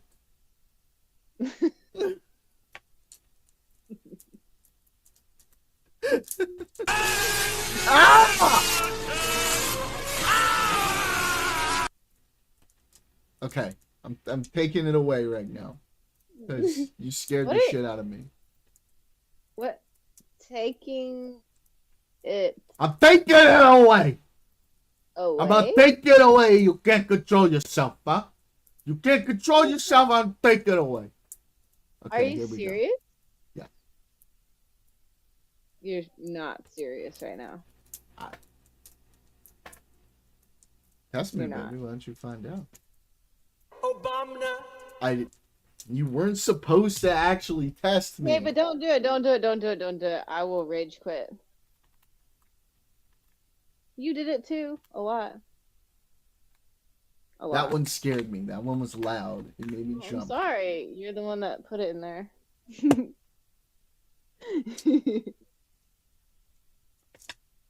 I thought you knew the drill device. Okay. Okay. I should delete it. Okay. Okay. I'm scared.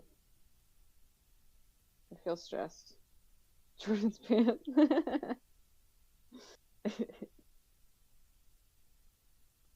They're gone. You blew them up.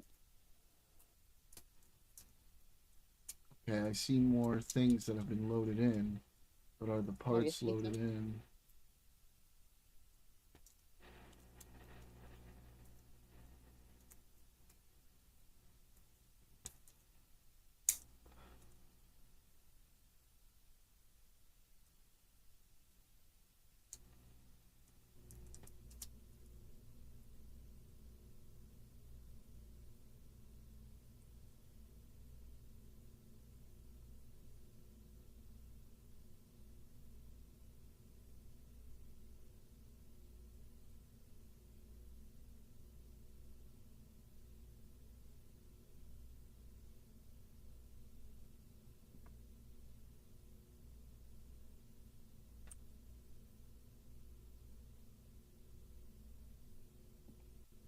Why?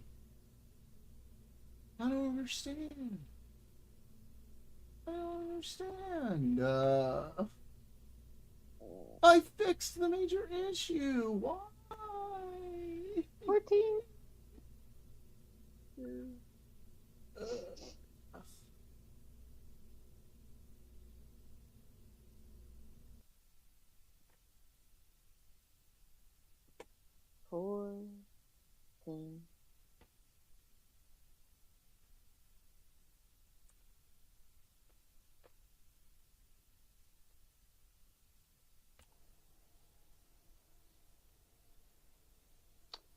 Oops.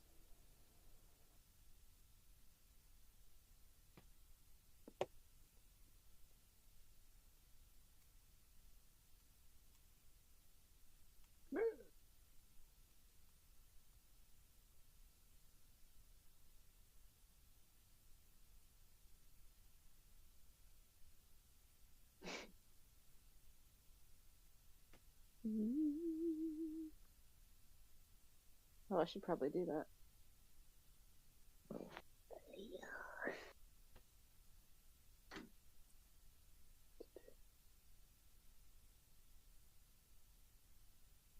Houston integrity in instruction Yeah, 10 of S-band string swap.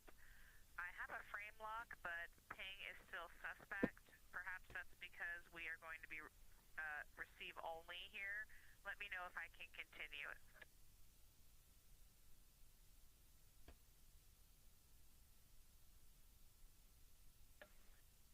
And Houston integrity disregard, I know. And Houston integrity Bro, like I did everything I was supposed to.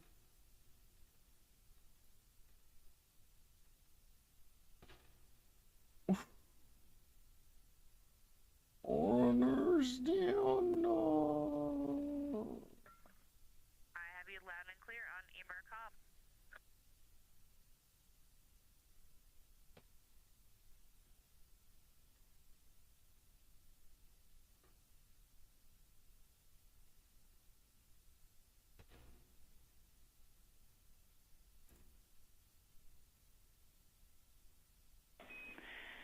And Integrity Houston, voice check. I'm coming up on regular OE1.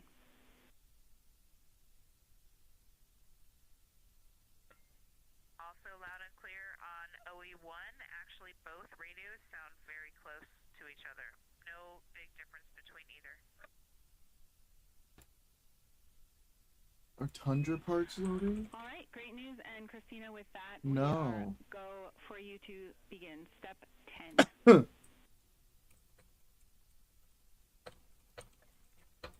In work.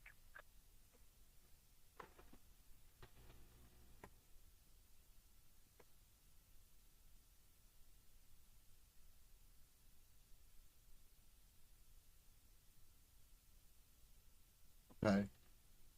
Okay, cool. Okay, let's see. Now I can open the actual fucking config cache and take a look.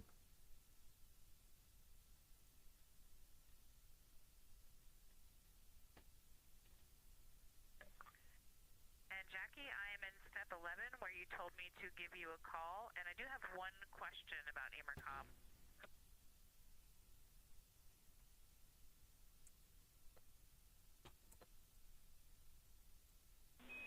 We'll take your question.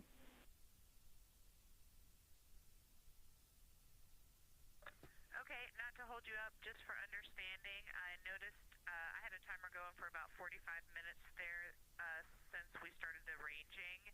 I seem to recall a 45-minute limit for temperatures in TX RX mode. I was just curious, one, if that's a good memory, and two, if we saw temperatures starting to get to their exceedances.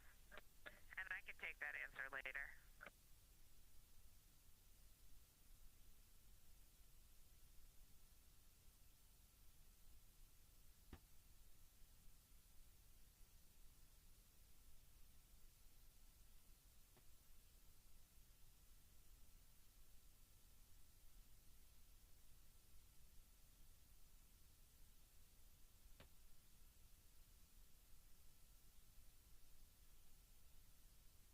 Mm-hmm. And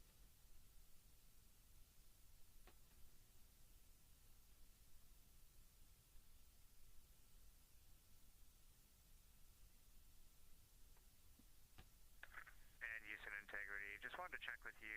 I assume we can't do the PAO test until Christina's done.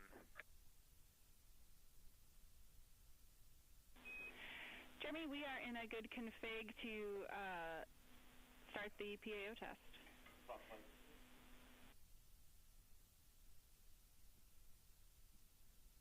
Okay, I'll start it now.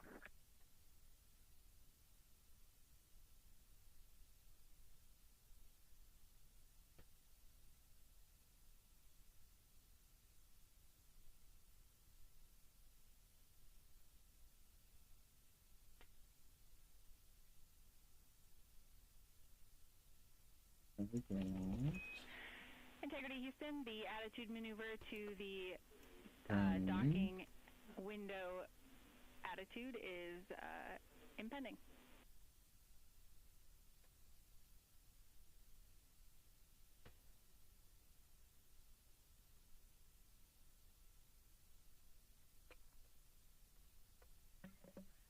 Copy, thanks.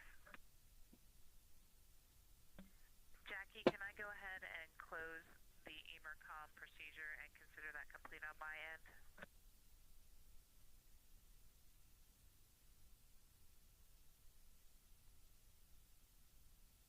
Alright. Hey, Firm Christina, we are ready for you to be done with Emercom DFTO.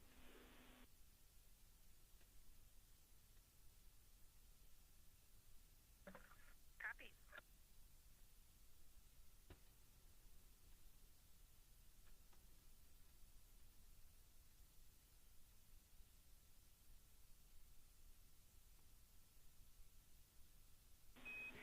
And Jeremy, we have good video again, and we're ready for a scene and voice check when you are.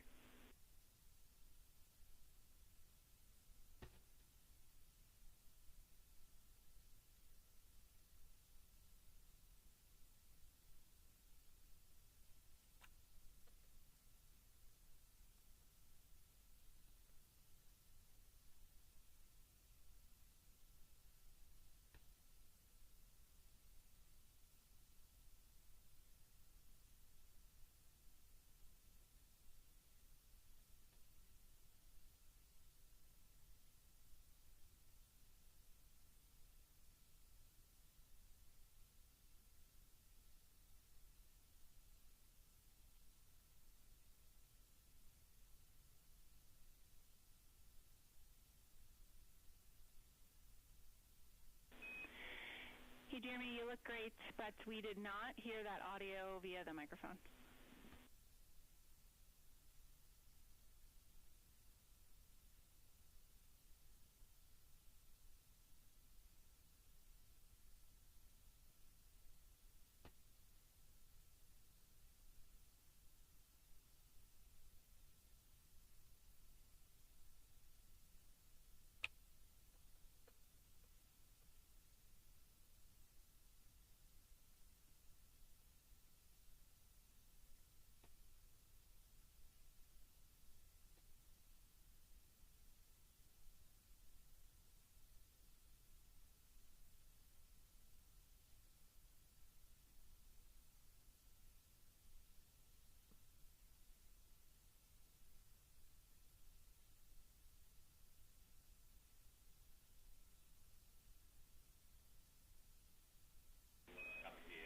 Jeremy, we like that scene and voice.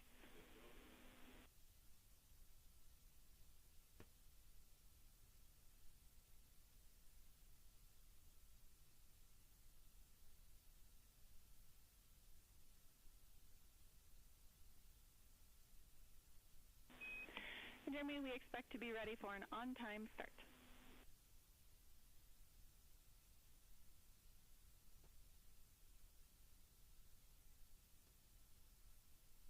What about benches?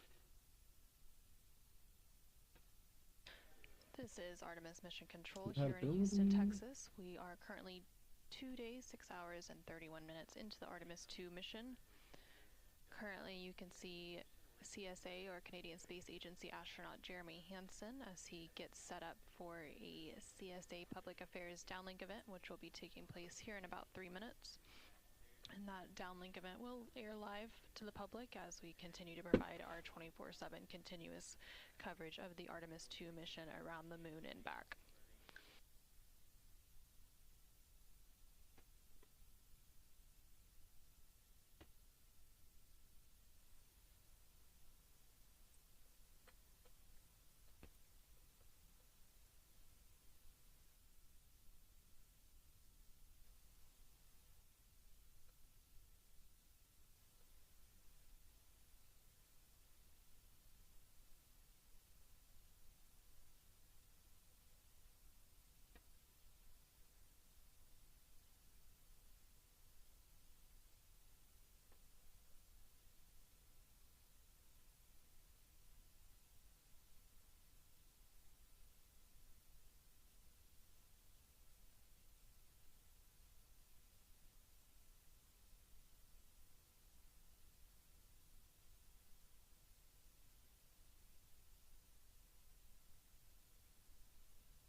Okay.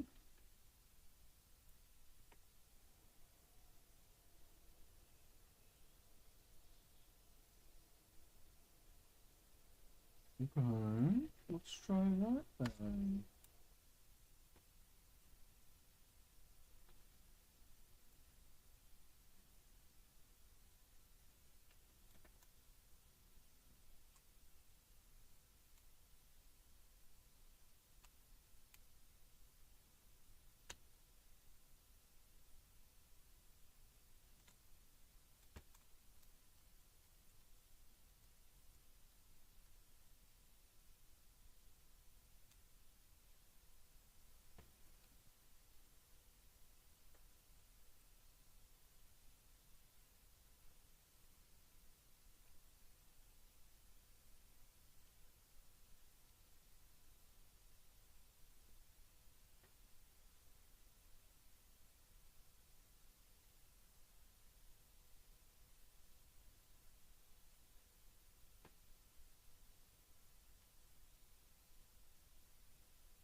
Integrity, this is Houston. Are you ready for the event?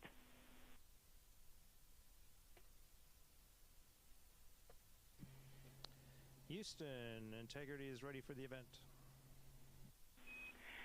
Canadian Space Agency, this is Mission Control Houston. Please call Integrity for a voice check.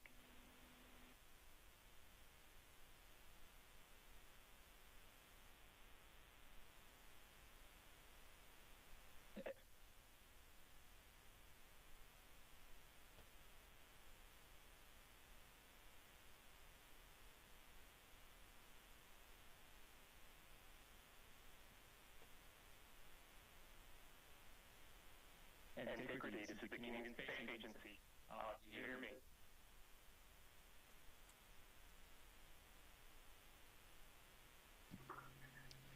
We hear you loud and clear. We're a long ways away. There's probably a bit of a delay, but great to chat with you. I got a few people joining me today. I got Victor and Reed here. Christina's working hard right behind the camera right now. Hello, Jeremy. It's Lisa.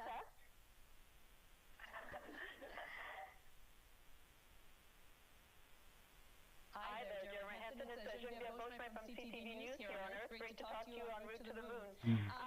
We saw those great images, that great image of the Earth today. I wonder if you can describe for us, though, and for so many Canadians who are following your mission, what you're seeing with your own eyes that really those cameras really can't quite capture, what that's like for you, and as you prepare for that flyby, what you want Canadians to take away from what they're going to be seeing and what you're going to be seeing.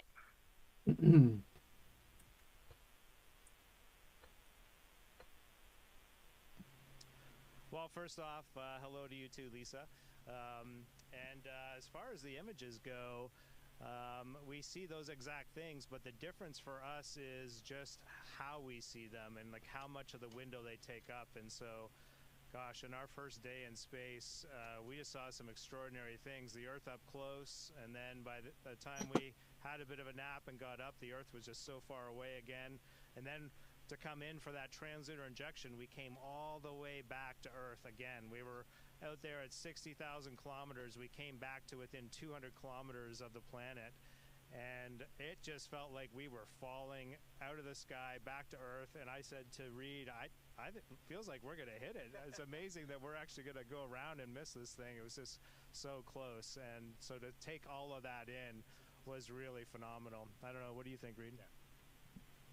Jeremy said, you just said it so well, and it's so fun to watch you as a first-time flyer up here running circles around all of us. You're doing a great job.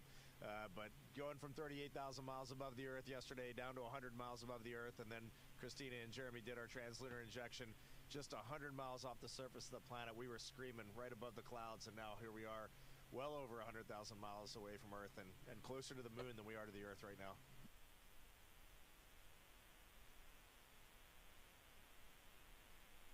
Bonjour, c'est Ami KSP Monet de Radio-Canada. Une question en français maintenant.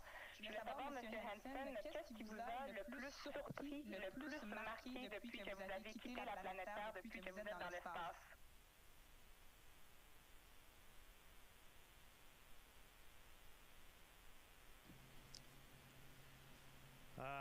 The most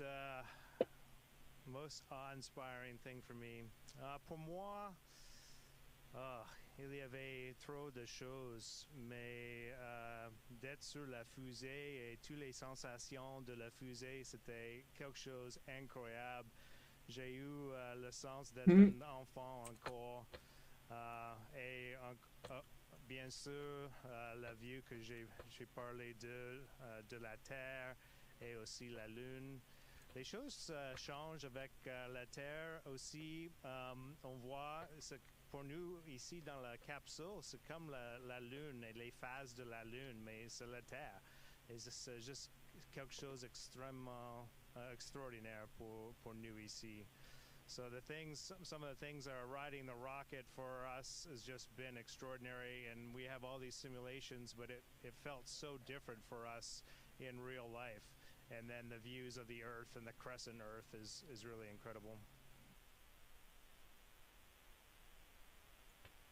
Hi, Jeremy. This is Ivan Semenik from the Globe and Mail. Congratulations to you and Reed and Victor and Christina for everything you've achieved. The pictures look great. I wanted to turn the view around, and maybe you can tell us a little bit about what you're seeing of the moon already. Is it looking bigger to you? And how are you planning to observe? I know you're only going to have a partly illuminated far side. What are you planning to focus on when you're around the back side of the moon? The back side of the moon.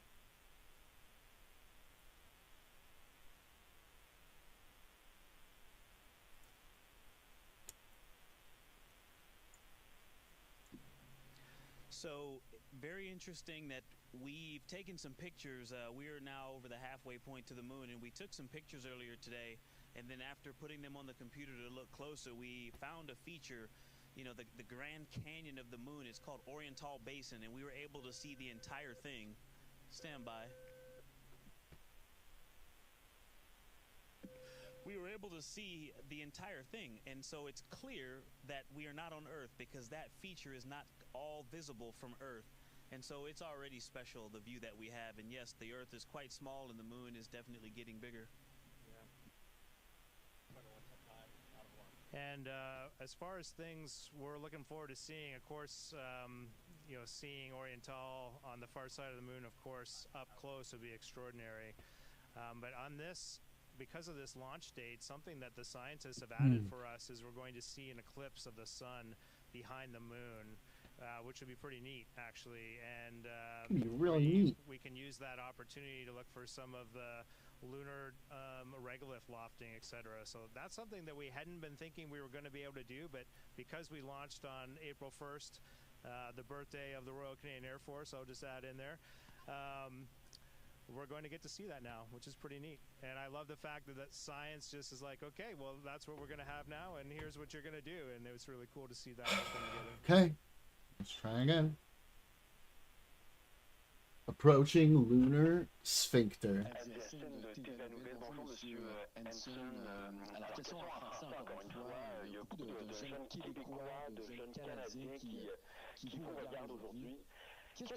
Alright, I had a pee-pee. I'll be right back.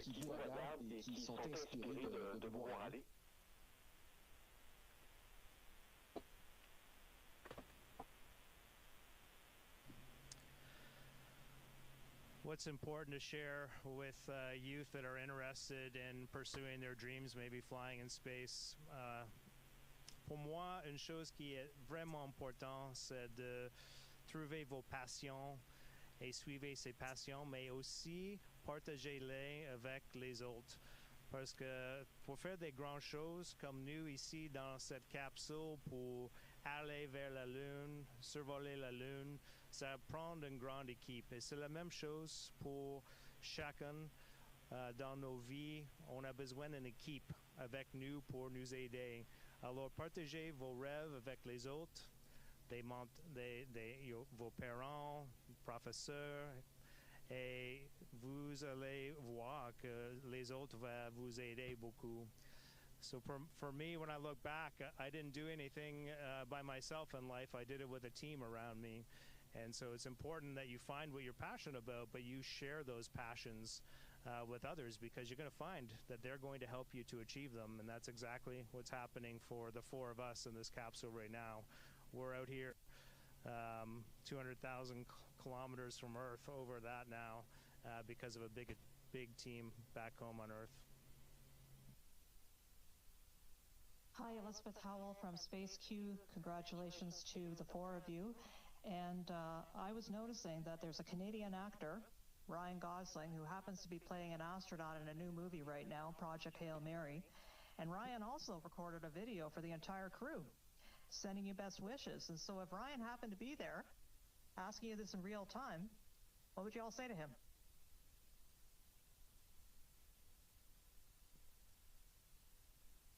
Let me tell you, he be, some might say the likes of which have never been seen before. He's boldly going where no one has gone before. Sent us a link to view that at home with our families, getting us ready to go on our own space adventure. I would just say to Ryan, you know, it's art imitates science and vice versa, it seems. And he did a great job in that movie, and it's wonderful to see people really leaning into those roles. I thought it was just such an inspirational example, and somebody who goes out there and just gets what he's done to save humanity. That guy definitely just said example that we can all follow. We all thought that movie was really uplifting and inspiring. Hi Jeremy, this is Harry North with the Montreal Gazette. Congratulations on your voyage so far. What's the camaraderie been like with your fellow American astronauts? Have they teased you much about being the lone Canadian? Teached you. Teached you.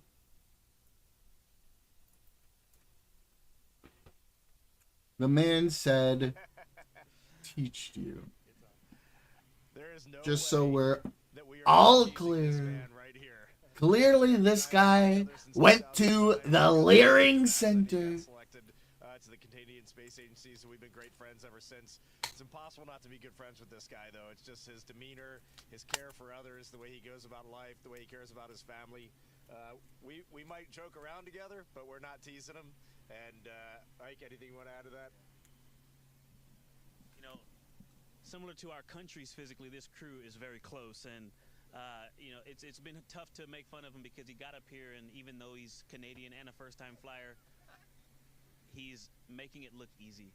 He's been doing great so far, so not a whole lot to make fun of.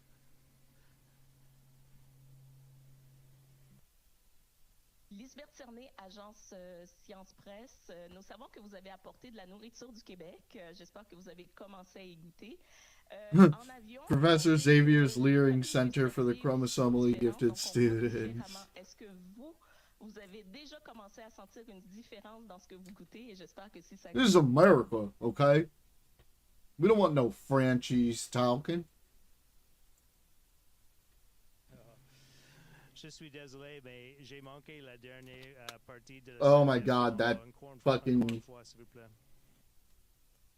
Quebecois accent. La question, Jérémy, était de savoir si le goût était modifié dans l'espace et si ça goûtait bon au niveau de la nourriture que vous mangez.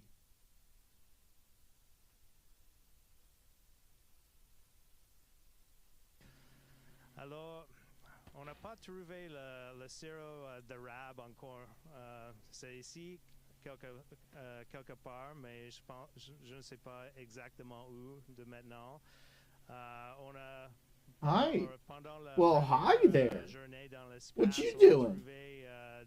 What are you doing? Alors, ça c'était quelque chose Fine. à la fin d'une longue journée. De maintenant, pour moi, ça goûte à peu près la même chose ici dans l'espace. J'ai entendu dire que ça change parce que c'est comme vous avez une grippe dans l'espace à cause de comment la sang bouge dans le corps, mais pour moi, ça goûte à peu près la même chose. The question was if taste changes in space, and for me so far, I haven't really noticed much change, although I was expecting to notice it more. I don't know. What about you guys? No? Not on this mission so far. No.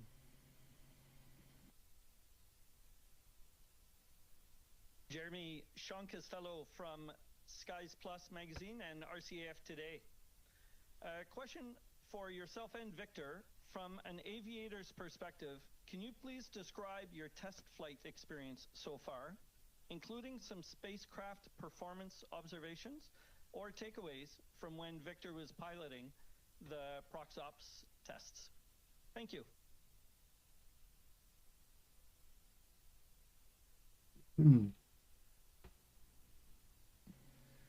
Well, I have to start off by saying it was a a ton of fun. It was a great experience. My favorite thing about the whole evolution was that the entire crew participated. All 4 of us worked together. And I do love to fly or drive, you know, and operate machinery, and this spacecraft flew marvelously. It was actually in every way better than the simulator. It was, you know, the weightlessness, the sound and feel of the thrusters was very different than what we simulated, and all in a positive direction, and it flies very nice.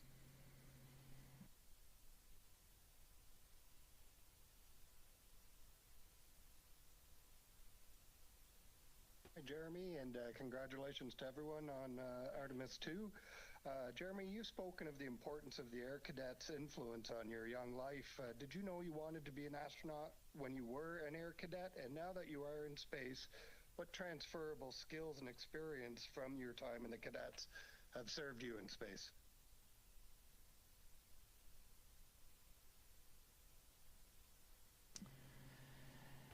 Yeah, I did. When I was joined the cadet program, I'd already set my sights on joining the Royal Canadian Air Force and becoming a fighter pilot. And my dad was the one who told me that he thought the Air Cadets would be a great opportunity if I was interested in flying. And he sure was right. It ended up being one of the greatest decisions that I made, 6 years in the Air Cadet program. I was inspired by images of humans walking on the moon when I was a young Canadian, and that's what encouraged me to kind of follow this path to now. Can she handle this train? Transferable skills, there's a lot of them. One of them was, you know, I learned to fly, got a glider pilot license, a private pilot license. That was a huge asset for me. You know, was building some self-confidence at the age of 16 and 17. But it was much bigger than that. Self-discipline, I learned a lot of that from cadets. You know, it's not all flying and fun. Some of it is marching and parading around, and got to iron your uniform and polish your boots. And so I learned some self-discipline. I learned a lot of confidence because Air Cadets was pushing me outside my comfort zone. There were things that I needed to do, you know, to get these flying scholarships that I didn't really want to do. I didn't want to be on a parade square in charge of a group of other cadets necessarily. I was a little bit shy, and Air Cadets pushed me outside my comfort zone and helped develop that skill set. So I'm really grateful for the cadet program. Merci Jeremy, Reed et Victor, c'est Lisa encore. Ça a été une expérience formidable pour nous tous ici à l'Agence spatiale canadienne et en ligne. Auriez-vous un mot de la fin?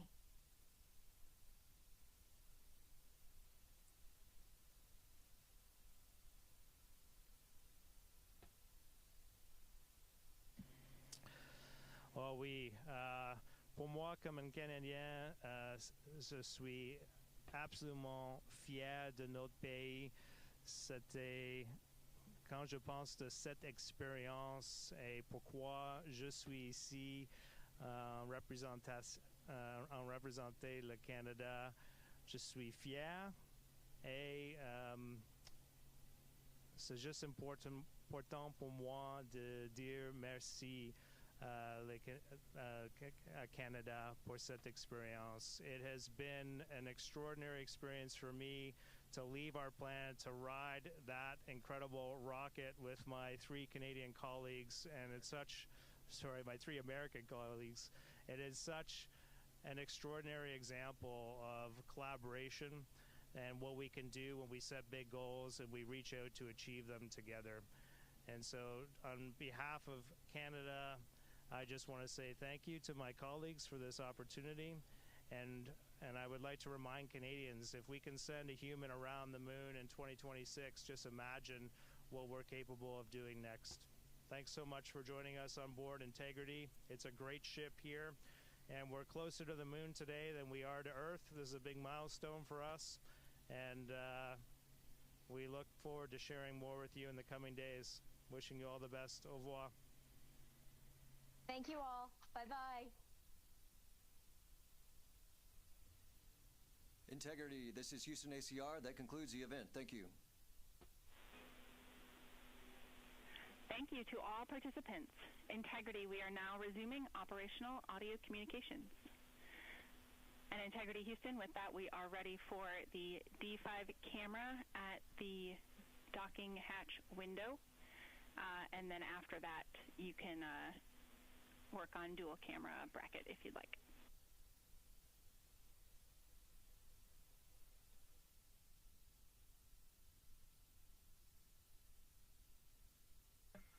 And Houston, Integrity, the docking hatch windows are already, the images are already complete.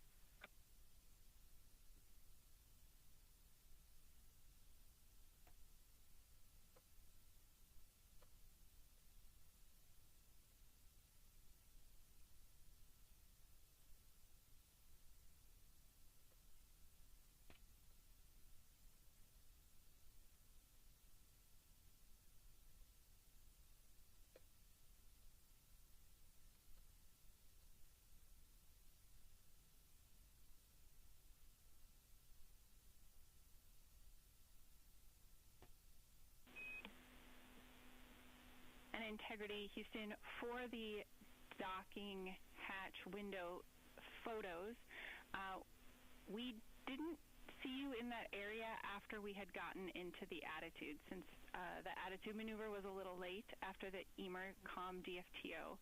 So we're just wondering if you could let us know what your target was, what your photo was like for the docking hatch window.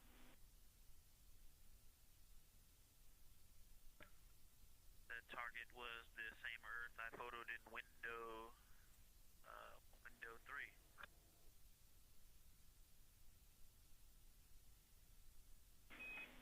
Okay, sounds good. Thanks for just double checking for us.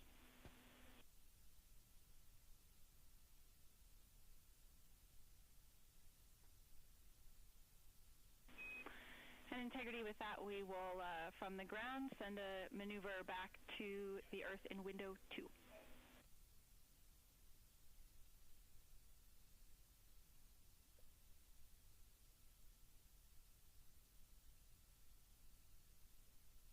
Copy, we're ready for that, and I'm ready to take pictures on a window 2.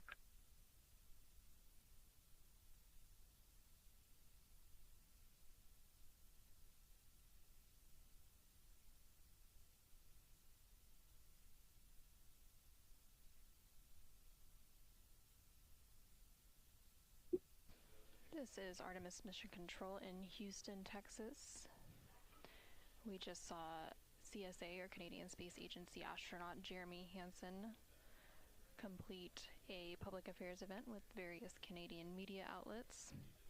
And now the crew is currently working on some D5 camera photos as part of a window optical quality developmental flight test objective. Houston, Integrity for flywheel accelerometer battery. We're ready to copy.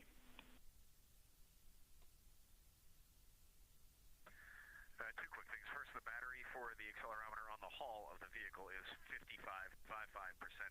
And when I downloaded the accelerometer data on the flywheel itself, I think all the data transferred, but I did get a very odd error at the end that just said out-of-memory error on my PCD, but it looked like everything transferred over, so I reinitialized that. If you guys now link that data tonight, you can let me know tomorrow if it went well.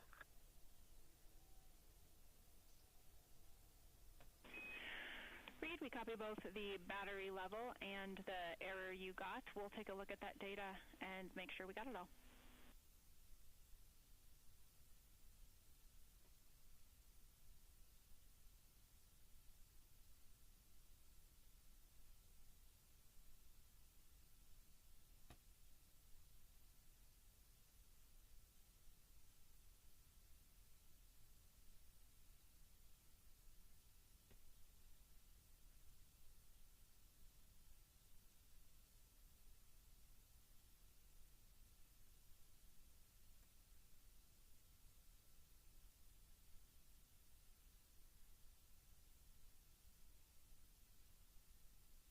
And we just heard a call there from NASA astronaut Reed Wiseman, who is working on transferring some data from the flywheel exercise device, specifically data related to an accelerometer. And this is also as NASA astronaut Victor Glover is working through that D5 camera developmental flight test objective related to window optical quality. So he's currently taking images out of different windows on the Orion spacecraft using varying focal lengths of subjects out of the window, such as the Earth or Moon. Integrity Houston, I bet you already know it, but Earth should be out window too. The Earth.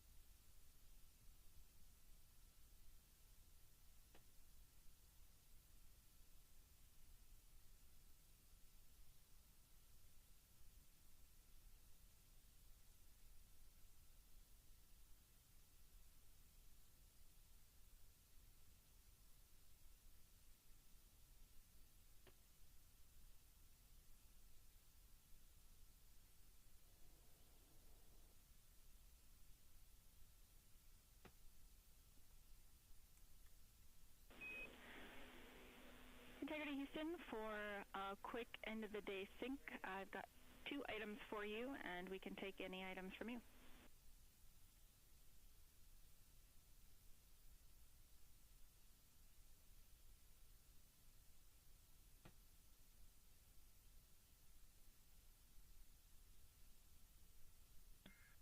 Okay, go ahead, Jackie.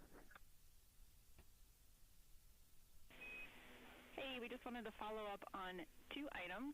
One is related to the hygiene bay odor that you reported earlier. The ground teams do believe it may be related to the orange gasket material around the hygiene bay door. So perhaps it's related to, open and closes of the door, or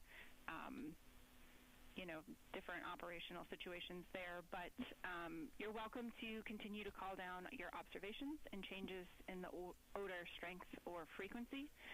But overall, we don't have any major concerns. I'm sure some folks will continue to talk about it, but I just wanted to kind of close that topic out. And then second, Christina had a question about Emercom thermal. You made Ink O'Brien smile over here, remembering your training. It is a 60-minute transmission limit with a 45-minute recovery, but it only applies if all of the vehicle cooling is lost.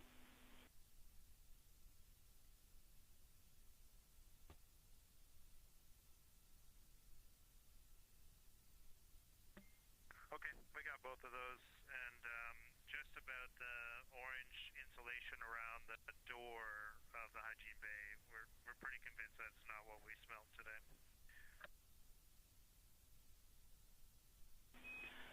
All right, thanks for that data.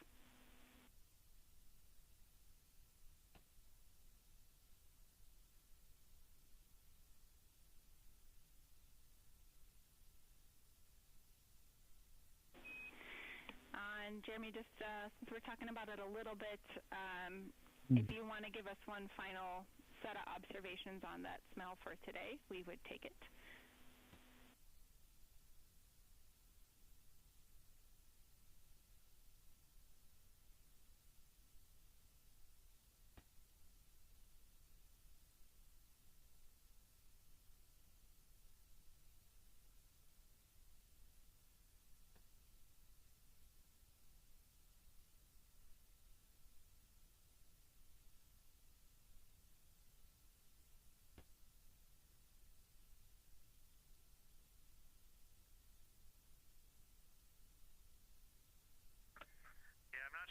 We can tell you, Jackie, it was described before as when you turn on, before we flew, what we might expect is when you turn on a heater that's been sitting for a while and you feel that sort of burnt, or you smell that burnt smell that comes from that. And I do think it smelled similar to that.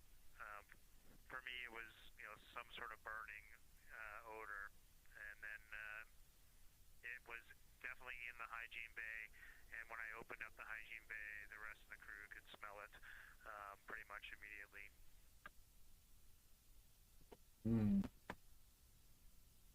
That's not good. We copy, Jeremy, and is that... Yeah, 2 things out there. Yeah, we're curious if it is still persisting, and we'll take your two things. That one on the delay. Sorry about that, Jackie. I think two things to add from my perspective. Number one, we had a similar smell on flight day 1 when Christina first fired up the toilet, and then we haven't had that at all since. And then this was a more acute moment of this compared to flight day 1. Similar, but definitely more acute. All right. Well, I fixed the issue. I'm gonna take time to get the.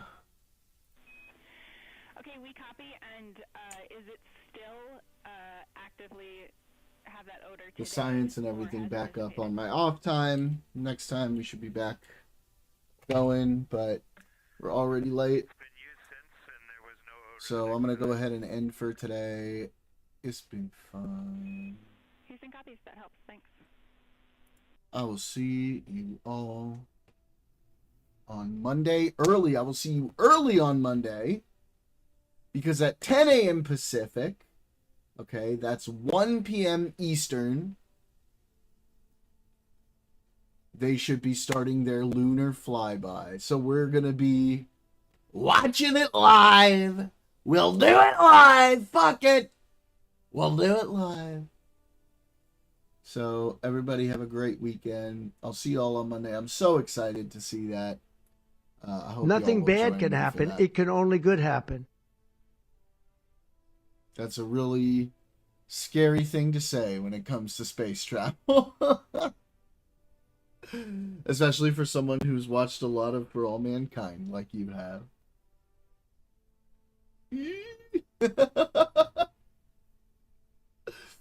All right, guys. I will see y'all on Monday. Everybody